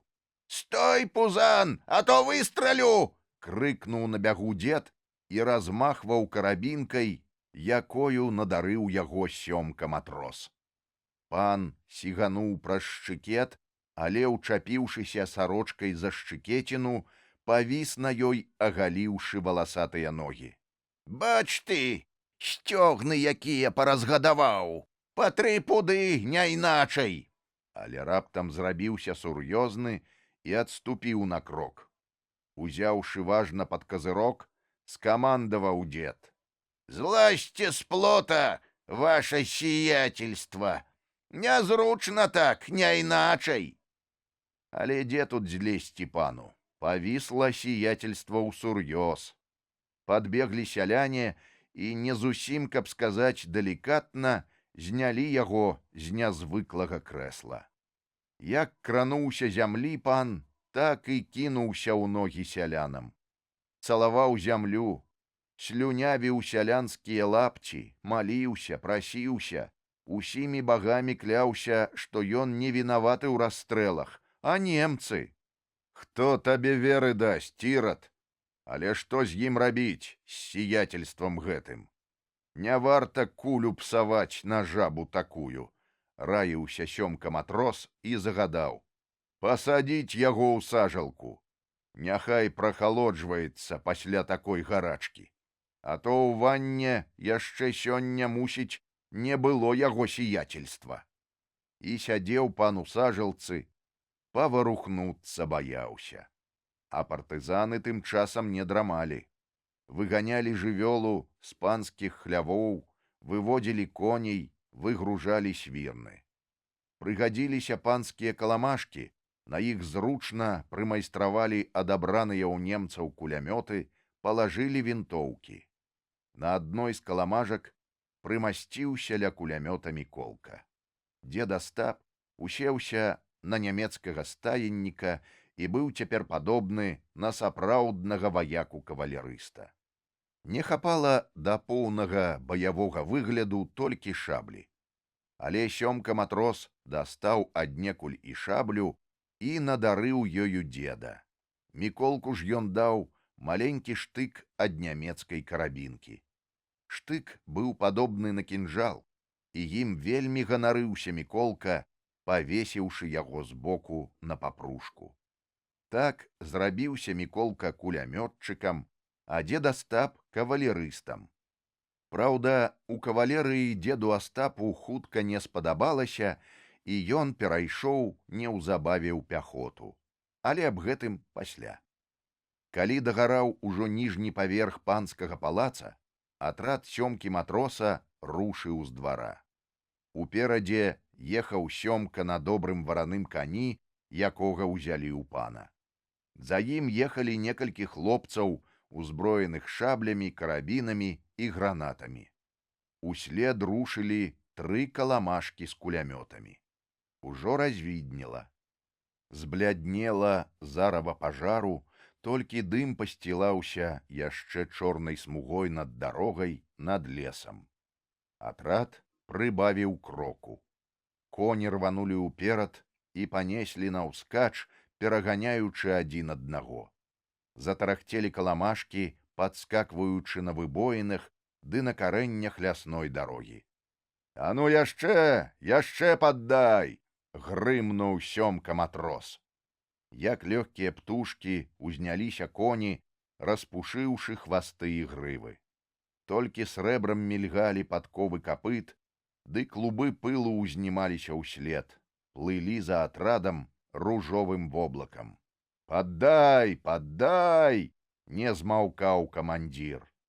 І нібы беглі насустрач дрэвы, кусты, нібы кідаў хто пад ногі коням лесавую дарогу. Шалёным віхрам несліся кулямётныя каламашкі, нібы плылі над дарогай, не адчуваючы ўжо ні пнёў, ні камення. Біў вецер насустрач, захлынаў дыханне, намагаўся шапкі сарваць. Але што той ветер? «Гармонік давай!» — крыкнуў нехта. Захліпнуўся спачатку гармонік, прачышчаючы свае медныя галасы, і потым пайшоў, разышоўся, узляцеў гарачымі галасамі вышэй стромкіх хвоек, пракаціўся звонамі-перазвонамі, і дух захапіла, калі пайшлі ў ход пералівістыя пераборы. Ды бумкалі басы, як цяжкія стрэлы гармат. Бум, бум, бум. А з гармонікам песня ўзляцела. Усім атрадам яе падхапілі. І песня, і людзі, і агнявыя пад сонцам грывы коней усё ляцела бурай віхурай уперад ды ўперад. І толькі іскры мільгалі з падковаў капытоў, ды гудзелі дрэвы, захлёствалі твары вятры. Воблака пылу пасцілалася ўслед, узнімаючы віхурай апаўшае лісце, прыгінаючы да зямлі шумлівыя верасы і зялёную папараць. а песня ляцела. Не дагнаць яе, не перагнаць, рукой ворага яе не злавіць. Здарэнне з дзедавым скакуном. Атрад спыніўся на стаянку ў густым непраходным лесе. Ніякаму немцу сюды не дабрацца. Паабапал глухія балоты, дзе толькі дзікая птушка праляціць, ды лесавая звярушка з купіны на купіну пераскочыць. Партызаны выкапалі зямлянкі, паставілі шалашы ад дажджу. На векавой сасне, якая ўзнімалася над усім лесам, ставілі наглядчыкаў па чарзе. На сасне было буслава гняздо. Вельмі зручна было чалавеку хавацца пад ім. І вельмі часта забіраўся туды Міколка і, прыслухоўваючыся да буславага клёкату, назіраў за лесам, сачыў за дальнімі дарогамі, якія відаць былі адсюль, як на далоні. Часам прыходзілі сяляне і скардзіліся, што іх толькі-толькі абрабавалі немцы. Кідаліся ўслед партызаны, наганялі немцаў, раззбройвалі, адбіралі назад сялянскае дабро. А кожныя ночы частка партызан рабіла налёт на маёнткі, давала перцу панам. Дзед Астап ездзіў часам з другімі партызанамі на разведку. Ён ужо нядрэнна трымаўся на кані, добра налаўчыўся страляць, седзячы на кані з карабіна. Але адно, што турбавала дзеда, гэта яго няўменне абыходзіцца з шабляй. І так, і гэтак практыкаваўся ён, але нічога не выходзіла. І нават тонкі дубец не паддаваўся адразу дзедавай шаблі. Цяжка мне, старому мікалаеўскаму артылерысту, да шаблі прызвычаіцца. Ці то шабля худая, ці то рукі аслаблі, скардзіўся ён часам на сваё няўмельства Міколку. І гэта, на яго думку, падрывала яму крыху аўтарытэт як слаўнага кавалерыста Рубакі. Але дзед не здаваўся. Ён усё намагаўся прылаўчыцца да шаблі. Цэлымі гадзінамі сек лазовыя дубцы. Сек, праўда, у пешым страю. Нават дровы налаўчыўся шабляй сеч. Але калі толькі садзіўся на коня, усякі спрыт на шаблю праходзіў. І калі ўрэшце адважыўся дзед папрактыкавацца на кані, выйшаў адзін толькі канфуз. Разагнаў ён коня, выхапіў маладзецкі шаблю і ну ёю махаць, каб ямчэй секануць па бярэзіне. Размахнуўся з усіх сіл, крактануў, ды як секане, аж конь на дыбы ўзвіўся. Зірнуў тут дзед, а ў коня толькі адно вуха матляецца. І хоць з адным вухам конь, але такога вялікага спрыту ён набраўся, як сігане, як падскочыць, ды, наставіўшы хвост пісталетам, як пусціцца ў шалёны галоп. У дзеда аж дух захапіла. Імчыць дзед ні жывы, ні мёртвы, толькі барада па ветру пасцілаецца. І ўпору яму крыкнуць «Ратуйце!», але ці старому артылерысту паратунку прасіць. Ухапіўся за грыву, трымаецца. Але тут як падскочыць конь, як падкіне ўгору заднія ногі, не ўтрымаўся дзед і лёгкай птахай узвіўся ў паветра. Добра яшчэ, што гарцаваў ён пад вялікай бярозай, так і ўчапіўся за сук, павіс на ім. Назіраючы за дзедавай джигітоўкай, Міколка з жалем падумаў, што давядзецца яго бацьку быць сіратой, а яму, Міколку, застацца без слаўнага таварыша. Але, угледзеўшы дзеда на суку, узрадаваўся і, пад'ехаўшы з каламашкай, дапамог яму злезці на зямлю. Стары быў зусім разбіты, скардзіўся на паясніцу, але духам не падаў і ўрачыста тлумачыў Міколку. «Хіба ж гэта конь? Гэта ваўкарэзіна, а не конь. Не можа седака на сабе ўтрымаць. Вось у турэцкую вайну былі коні ў нас ды коні». Хаця Міколка быў трохі інакшых думак пра коней і пра седакоў, але тут не пярэчыў. Не хацеў крыўдзіць старога. Тым больш, што ў таго і так хапала тут непрыемнасцей. Набегаўшыся ў волю, яго скакун з'явіўся назад, з'явіўся аднавухі з абкарнаным хвастом. Усе, усміхаючыся, зірнулі на кавалерыста, сёй той запытаўся: «Што-то сталася з тваім стаеннікам?»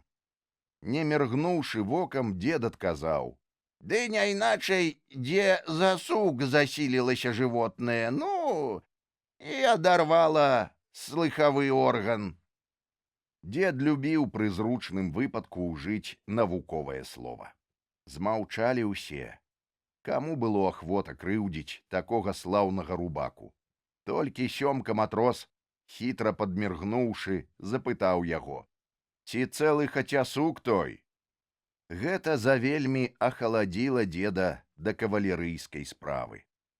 А тут яшчэ падвярнуліся такія падзеі, што дзед хоць і атрымаў перамогу над немцамі, але канчаткова рашыў перайсці да пяхотнай справы. І не тое, каб пешака хадзіць, скажам, але каб не кідацца болей з дзедавым слабым здароўем у кавалерыйскія атакі. Неяк давялося дзеду паехаць раз у разведку. Паехалі ўтрох: Сёмка матрос, Міколка і дзед. Чуткі былі, што ў бліжэйшых вёсках грабяць нямецкія коннікі. Паехалі праверыць, ці праўда то, каб у выпадку патрэбы наляцець з атрадам. І толькі выехалі на ўскраек лесу, бачаць, едуць чалавек з 8 нямецкіх кавалерыстаў. І проста насустрач едуць. Міргнуў Сёмка Міколку і дзеду, каб зараз жа хаваліся ў лесе. Не ісці ж утрох супроць 8. Але тут пачалі рабіцца несусветныя штукі з дзедам. Праўда, ва ўсім ён і душой не быў вінаваты. Усё пачалося з каня. Ці той пачуў іржанне сваіх былых нямецкіх сяброў, ці якое другое ліха ўзбрыло яму ў галаву, але конь выказаў яўныя намеры кінуцца ўперад, насустрач немцам.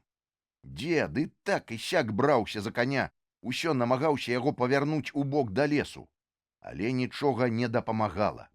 І праз якую хвіліну дзед горда імчаў на немцаў, не трацячы, аднак, у глыбіні душы надзеі, што, можа, як і ўдасца павярнуць шалёнага каня назад.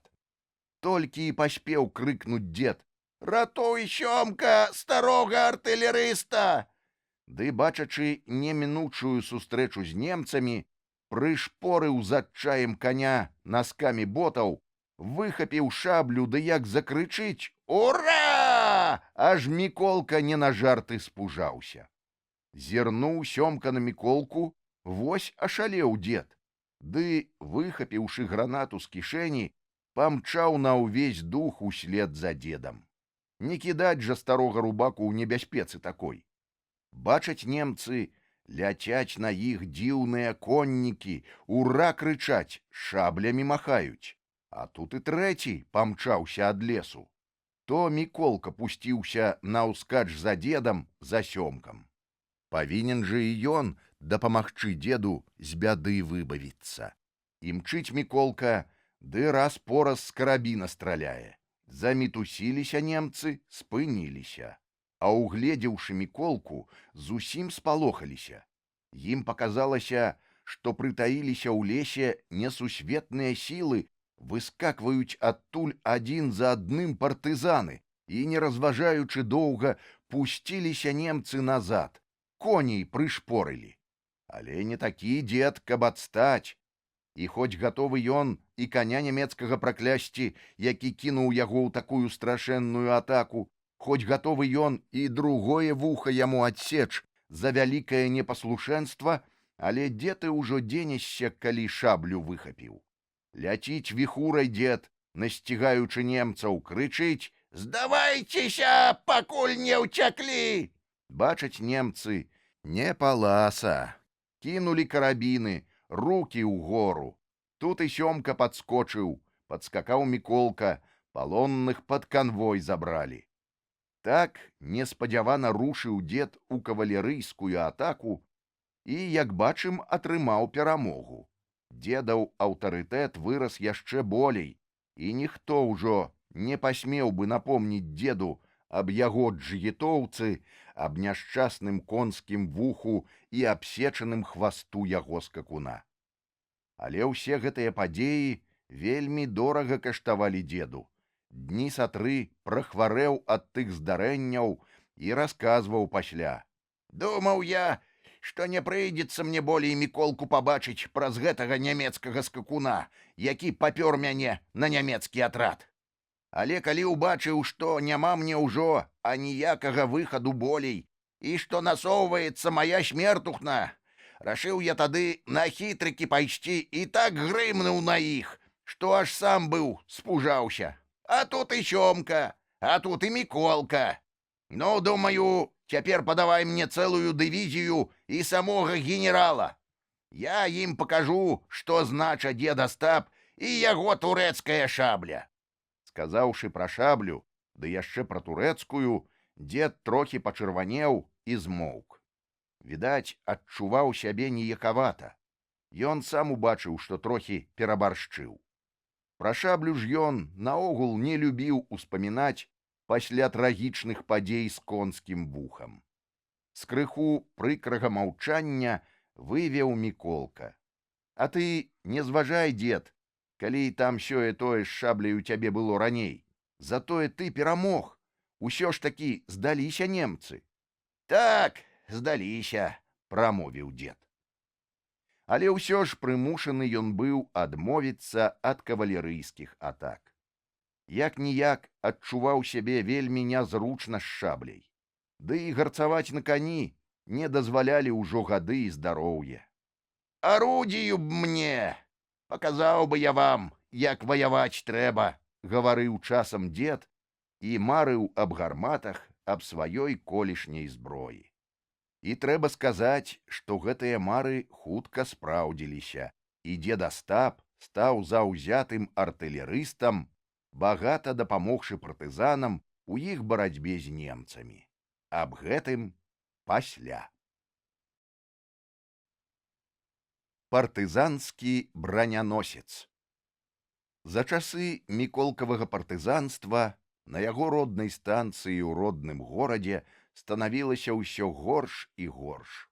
Дзясяткі рабочых былі пасаджаны ў турмы. Некаторых саслалі на катаргу, некаторых у канцэнтрацыйныя лагеры. Каля дэпо стаялі часавыя, і рабочым ледзь не пад канвоем прыходзілася станавіцца на работу. Пад канвоем вадзілі машыністаў на паравозы.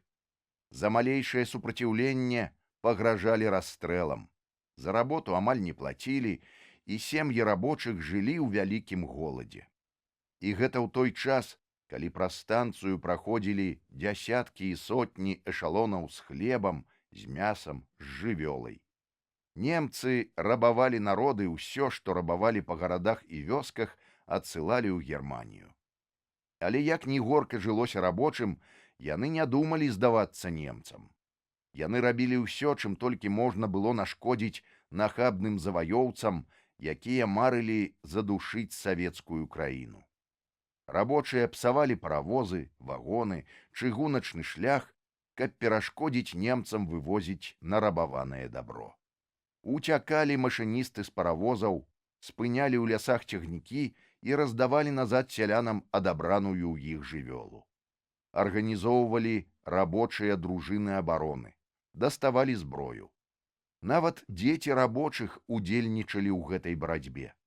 І часта можна было назіраць на станцыях, як міколкавы таварышы, катаючыся на падножках вагонаў, сыпалі ў буксы вагонаў пясок, разлівалі ў кандуктараў і змазчыкаў мазут, каб не было чым змазваць калёсы. Барацьбой рабочых кіравалі бальшавікі. Сярод іх быў і Міколкаў бацька, Андрэй. Ён даўно быў у падполлі, і часам самыя блізкія людзі не ведалі, дзе ён знаходзіцца. Часам, калі асабліва зверскімі рабіліся немцы ў якім-небудзь горадзе ці на станцыі, рабочыя рабілі ім добрую ўзбучку, напамінаючы гэтым, што рабочая сіла не зломлена. Вось і цяпер атрымаў з горада ліст Сёмка матрос. Прачытаўшы яго, раіўся з дзедам Астапам, з другімі партызанамі. Быў пры гэтай нарадзе і Міколка. Чуў ён, што трэба атраду зрабіць налёт на горад і даць добрага пытлю немцам. Думалі і гадалі, як лепш правесці налёт. Да поўначы раіўся Міколка з дзедам, як лепш справу зрабіць. Аж надакучыў дзеду сваімі парадамі. Той і рукой махнуў. Адчапіся ты!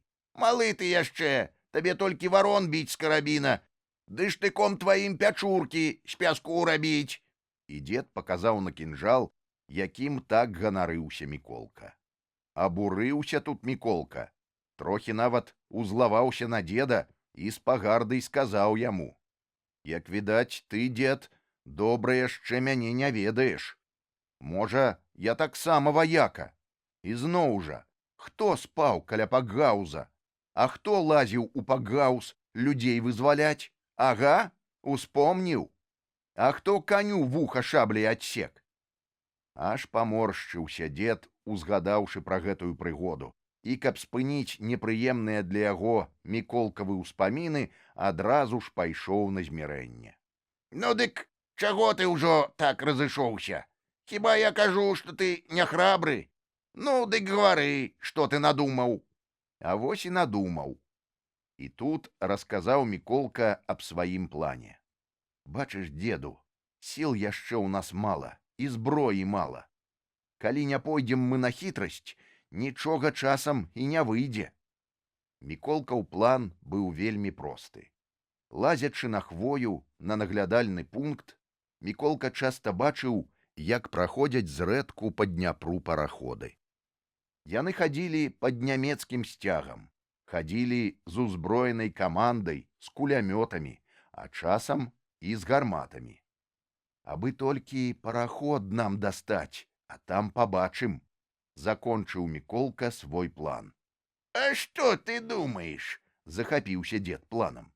Ты ж у мяне мудрэй за Наполеона. Ды што Наполеон? Ты ж проста, браце мой, бальшавікоў сын, падказаў дзеду Міколка. То-то ж! Згадзіўся дзед і пайшоў раіцца да сёмкі матроса. А раніцай дзед Астап і Міколка выбраліся на разведку ў горад. Запрэглі звычайныя сялянскія калёсы, палажылі на воз паўмяшка мукі, яек з дзясятак. Дзед Астап нават пеўня недзе расстараўся.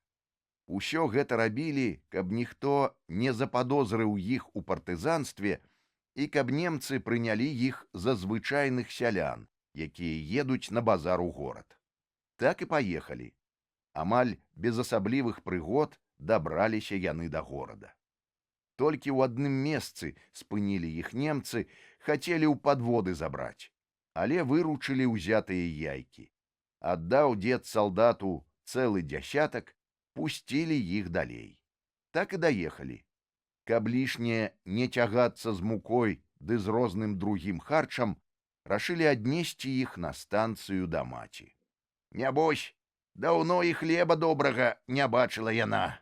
Расплакалася маці ад нечаканай сустрэчы.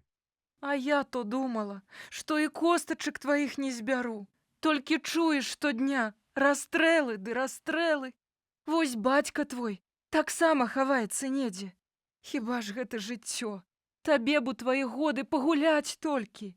Некалі маці гуляць, заўважыў Міколка. Яшчэ больш расплакалася маці. А ты слёзы кінь, некалі маці плакаць. Давай лепш павячэраць старым бальшавікам, важна сказаў Міколка і стаў наразаць хлеб на стол.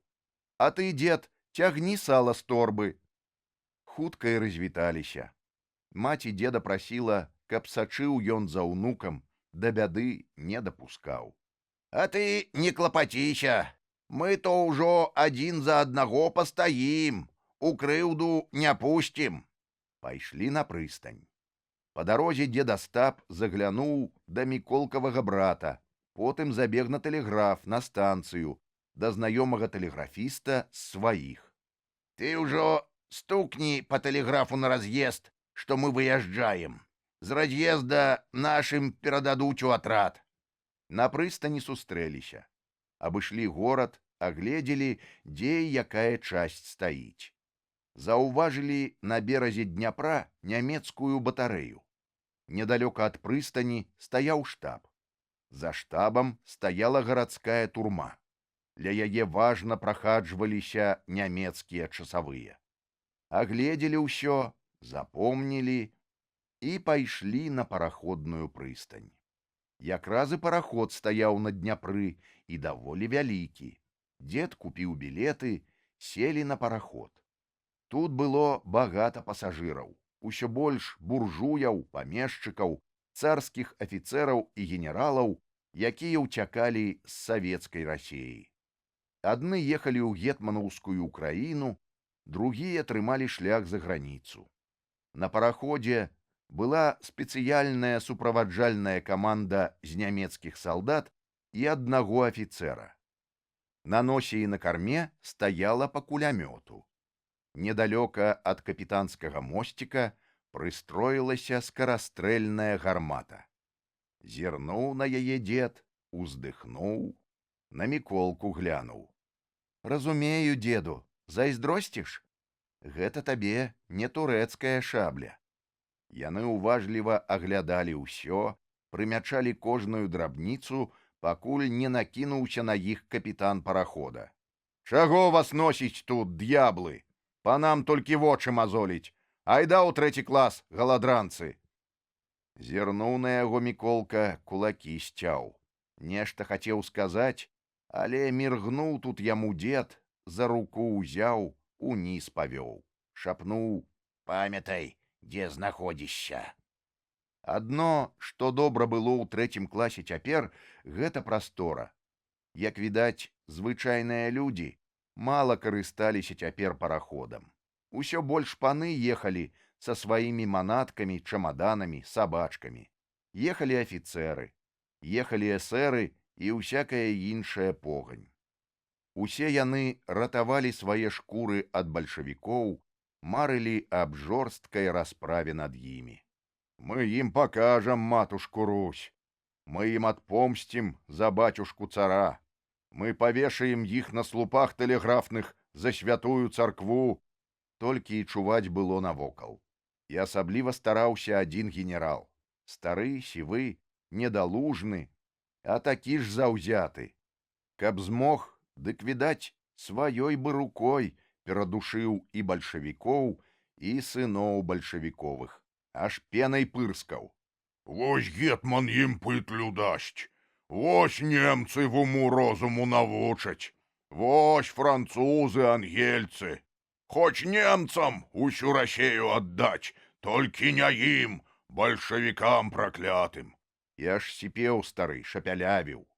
І за бацюшку цара было ў яго За бачушку чара. і пра супастатаў бальшавікоў. Я іх шупаштатаў на кожным шлупку паражвешваю, я ж іх кішкі павыпушчаю.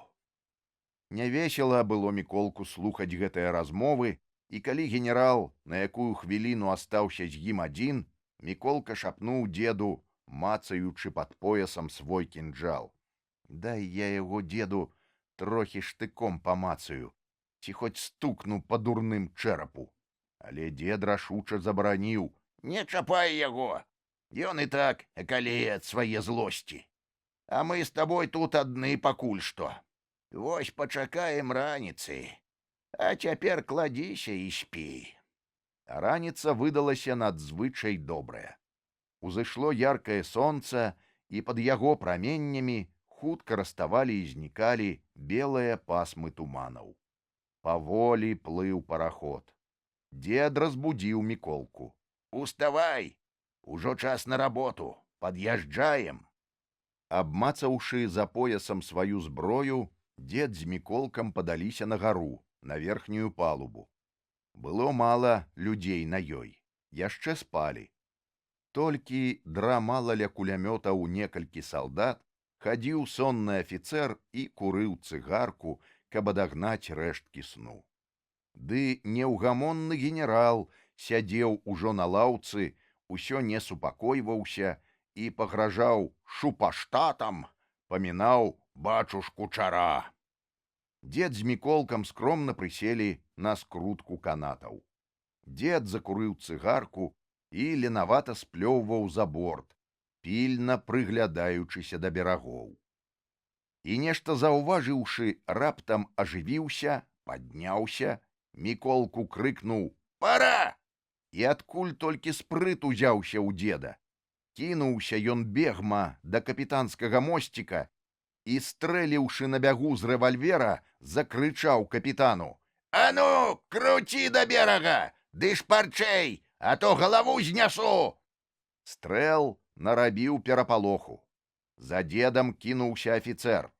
Перапалохаліся салдаты, і ўжо гатоў быў афіцэр выстраліць у деда, як з правага берага раздаўся дружны залп. Потым яшчэ і яшчэ. Толькі пырскі ўзняліся ля бартоў. Партызаны стралялі так, каб не параніць Міколку і деда. Стары генерал як стаяў, так і сеў на лаўку, і падняцца не мог, прыліп ад страху. Прыніклі салдаты да кулямётаў, але тут раздаліся залпы з левага берага. Салдаты кінулі зброю і пабеглі хавацца. Прачнуўся народ на параходзе, пачалася несусветная сумятня. Істэрычна крычалі пані і паненкі, выскачылі паны на палубу. Некаторыя ад страху перад партызанамі кідаліся за борт у ваду. Толькі нямецкі афіцэр паспрабаваў яшчэ абараняцца, прыпаў да кулямёта. Але не паспеў ён зрабіць па беразе і дзясятка стрэлаў, як адцягнуў яго дед ад кулямёта. А параход, ткнуўшыся носам сюды і туды, паволі падплываў ужо да берага. Людзі на параходзе стаялі з паднятымі ўгору рукамі. З берага неслася моцнае ўра. Адтуль віталі деда, віталі з перамогай слаўнага Міколку. Праз якую хвіліну параход прыстаў да берага. Яго прывязалі канатамі, паклалі дошкі на бераг, пачалі высаджваць палонных. І чаго тут не рабілася толькі. І крыку было, і панскіх вобмаракаў, і просьбаў, і паклонаў, і слёз. Яшчэ учора такія гордыя і грозныя, сёння кідаліся паны на калені перад сёмкам-матросам, перад дедам, перад Міколкам. Сёмка-матрос дзяліў палонных на дзве кучкі. У адну адсылаў жанчын, старых і маладых паненак, старых паноў і афіцэраў, камандаваў: «А ну, мадамы, ды старыя сіятельствы, айда налева!» А маладзейшых адбіраў у меншую кучку. Тут былі заўзятыя ворагі бальшавікоў. Людзі, якія вербавалі сілы для гетмана. Людзі, якія ездзілі ў савецкую Расею па контррэвалюцыйных справах, якія прадавалі Расею сусветнай буржуазіі. Міколка ведаў, што чакае гэтых людзей, і ніколькі не шкадаваў іх, калі партызаны павялі іх у лес у лагчынку. Яго больш зацікавіла гісторыя з генералам. Той ад страху страціў усякую прытомнасць і як сеў на лаўку, так і прыліп да яе.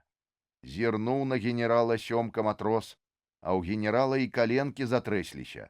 Аж плюнуў тут сёмка-матрос. Ну і абломак імперыі!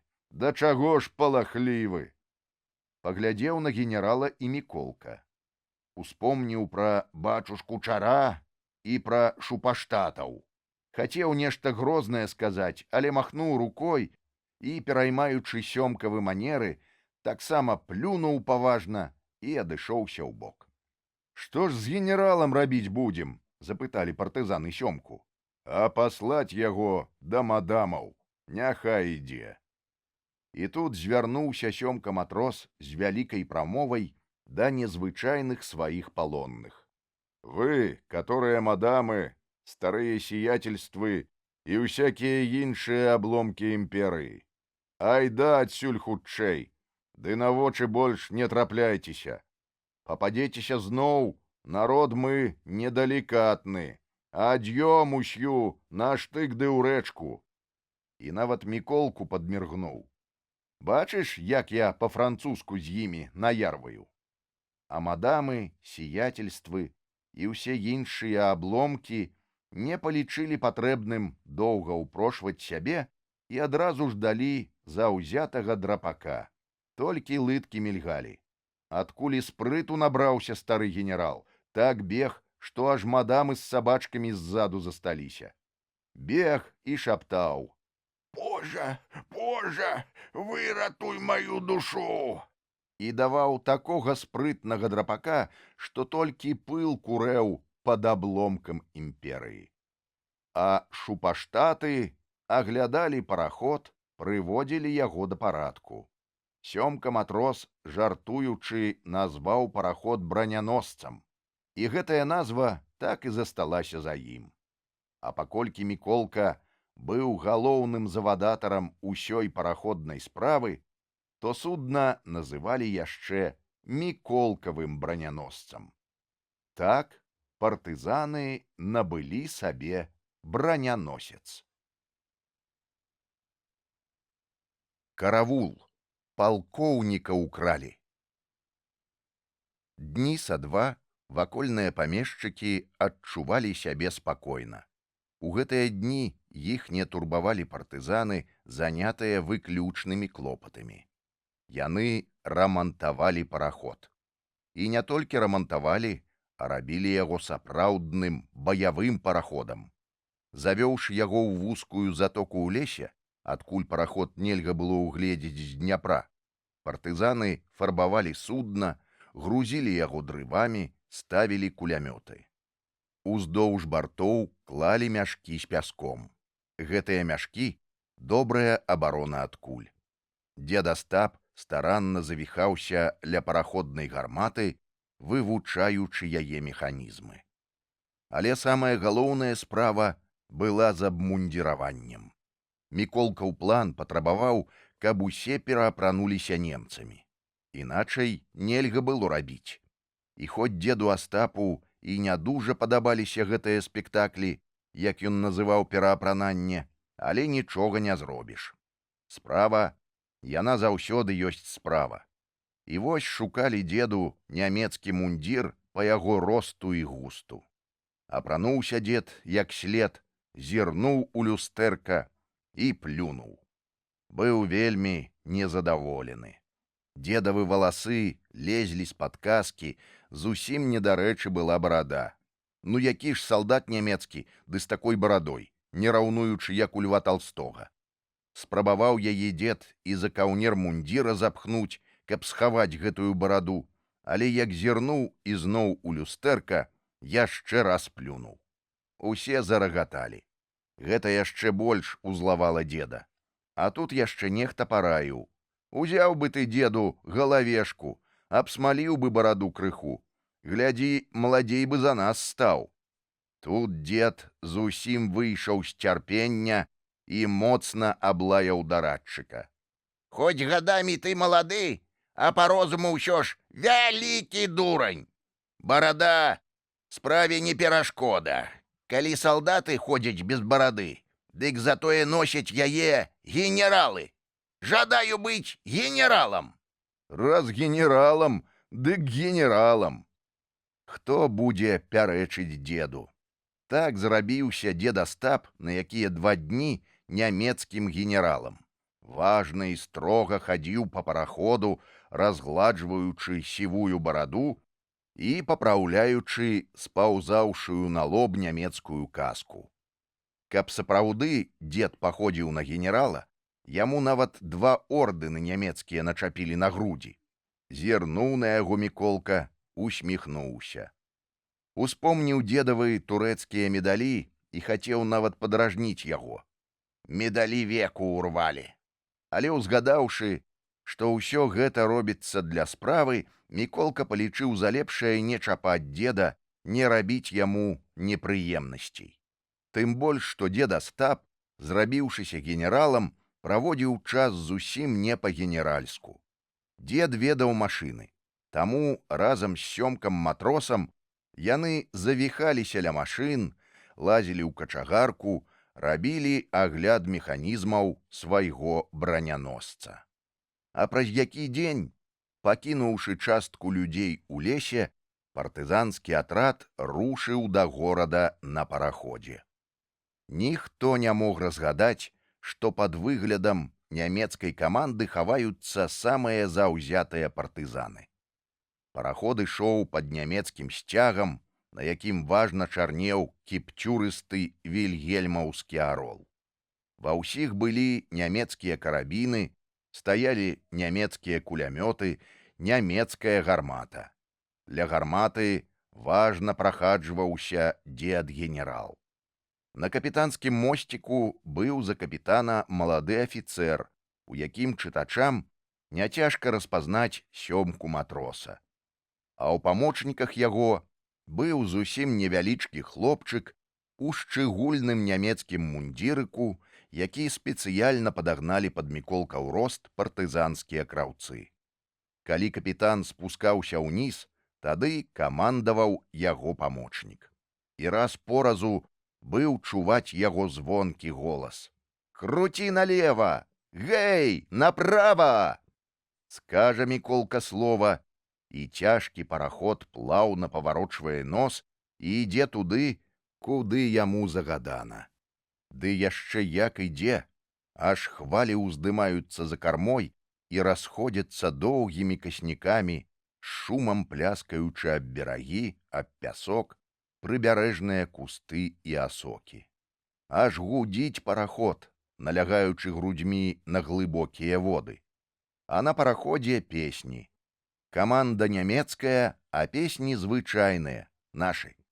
Усё больш на дубінушку налягалі. Праўда, калі праходзілі ля мястэчка, ля вёсак, тады песні сціхалі. Асцерагаліся партызаны да пары да часу выдаць свой баявы сакрэт. Параход паспяшаў. Трэба было як мага хутчэй з'явіцца ў горад. Адтуль прыйшлі весткі, што ў лапы немцаў трапілі Міколкаў бацька і яшчэ некаторыя актыўныя бальшавікі. Нейкі здраднік выдаў іх немцам. Казалі, што быў нейкі эсэр, які працаваў тэхнікам у дэпо. Бальшавікоў чакала суровая расправа ў турме. Трэба было як мага хутчэй выбавіць іх з бяды. Таму і паспяшаў параход. Нямецкі палкоўнік быў у гэты дзень задаволены. Ён толькі што прыйшоў з турмы, дзе быў на допыце бальшавікоў. І хоць іхнія паказанні не маглі даць яму нічога талковага, але ўсё ж ён быў задаволены. Як-ніяк да яго папалі гэтыя няўлоўныя людзі, якія расстройвалі нямецкія тылы, разлагалі нямецкую армію, псавалі чыгуначны транспарт. Цяпер то можна са спакойным сэрцам адрапартаваць камандзіру дывізіі, а то і самому камандуючаму арміяй, што зможа ён, палкоўнік, куды болей даць хлеба, мяса, сала, масла для адсылкі ў Германію. Яшчэ бліжэй здавалася яму канчатковая перамога над бальшавіцкай Расеяй. Гэткая неабсяжная тэрыторыя, выдатная калонія для імператарскай Германіі. Аднае сыравіны, хоць заваліся. Вось калі пойдуць поўным ходам заводы і фабрыкі яго бацькі, вядомага банкіра Германіі Шлёпкінбаха. А з гэтымі людзьмі цырымоніцца не трэба. Давядзецца расстраляць гэтых бунтароў, выступаючых супроць Германіі, супроць вялікага кайзера. Добра, што адаслаў ён найбольш падазроных у арыштанцкі вагон. Там больш надзейная варта, а яму, палкоўніку Шлёпкінбаху, няйначай цяпер як узнагарод чакаць. Могуць і лішні крыж начапіць на грудзі за цвёрдую руку, за ўмелыя загады. І палкоўнік аддаўся самым ружовым марам аб недалёкім будучым. І каб крыху адпачыць у такі слаўны сонечны дзень ад загадаў, ад допытаў, ад рапартаў, Палкоўнік прысеў на лаўку на прыстані, закурыў. Насвістваючы нейкую песеньку, пазіраў на шырокі Днепр, на далёкія берагі, на беласнежныя воблакі, якія ціха плылі над вадой, на стаі белых галубоў, кружыўшых над будынкамі і складамі прыстані. Папыхкваючы дымком, да прыстані набліжаўся параход. Ля берага купаліся нямецкія салдаты. Групы афіцэраў гулялі з паненкамі ў гарадскім садзе, які цягнуўся ўздоўж дняпроўскага берага. Недалёчка маршыравалі артылерысты. Чарнелі стаяўшыя батарэі. Палкоўнік бачыў, як прыстаў параход, як пачалі сыходзіць з яго нямецкія салдаты. Не іначай, як папаўненне, а добра, у самы раз. Гэтых расейцаў трэба скруціць цяпер у барані рог. Патрэбны лішнія сілы, і скруцім, бо... Падумаў палкоўнік, і ад вялікага задавальнення ўслых закончыў сваю думку словамі. «З намі Бог». Гэта былі тыя словы, што носіць кожны салдат на сваім поясе, на блішчастай спражцы з кайзераўскай каронай. І толькі гэта палкоўнік сказаў «з намі Бог», як пачуў проста над вухам: «А мы за вами, ваше благороддзе!» Зірнуў палкоўнік і ніяк зразумець не мог, што гэта робіцца з ім. Стаіць чалавек перад ім, і форма як форма, крыжы і медалі на месцы, і толькі барада ўжо зусім не па форме. І крывая, і нясе ад яе цыбуляй, і не іначай капустай. Кажучы па сакрэту, дзед Астап сапраўды толькі-толькі папалуднаваў, даў рады і капусце, і нейкай яшчэ там страве з цыбуляй. Так што капуста тут зусім была, як бачым, да месца. Але хіба зразумець іх нямецкаму палкоўніку? Таму і глядзеў ён на дзеда Астапа, як баран на новыя вароты. А дзед Астап не меў багата часу на жарты і, прыставіўшы свой пісталет да палкоўніцкага лба, ціха, але настойліва гаварыў: «Так што просім, ваше благороддзе, да нас на параходзік. Вельмі прашу». Дзе ты адмовішся на гэтыя просьбы? Бачылі тут людзі, як павялі нямецкія салдаты палкоўніка на параход. Таксама без лішняй мітусні і вэрхалу ўзялі групу афіцэраў. Прытрымалі і іхніх паненак, каб не рабілі лішняга вэрхалу ў горадзе. Узялі артылерыстаў. Хутка прыкацілі і пагрузілі на параход іхнюю батарэю. І дзед Астап з міколкавай дапамогай спешна ставіў гарматы, наводзячы іх на нямецкі штаб. Захапілі і салдат, і афіцэраў, якія купаліся ў Дняпры. Гэтай аперацыяй займаўся непасрэдна сам Міколка, бо людзей было нястача, усе пабеглі да турмы вызваляць зняволеных. Немцаў, што купаліся, Міколка забраў у палон, бадай што без усякага прымусу. Сабраў на беразе ўсю іхнюю адзежу і панёс урачыста на параход. Зірнулі купальшчыкі, узлаваліся не на жарты.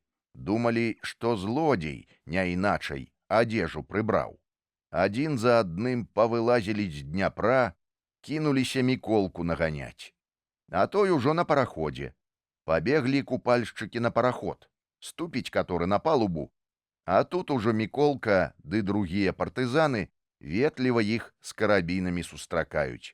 Заходзьце, заходзьце, ды будьце як дома, і на пустую каюту паказваюць. Поўную каюту панагналі гасцей. Так без шуму, без адзінага выстралу захапілі вялікую колькасць палонных, батарэю, некалькі кулямётаў. І толькі ля турмы ўзнялася страляніна.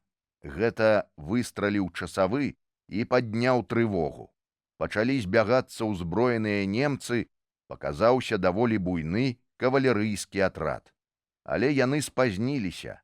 Апошні зняволены ўжо ступаў на параход. Нямецкія кавалерысты кінуліся былі на параход, але сустрэтыя моцным кулямётным агнём павінны былі ў беспарадку адступіць. Завязалася ўпартая страляніна, але тут дзед Астап адразу як ударыў з Міколкам з усіх 5 арудзій, аж шыбы паляцелі за кон бліжэйшых дамоў, ды клубы дыму ўзвіліся навокал нямецкага штаба. Але трэба было адступаць. У горадзе было багата нямецкіх часцей. Яны маглі і захапіць партызан. Партызан ратавалі іх смеласць, выключная нечаканасць іх з'яўлення.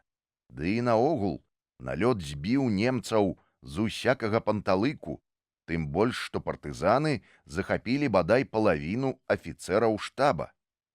Так правучылі партызаны немцаў. А яшчэ вызвалілі сваіх людзей з турмы, папоўнілі зброю, набылі гарматы і сярод белага дня ўкралі самога нямецкага палкоўніка. Але радасць гэтай выключнай перамогі была няпоўнай.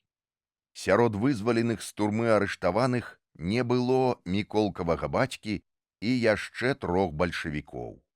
Як гаварылі вызваленыя, іх толькі-толькі перавезлі з турмы на станцыю, каб у арыштанцкім вагоне адаслаць на суд у губернскі горад.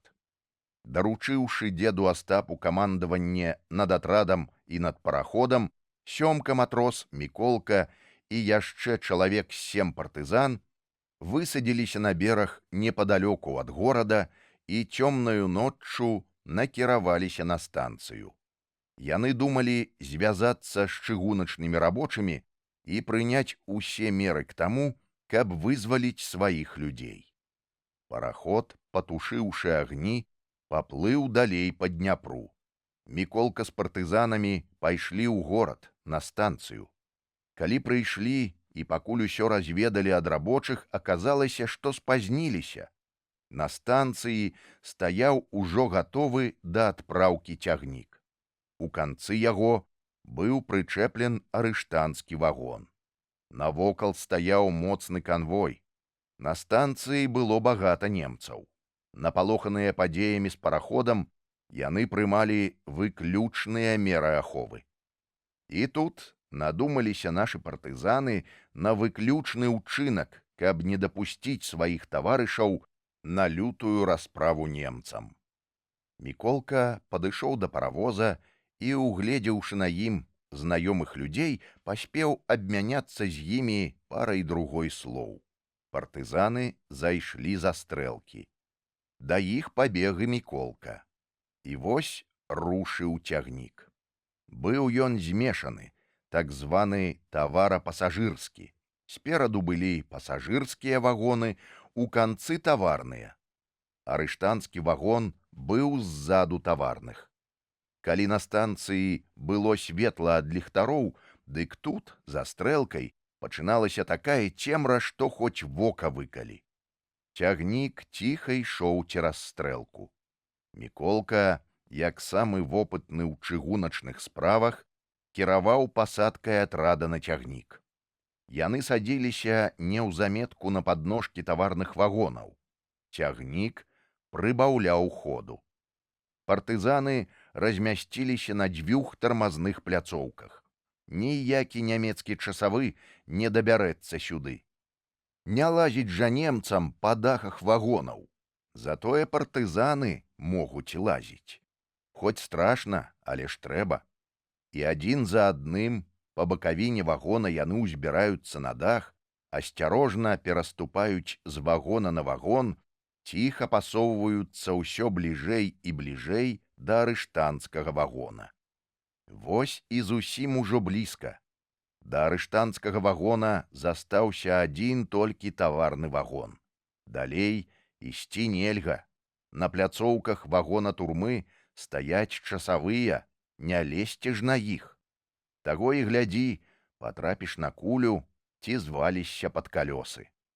Партызаны асцярожна злазяць на тармазную пляцоўку таварнага вагона. Цягнік прыбаўляе ходу. Ён ідзе з гары.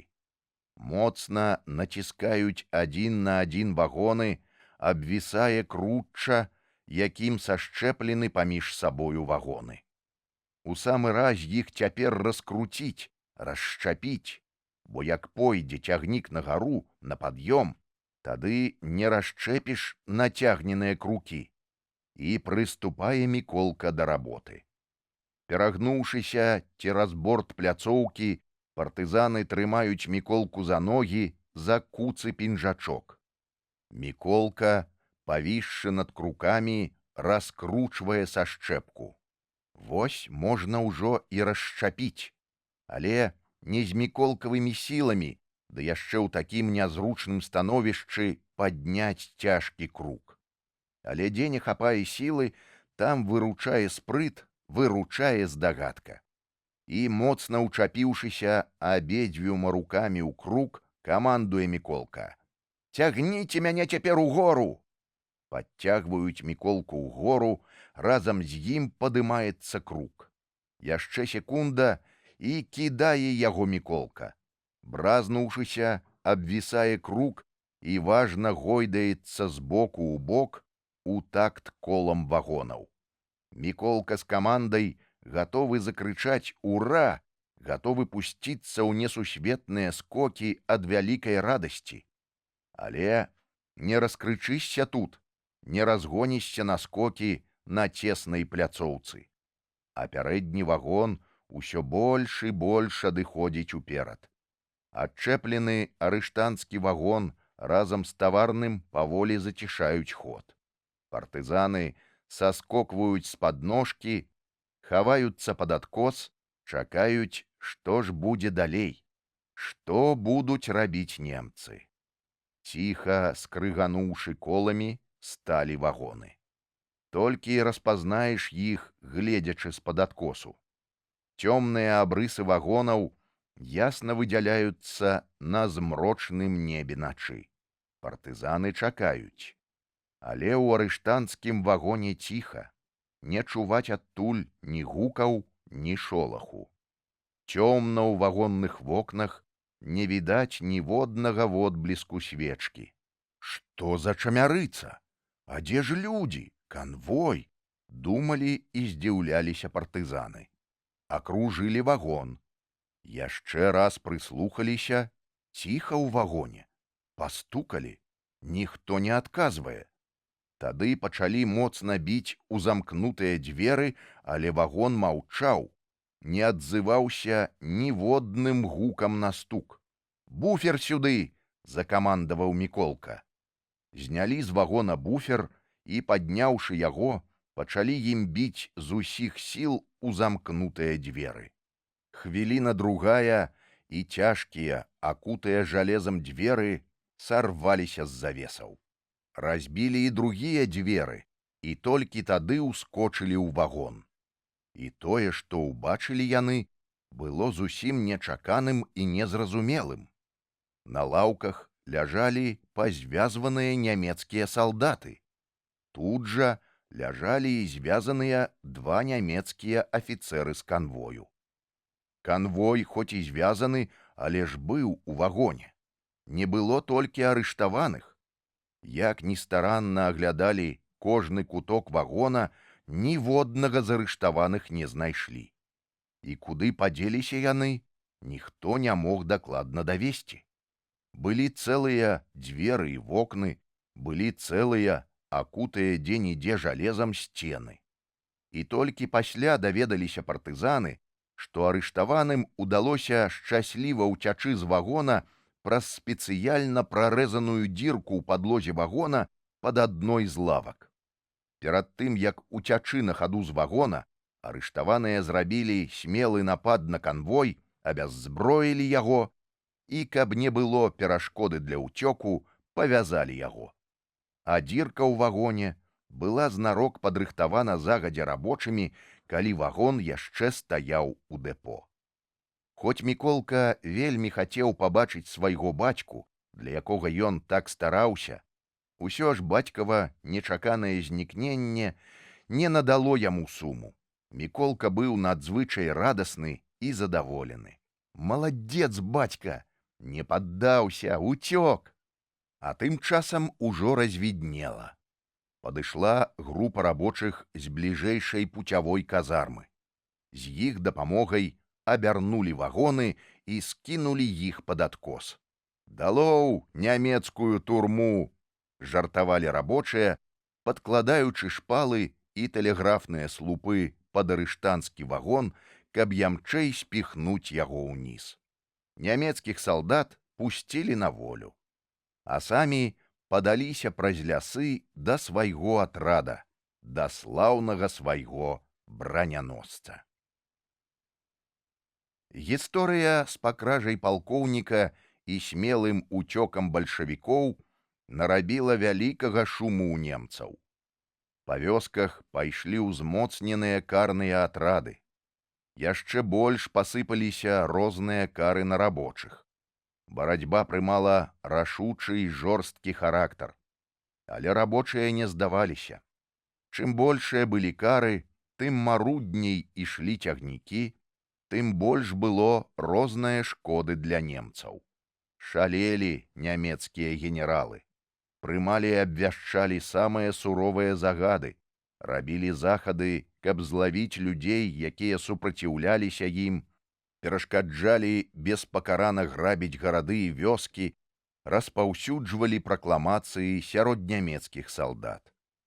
І хутка Сёмка матрос і дзед Астап даведаліся, што іх галовы ацэнены ў сотні тысяч германскіх марак. Нават Міколкава галава была ў генеральскім цэнніку. Гэтыя цэны былі вызначаны ў спецыяльным генеральскім загадзе, расклееным па гарадах і па вёсках. Прачытаў гэты загад дзед Астап і, злажыўшы 3 пальцы ў вядомую камбінацыю, урачыста сказаў: «Вось усё тое, што атрымаюць ад нас і за нас». Зірнуў на яго Сёмка матрос, падміргнуў дзеду і загадаў спецыяльную пячатку выразаць. Дні са 2 стараўся Міколка, выразаў пячатку з ліпавай плашкі. Пячатка выйшла важнецкая, памерам у далонь, з ясным малюнкам, з вялікімі літарамі. На самай сярэдзіне ў кругу быў майстэрскі выразаны звычайны кукіш. А навокал яго віліся буйныя літары слоў: «Нямецкім генералам з любоўю ад партызан». Гэта пячатка хутка з'явілася на ўсіх генеральскіх загадах. Гэтую пячатку лажылі на спецыяльныя распіскі, якія выдавалі партызаны нямецкім салдатам, калі адбіралі ў іх якое дабро ці зброю. Захопяць у палон атрад, адбяруць карабіны, коней, награбленае дабро Міколку загадваюць: «Ано, пішы ім дакумент, распіску». Пісаў Міколка: «Мы, партызаны, даём распіску ў тым, што 40 карабінаў, 5 рэвальвераў, 40 коней, 300 пудоў хлеба, награбленага ў сялян, прыняты намі ад нямецкай часці ў поўным парадку і спраўнасці, што і сведчым сваімі подпісамі і пячаткай. Выдана гэта для нямецкіх генералаў».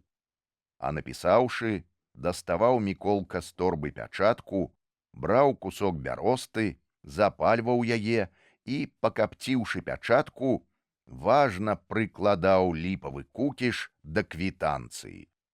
З усіх канцоў да генералаў сыпаліся гэтыя кукішы.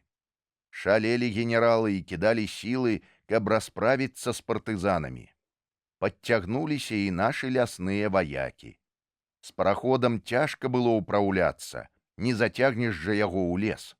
А па Дняпру хадзілі ўзброеныя нямецкія судны, якія не сягоння, дык заўтра маглі засцігнуць параход у затоцы і захапіць яго.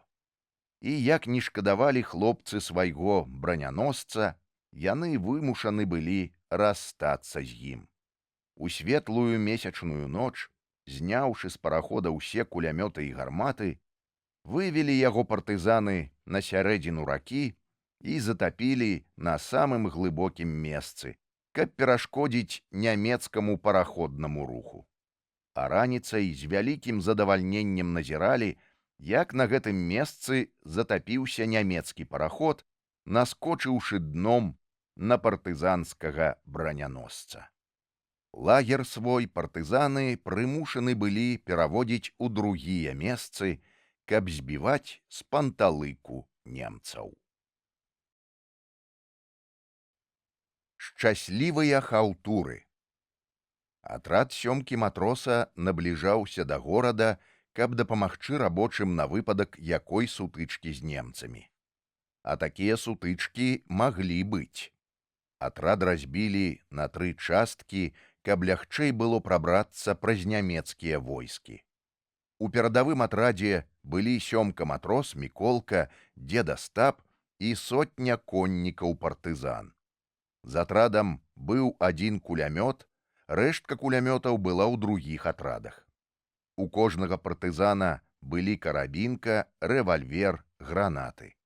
Некаторыя спрытнейшыя мелі яшчэ шаблі. Атрад спыніўся на начлег у адным вялікім сяле. Ужо з даўняга часу павялося, што партызаны рабілі па вёсках суды расправу над тымі, хто крыўдзіў сялян, хто прыгнятаў бедных. І доўга разбіралі сёмка матрос, дзед Астап і Міколка розныя сялянскія скаргі і крыўды.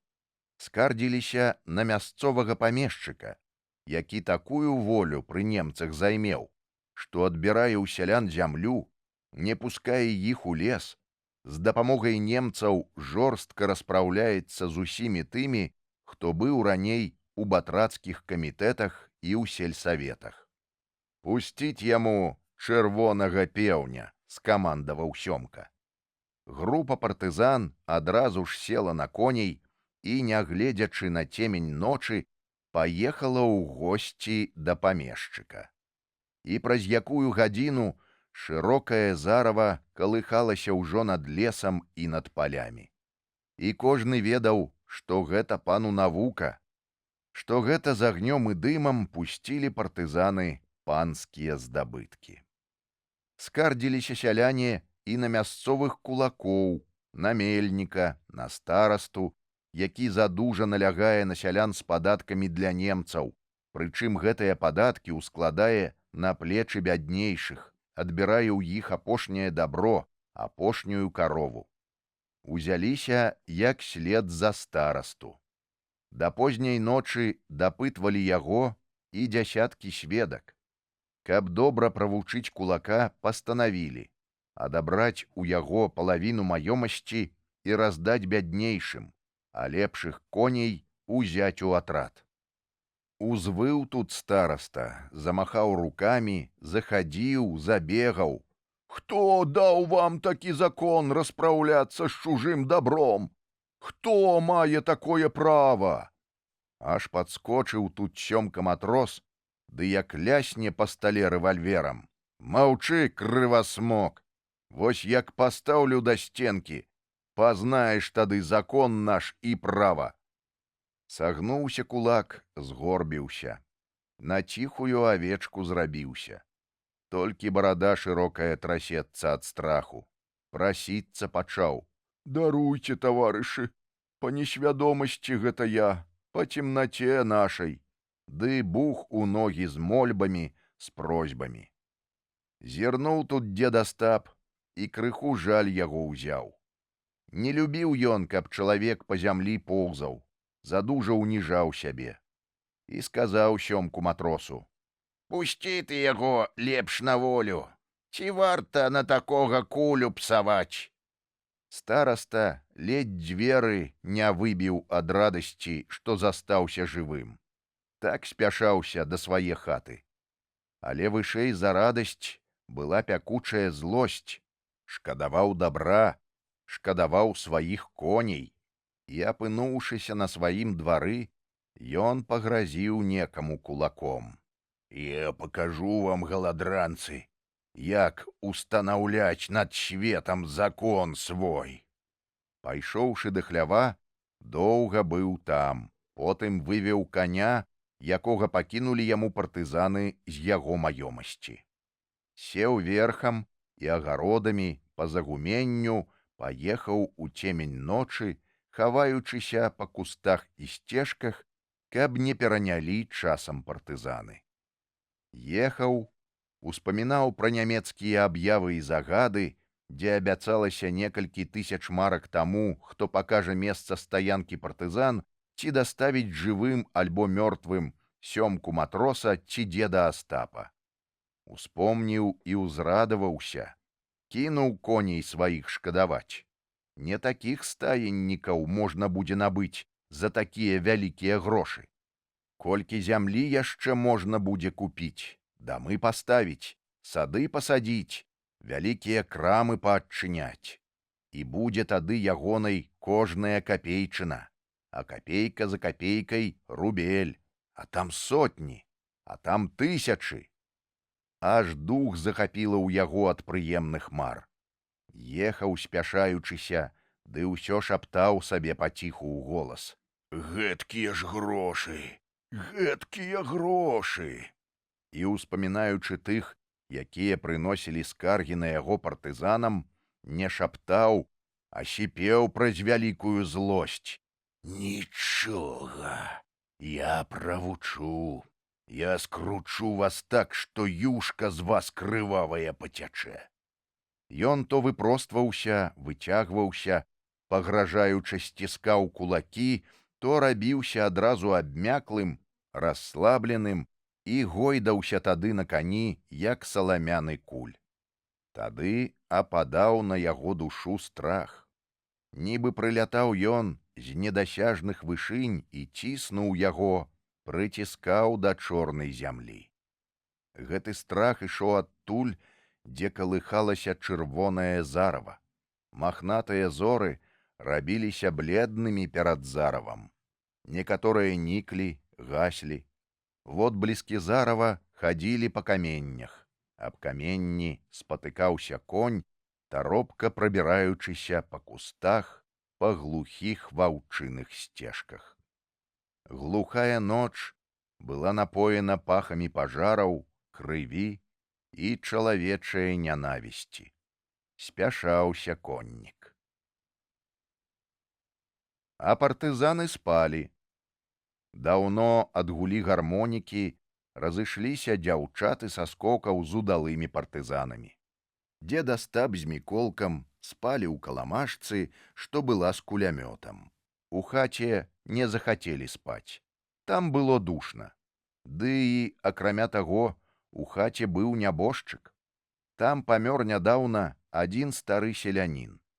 Ён ляжаў цяпер на стале, васковая свечка гарэла ля яго. На лаве стаяла труна. Не сказаць, каб дужа далюбліваў дзед Астап нябожчыкаў. Таму і сказаў самым рашучым чынам: Будем спаць на дварэ, на каламажцы. Самае лепшае месца. Ні прус цябе, ні джигане, ні клопнік у сне, ні духаты, ні спякоты. Ты спіш, а табе зоры усміхаюцца ды падміргваюць. І зноў жа, ноч, ці мала што можа здарыцца. А тут і кулямёт пад бокам. Так і спалі, укрыўшыся дзедавым кажухом. Ціха і спакойна мінулася ноч. Даўно ўжо пагаслі зоры, апала зарава і пачаў ружавець усход. Вось і першы сонечны прамень бліснуў, пазалаціў калодзежны журавель, перакінуўся на старую ліпу. Замычэлі каровы, забляялі авечкі. То выганялі сяляне жывёлу на пашу. І толькі паспелі выгнаць яе за сяло, як страшэнны крык пракаціўся па вуліцы. Ён узнік за сялом, адтуль беглі перапалоханыя пастушкі. Падхоплены дзясяткамі галасоў, крык шырыўся, рос, паланіў усе двары, усю вуліцу. «Немцы! Ратуйцеся!» — крычалі з усіх бакоў. Як скрозь сон пачуў гэты крык Міколка, дзеда разбудзіў. Паднялі на ногі сёмку матроса, усіх партызан. Тыя кінуліся да коней. Сёмка хутка ўзабраўся на высокую бярозу, за ім ускарабкаўся Міколка. Глянулі навокал. Па дарозе ад лесу ехаў конны нямецкі атрад. Было ў ім чалавек сотню. Ужо хацеў скамандаваць Сёмка, каб выбіраліся партызаны ў другі бок сяла, але заўважыў тут, што і з другога боку падаецца да сяла яшчэ большы конны атрад. Хвіліна другая, і ад нямецкіх атрадаў аддзяліліся групы коннікаў і памчалі галопам, акружаючы з усіх бакоў сяло. Акружаюць гады, у пастку бяруць. Што ж то рабіць, услых падумаў Сёмка матрос. Прорвацца, у шаблі ўзяць, закрычалі тут партызаны. Але Сёмка матрос махнуў рукой, гарачых спыніў. Усіх не возьмеш. Вялікі атрад, трохі нам не па сіле. Нельга на ражон перці. Прыйдзецца не іначай. І хацеў Сёмка яшчэ нешта сказаць, але тут яму Міколка пару слоў шапнуў, на кулямёт паказаўшы. Дужа шкадаваў кулямёта Міколка, баяўся, каб немцам яго не пакінуць. І з'явіўся нейкі план у Міколкі, аб ім і сказаў ён матросу.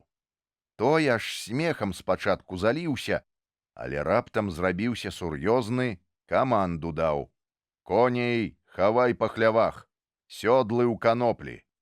Палавіна каманды хавайся па гародах, а палавіна за мной. І, узяўшы чалавекі з 4, кінуўся з імі да хаты, дзе нябожчык быў.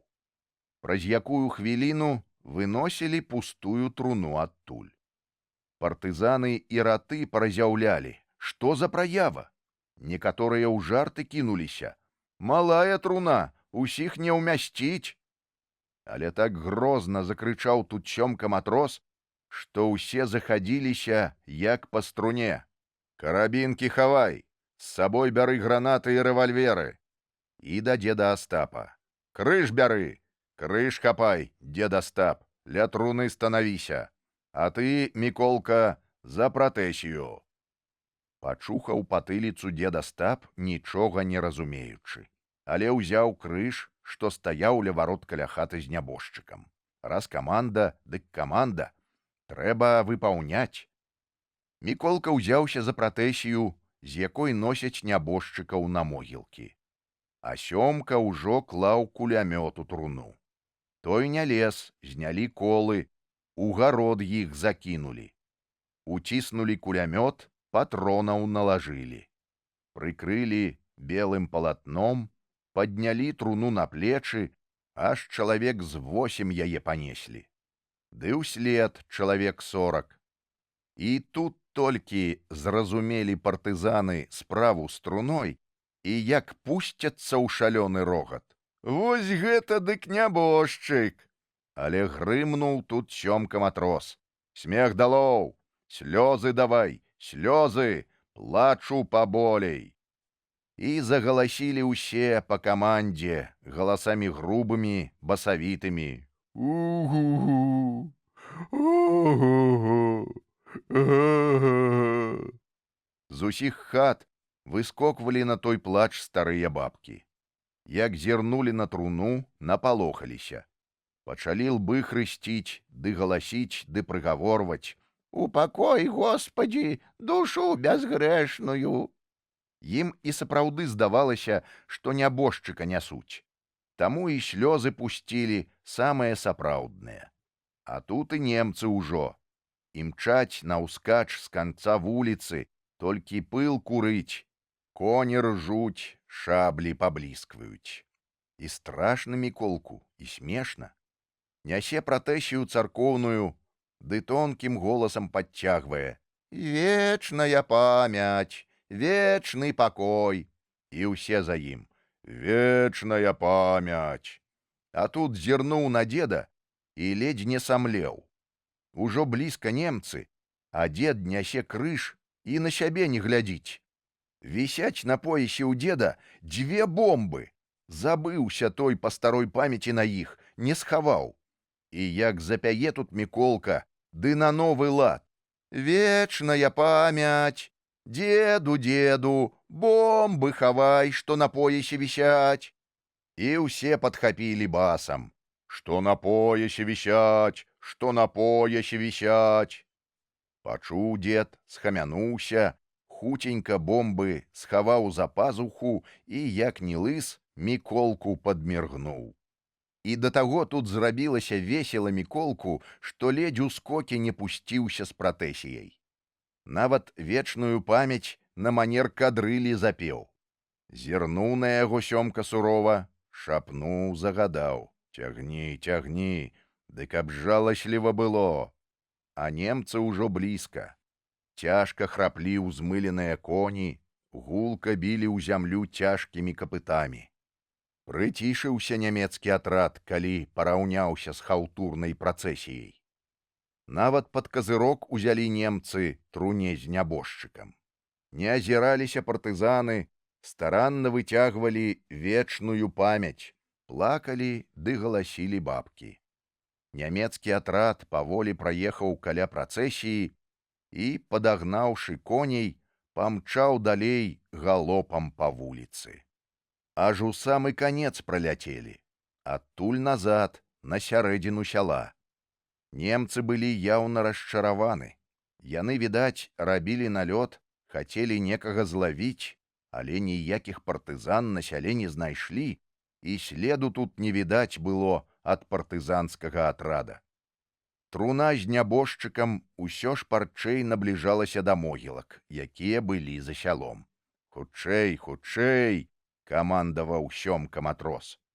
Не паспявалі бабкі следам, бурчаць пачалі.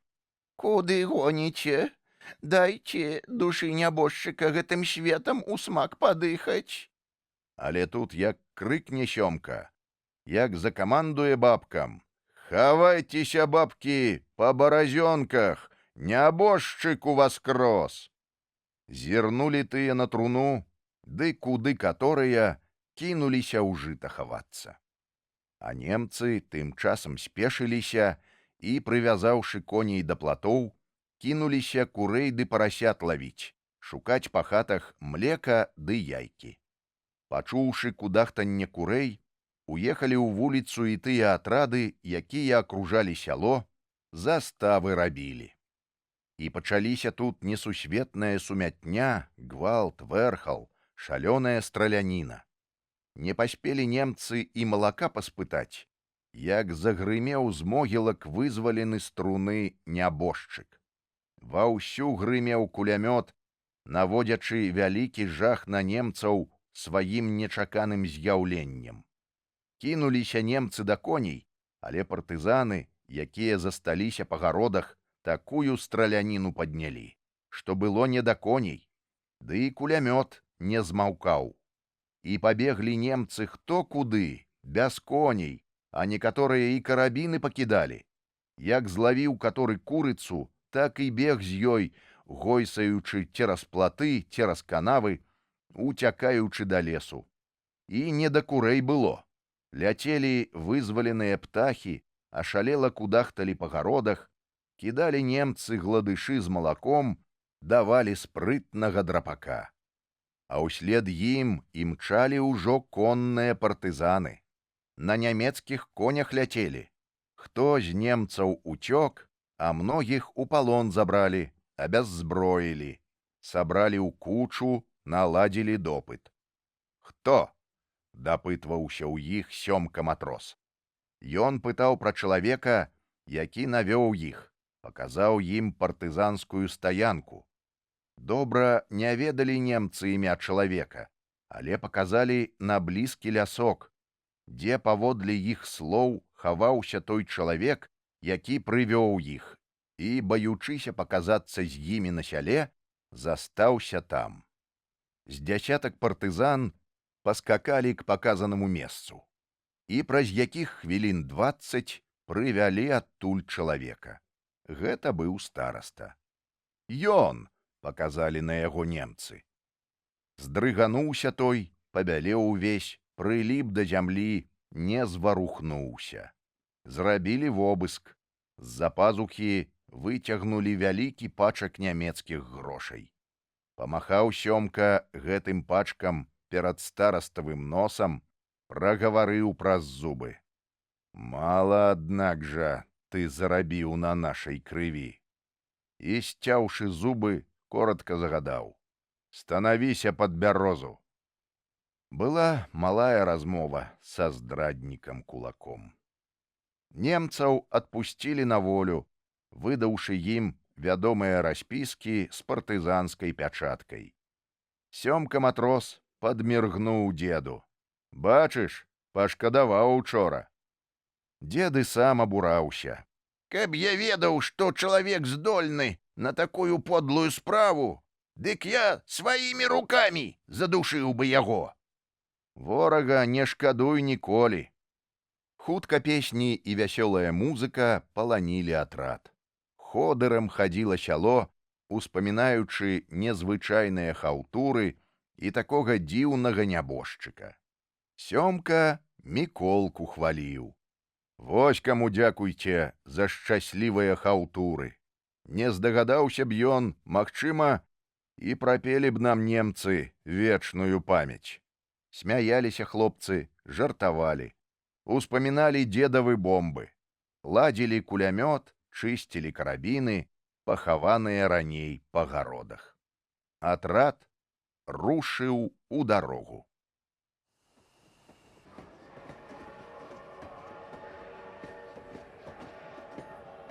Міколкаў браняпоезд. З далёкай Нямецчыны прыходзілі цьмяныя чуткі аб надыходзячай там рэвалюцыі. Урэшце прыйшлі чуткі, што гэта рэвалюцыя адбылася. Але генералы, відаць, хавалі гэтыя чуткі ад салдат, жорстка каралі іх за малейшыя ўчынкі, расстрэльвалі за адно толькі слова аб волі, аб рэвалюцыі.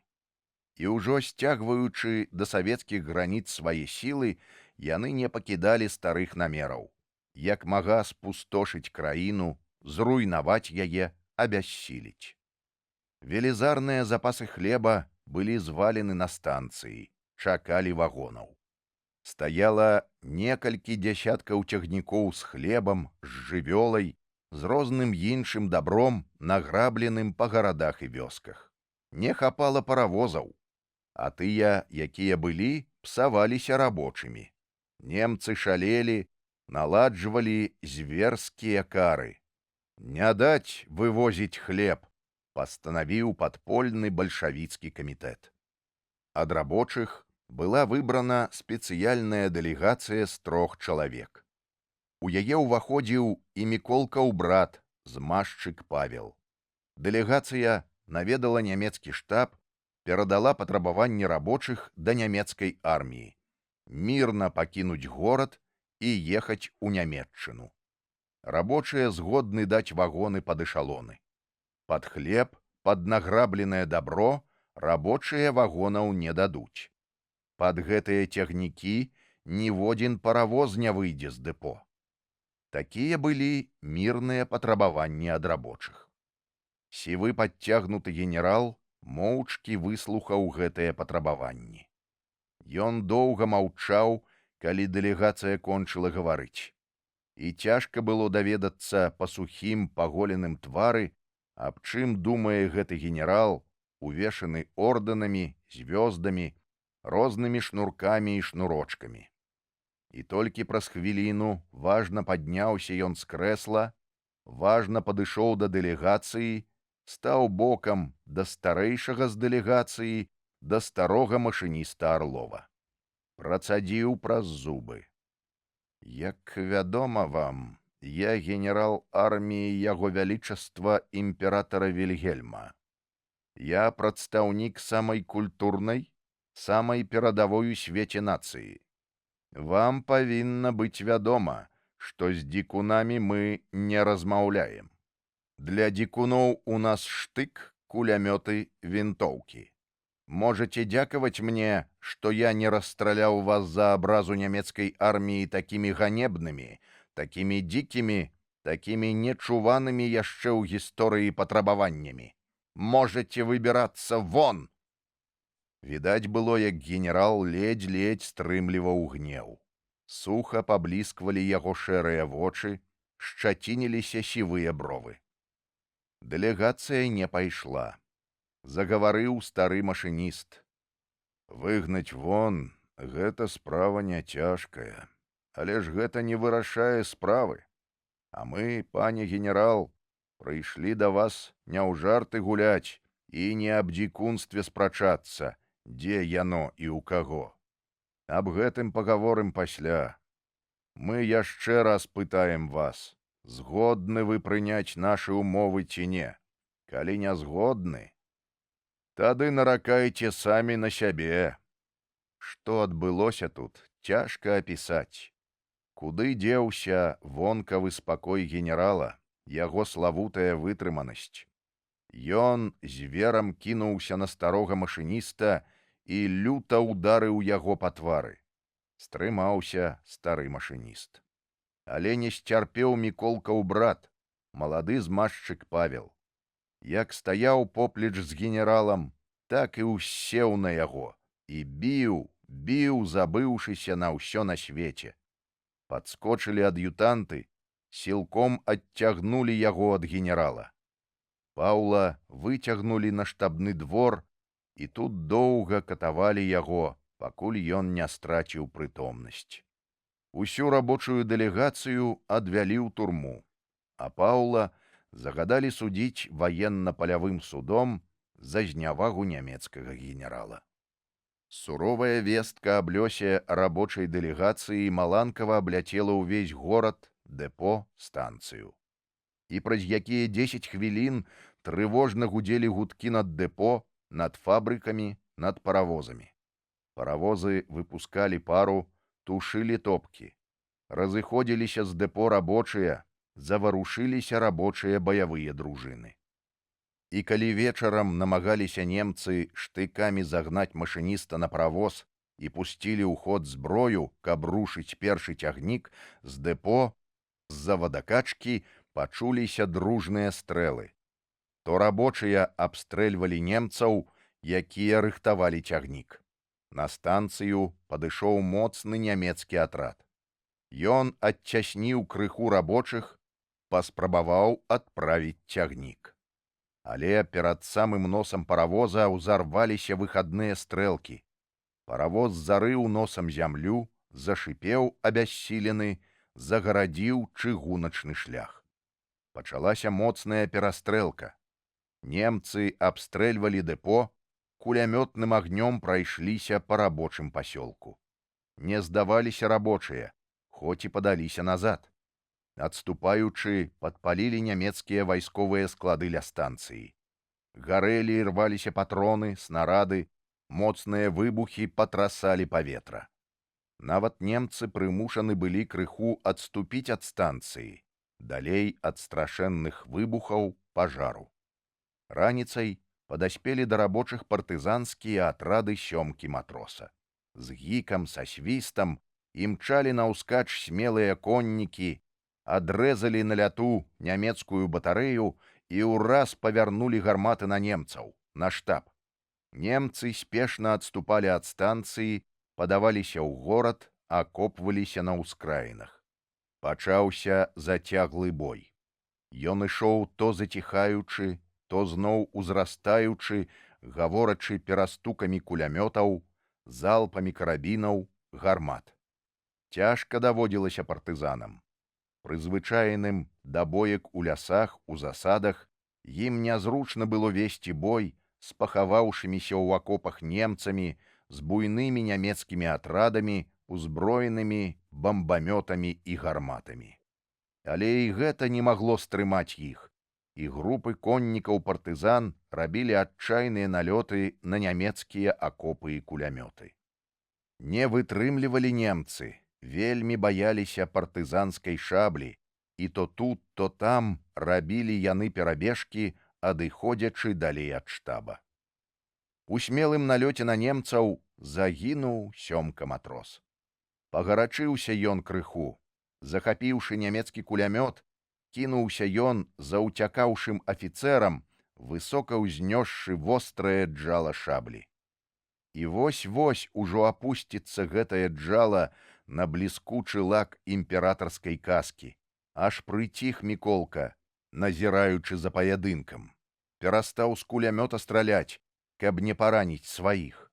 Уздыбіўся сёмкаў конь, вось-вось пераскочыць цераз афіцэра, і глуха войкнуў Міколка. Бачыў ён, абярнуўся на бягу афіцэр, стрэліў з упору. Скочыў конь ашалелы. Нахіліўся сёмка, апусціў галаву на пахучую конскую грыву, рукі апалі, і ўвесь ён стаў хіліцца на бок усё ніжэй і ніжэй. Бачыў Міколка, як узнесеная сёмкава шабля ўпала на зямлю і ціха дзвынкнула, загайдалася, устроміўшыся вастрыём у жоўты пясок. На гэты ж пясок упаў сёмка-матрос, камандзір партызанскіх атрадаў, слаўны ваяка і бальшавік. Прайшоўся далонню па спацеламу твару Міколка і націснуў на спуск кулямёта. Здрыганулася, загула зямля перад ім, грымеў кулямёт. То Міколка спраўляў памінкі па старэйшаму таварышу, па любімаму партызану, прыяцелю. Не стала афіцэра, але не ўстаць з зямлі і сёмку матросу, і далёка-далёка адкацілася запыленая яго бесказырка, што бачыла свету багата. Бачыла сіняе мора, бачыла вольныя караблі, неразлучнай была з чалавекам, які жыццё любіў і ведаў цану чалавечай нянавісці і любві. Так загінуў сёмка-матрос. Камандаваць боем стаў дзед Астап. І дрэнна прыйшлося немцам. Ужо генерал гатовы быў ісці на перамаўленні з рабочымі, як адбыліся падзеі, адразу пагоршыўшыя для рабочых і партызан вынікі бою. Дзед Астап пачуў свісткі паравозаў і, угледзеўшыся на захад, збялеў дзед, рукой безнадзейна махнуў. «Дрэнна, браты, — сказаў ён, — памыліліся мы крыху.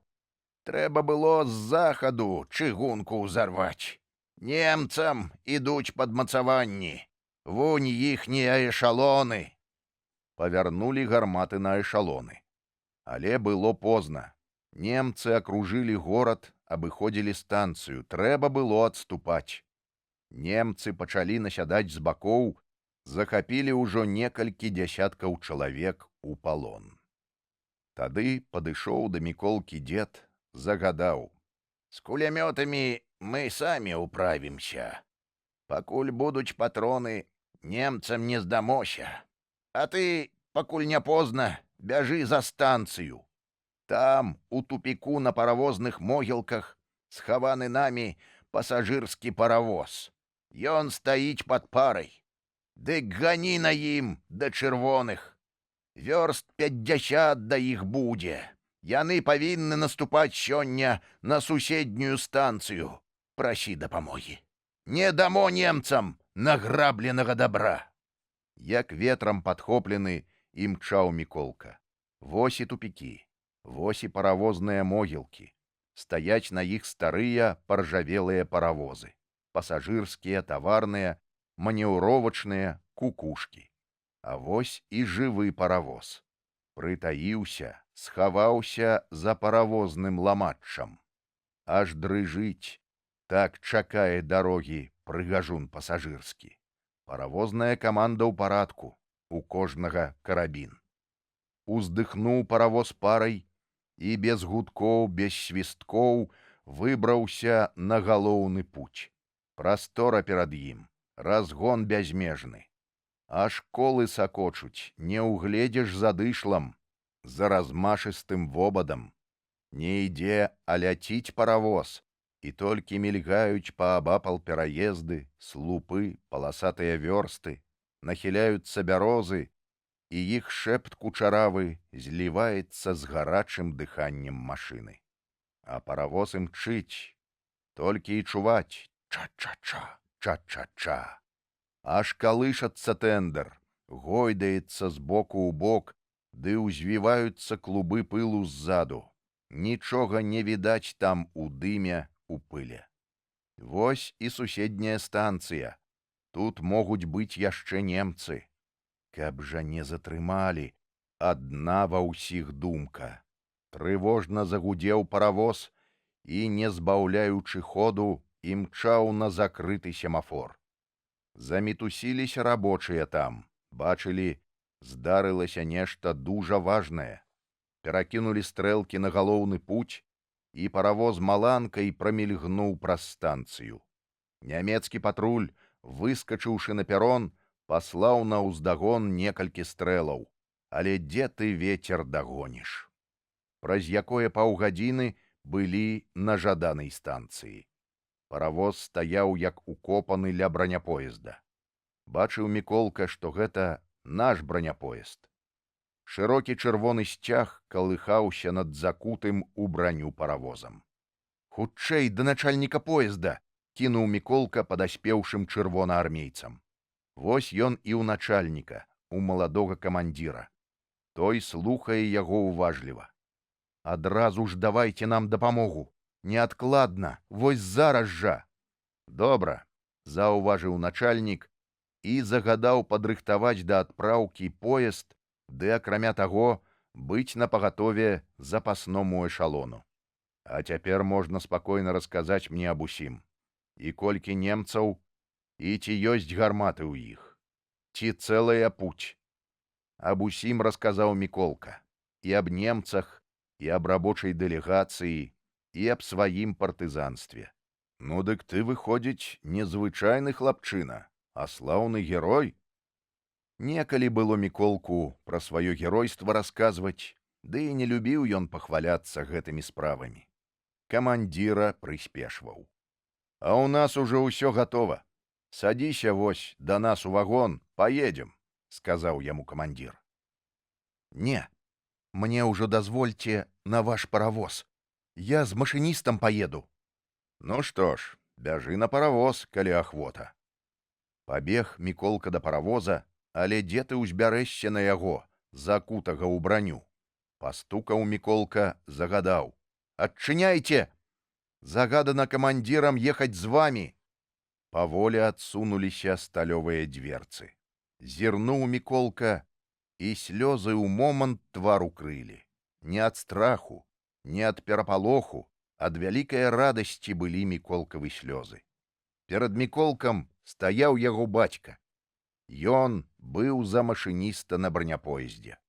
Падскочыў Міколка, павіс у бацькі на шыі, прынік шчакой да калючай шчаціны яго барады. Бацька націснуў адной рукой на паравозны рычаг, другой лашчыў сына, гладзіў яго, цалаваў валасы, шурпатую абветраную шчаку. «Як жа гэта так, партызан мой малы?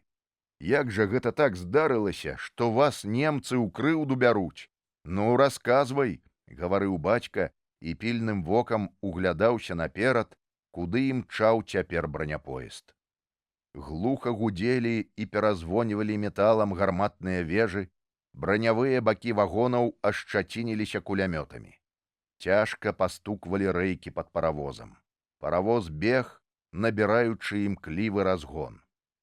І калі сказаў Міколка, што зруйнавана немцамі дэпо, што білі немцы з кулямётаў па рабочым пасёлку, што забралі ў турму рабочую дэлегацыю і зверскі білі брата Паўла, пасуравеў бацька, да болю сціснуў рычаг паравозны. Маўчаў з хвіліну. А браняпоезд імчаў. Неўзаметку ляцелі насустрач чыгуначныя вёрсты. Гудзелі гарматныя вежы, паварочваліся паволі, рыхтаваліся да сустрэчы. «Ну што ж, не падай духам, Міколка», — сказаў павесялеўшы бацька. «Хто, а мы пераможам. Не можам іначай. Такі сыне закон у нас. Не пераможам мы, сатруць нас з твару зямлі, змяшаюць з пылам, з крывёю, з нашай уласнай крывёю. Таму і павінны мы перамагчы». Імчаў браняпоезд. А рабочыя выбіваліся з апошніх сіл. Многа страт панеслі партызаны ў няроўным баі. Ужо выбілі са станцыі партызаны рабочых, ля самых штабеляў абараняліся яны, ды займалі невялікую ўскраіну горада. Маўчалі партызанскія кулямёты, шкадавалі апошніх патронаў. Каб выкурыць рабочых з ускраіны, немцы падпалілі некалькі дамоў, і вялікі пажар узняўся над горадам. Рабочыя не здавалі апошніх сваіх пазіцый, ладзілі барыкады з дроў, забіраліся на дахі дамоў, каб зручней адбіваць налёты немцаў. Але відаць было, што перамогуць немцы, што гадзіну-другую пратрымаюцца яшчэ рабочыя і прымушаны будуць ці здавацца на нямецкую літасць, ці загінуць пад моцным кулямётным агнём. І быў ужо момант, калі дужа задумаўся дзед Астап над тым, як бы зручней вывесці людзей з небяспекі, жыццё адратаваць ім. Задумаўся на хвіліну і страпянуўся раптам. Гучнае і радаснае «Ура» страсянула паветра. Загрымелі замоўкшыя было партызанскія кулямёты, сціх на хвіліну нямецкі агонь. Зірнуў дзед у бок ад станцыі і аж крыкнуў ад вялікай радасці. Вярстах у 5-6 ад станцыі імчаў браняпоезд. Ясна відаць быў чырвоны сцяг над ім. Сцяг то разгараўся чырвоным полымем, то нік у клубах чорнага паравознага дыму. «Трымайся, хлопцы! Нашы імчаць!» Акрыялі радасцю рабочыя і партызаны. Заварушыліся немцы. Павярнулі некалькі гармат на браняпоезд. Узвыла паветра пад гарачым свістам снарадаў. Крактануў у адказ браняпоезд, ды як крактануў, ураз сціхлі гарматы немцаў. Пара іхніх гармат была збіта цяжкім снарадам з браняпоезда. А браняпоезд яшчэ і яшчэ цяжка вухкала па лясах панад горадам. Браняпоезд біў з цяжкіх гармат. Немцы кінуліся да пуцей, каб рэйкі ўзарваць, акапацца ля чыгункі. Але рабочыя і партызаны не пускалі іх да рэек, метка знімалі кожнага, хто памыкаўся ўскочыць на путь. А браняпоезд ішоў. Крыху адчыніў Міколка ў бацька сталёвае акенца, каб пуці праверыць, ці цэлыя, ці пашкоджаныя. Глянуў туды і неяк раптам асеў, асунуўся, стаў хіліцца да падлогі. Навіс на рычаг усім цяжарам свайго цела. Павярнуўся рычаг, паравоз абарваў свой бег, і ўсё цішэй, цішэй. Вось і зусім становіцца паравоз. Здзіўленыя твары чырвонаармейцаў паказаліся ў шчылінах акенцах вагонаў. Узрадаваныя немцы беглі насустрач і шалёна крычалі, размахваючы ручнымі гранатамі. Прыціхлі рабочыя і партызаны, не разумеючы, што сталася з браняпоездам. І не памятае Міколка, як адбылося ўсё гэта.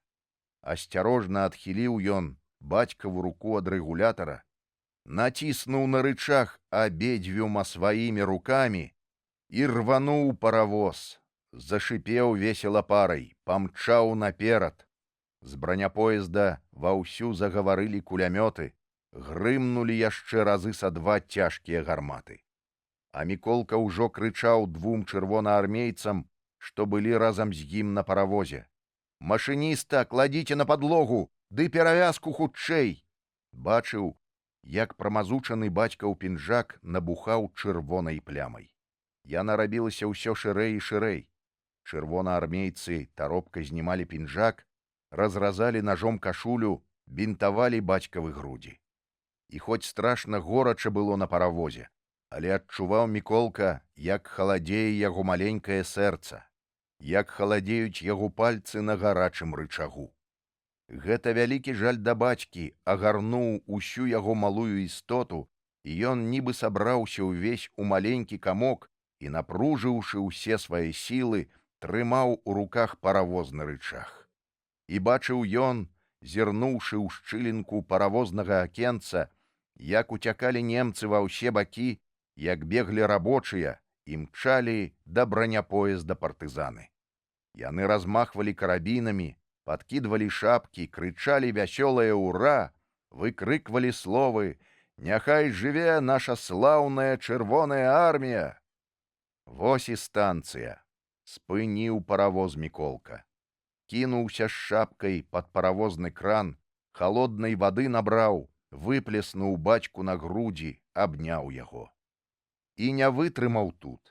Заплакаў гарачымі слязамі. Ці жыў ты, бацька? Устань жа, ну слова скажы. Але маўчаў бацька. Глуха плакаў Міколка. Дзед Астап падышоў, паглядзеў, неяк пасуровеў адразу. Паслаў па доктара. Сабраліся рабочыя, партызаны, маўчалі ў вялікім суме. Хутка прыйшоў доктар. Агледзеў, рану прамыў, зірнуў на Міколку, па плячы яго весела пахлопаў. Ну, Міколка, тваё шчасце. Будзе твой бацька жыць яшчэ доўгія гады. Хоць цяжкая рана, але праз месяц-другі мы загоім яе. Кроў у яго рабочая, здаровая. І што тут пачалося толькі?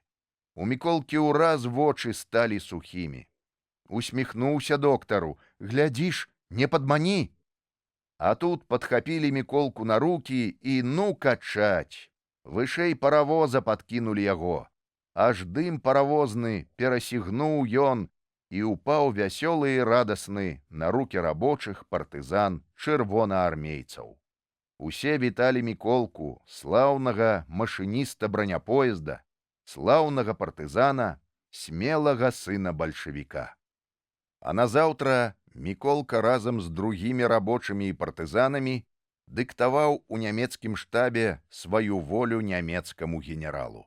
Той хадзіў маўклівы і пануры, куды і гонар мінулы падзеўся. Пабілі яго рабочыя, а яшчэ болей пабіла рэвалюцыя ў Германіі. Весткі аб гэтай рэвалюцыі дайшлі нарэшце да нямецкіх салдат. Генерал хадзіў па кабінеце і нехаця пазіраў у вокны. Ён бачыў, як гулялі па вуліцах яго салдаты, салдаты старой імператарскай арміі, салдаты-заваёўцы, салдаты-пераможцы, салдаты-рабы. Гэтыя салдаты гулялі сёння з рабочым народам, з чужым народам. Яны браталіся з гэтым народам. Яны называлі гэты народ сваімі лепшымі прыяцелямі ў свеце. Для гэтых салдат не існуе больш ён, суровы і грозны генерал. Цяпер ён нішто, ды і ці можа ён быць цяпер чым-небудзь, калі даводзіцца выпрошваць у гэтых людзей вагоны для афіцэраў, каб ехаць у Германію. Рабочыя і партызаны жартуюць. Вы б, ваше правасхадзіцельства, можа б пехатой як-небудзь. Салдат то мы давязём. Але ўмешваецца ў гутарку дзед Астап. Той не любіць лішніх жартаў. Даць ім вагоны, няхай хутчэй адсюль вымятаюцца. А дзясяткі цягнікоў, сотні і тысячы вагонаў з хлебам, з жывёлай, з награбленым дабром стаяць на станцыі, загрузіўшы ўсе пуці і тупікі. Не бачыць іх болей генералу, як не ўбачыць яму свайго генеральскага носа. Не выйшлі генеральскія планы. І як праў быў Міколкаў бацька, калі казаў яму на паравозе: мы не можам не перамагчы. Перамаглі. Не можа іначай рабіць Міколкава слаўнае племя. 1936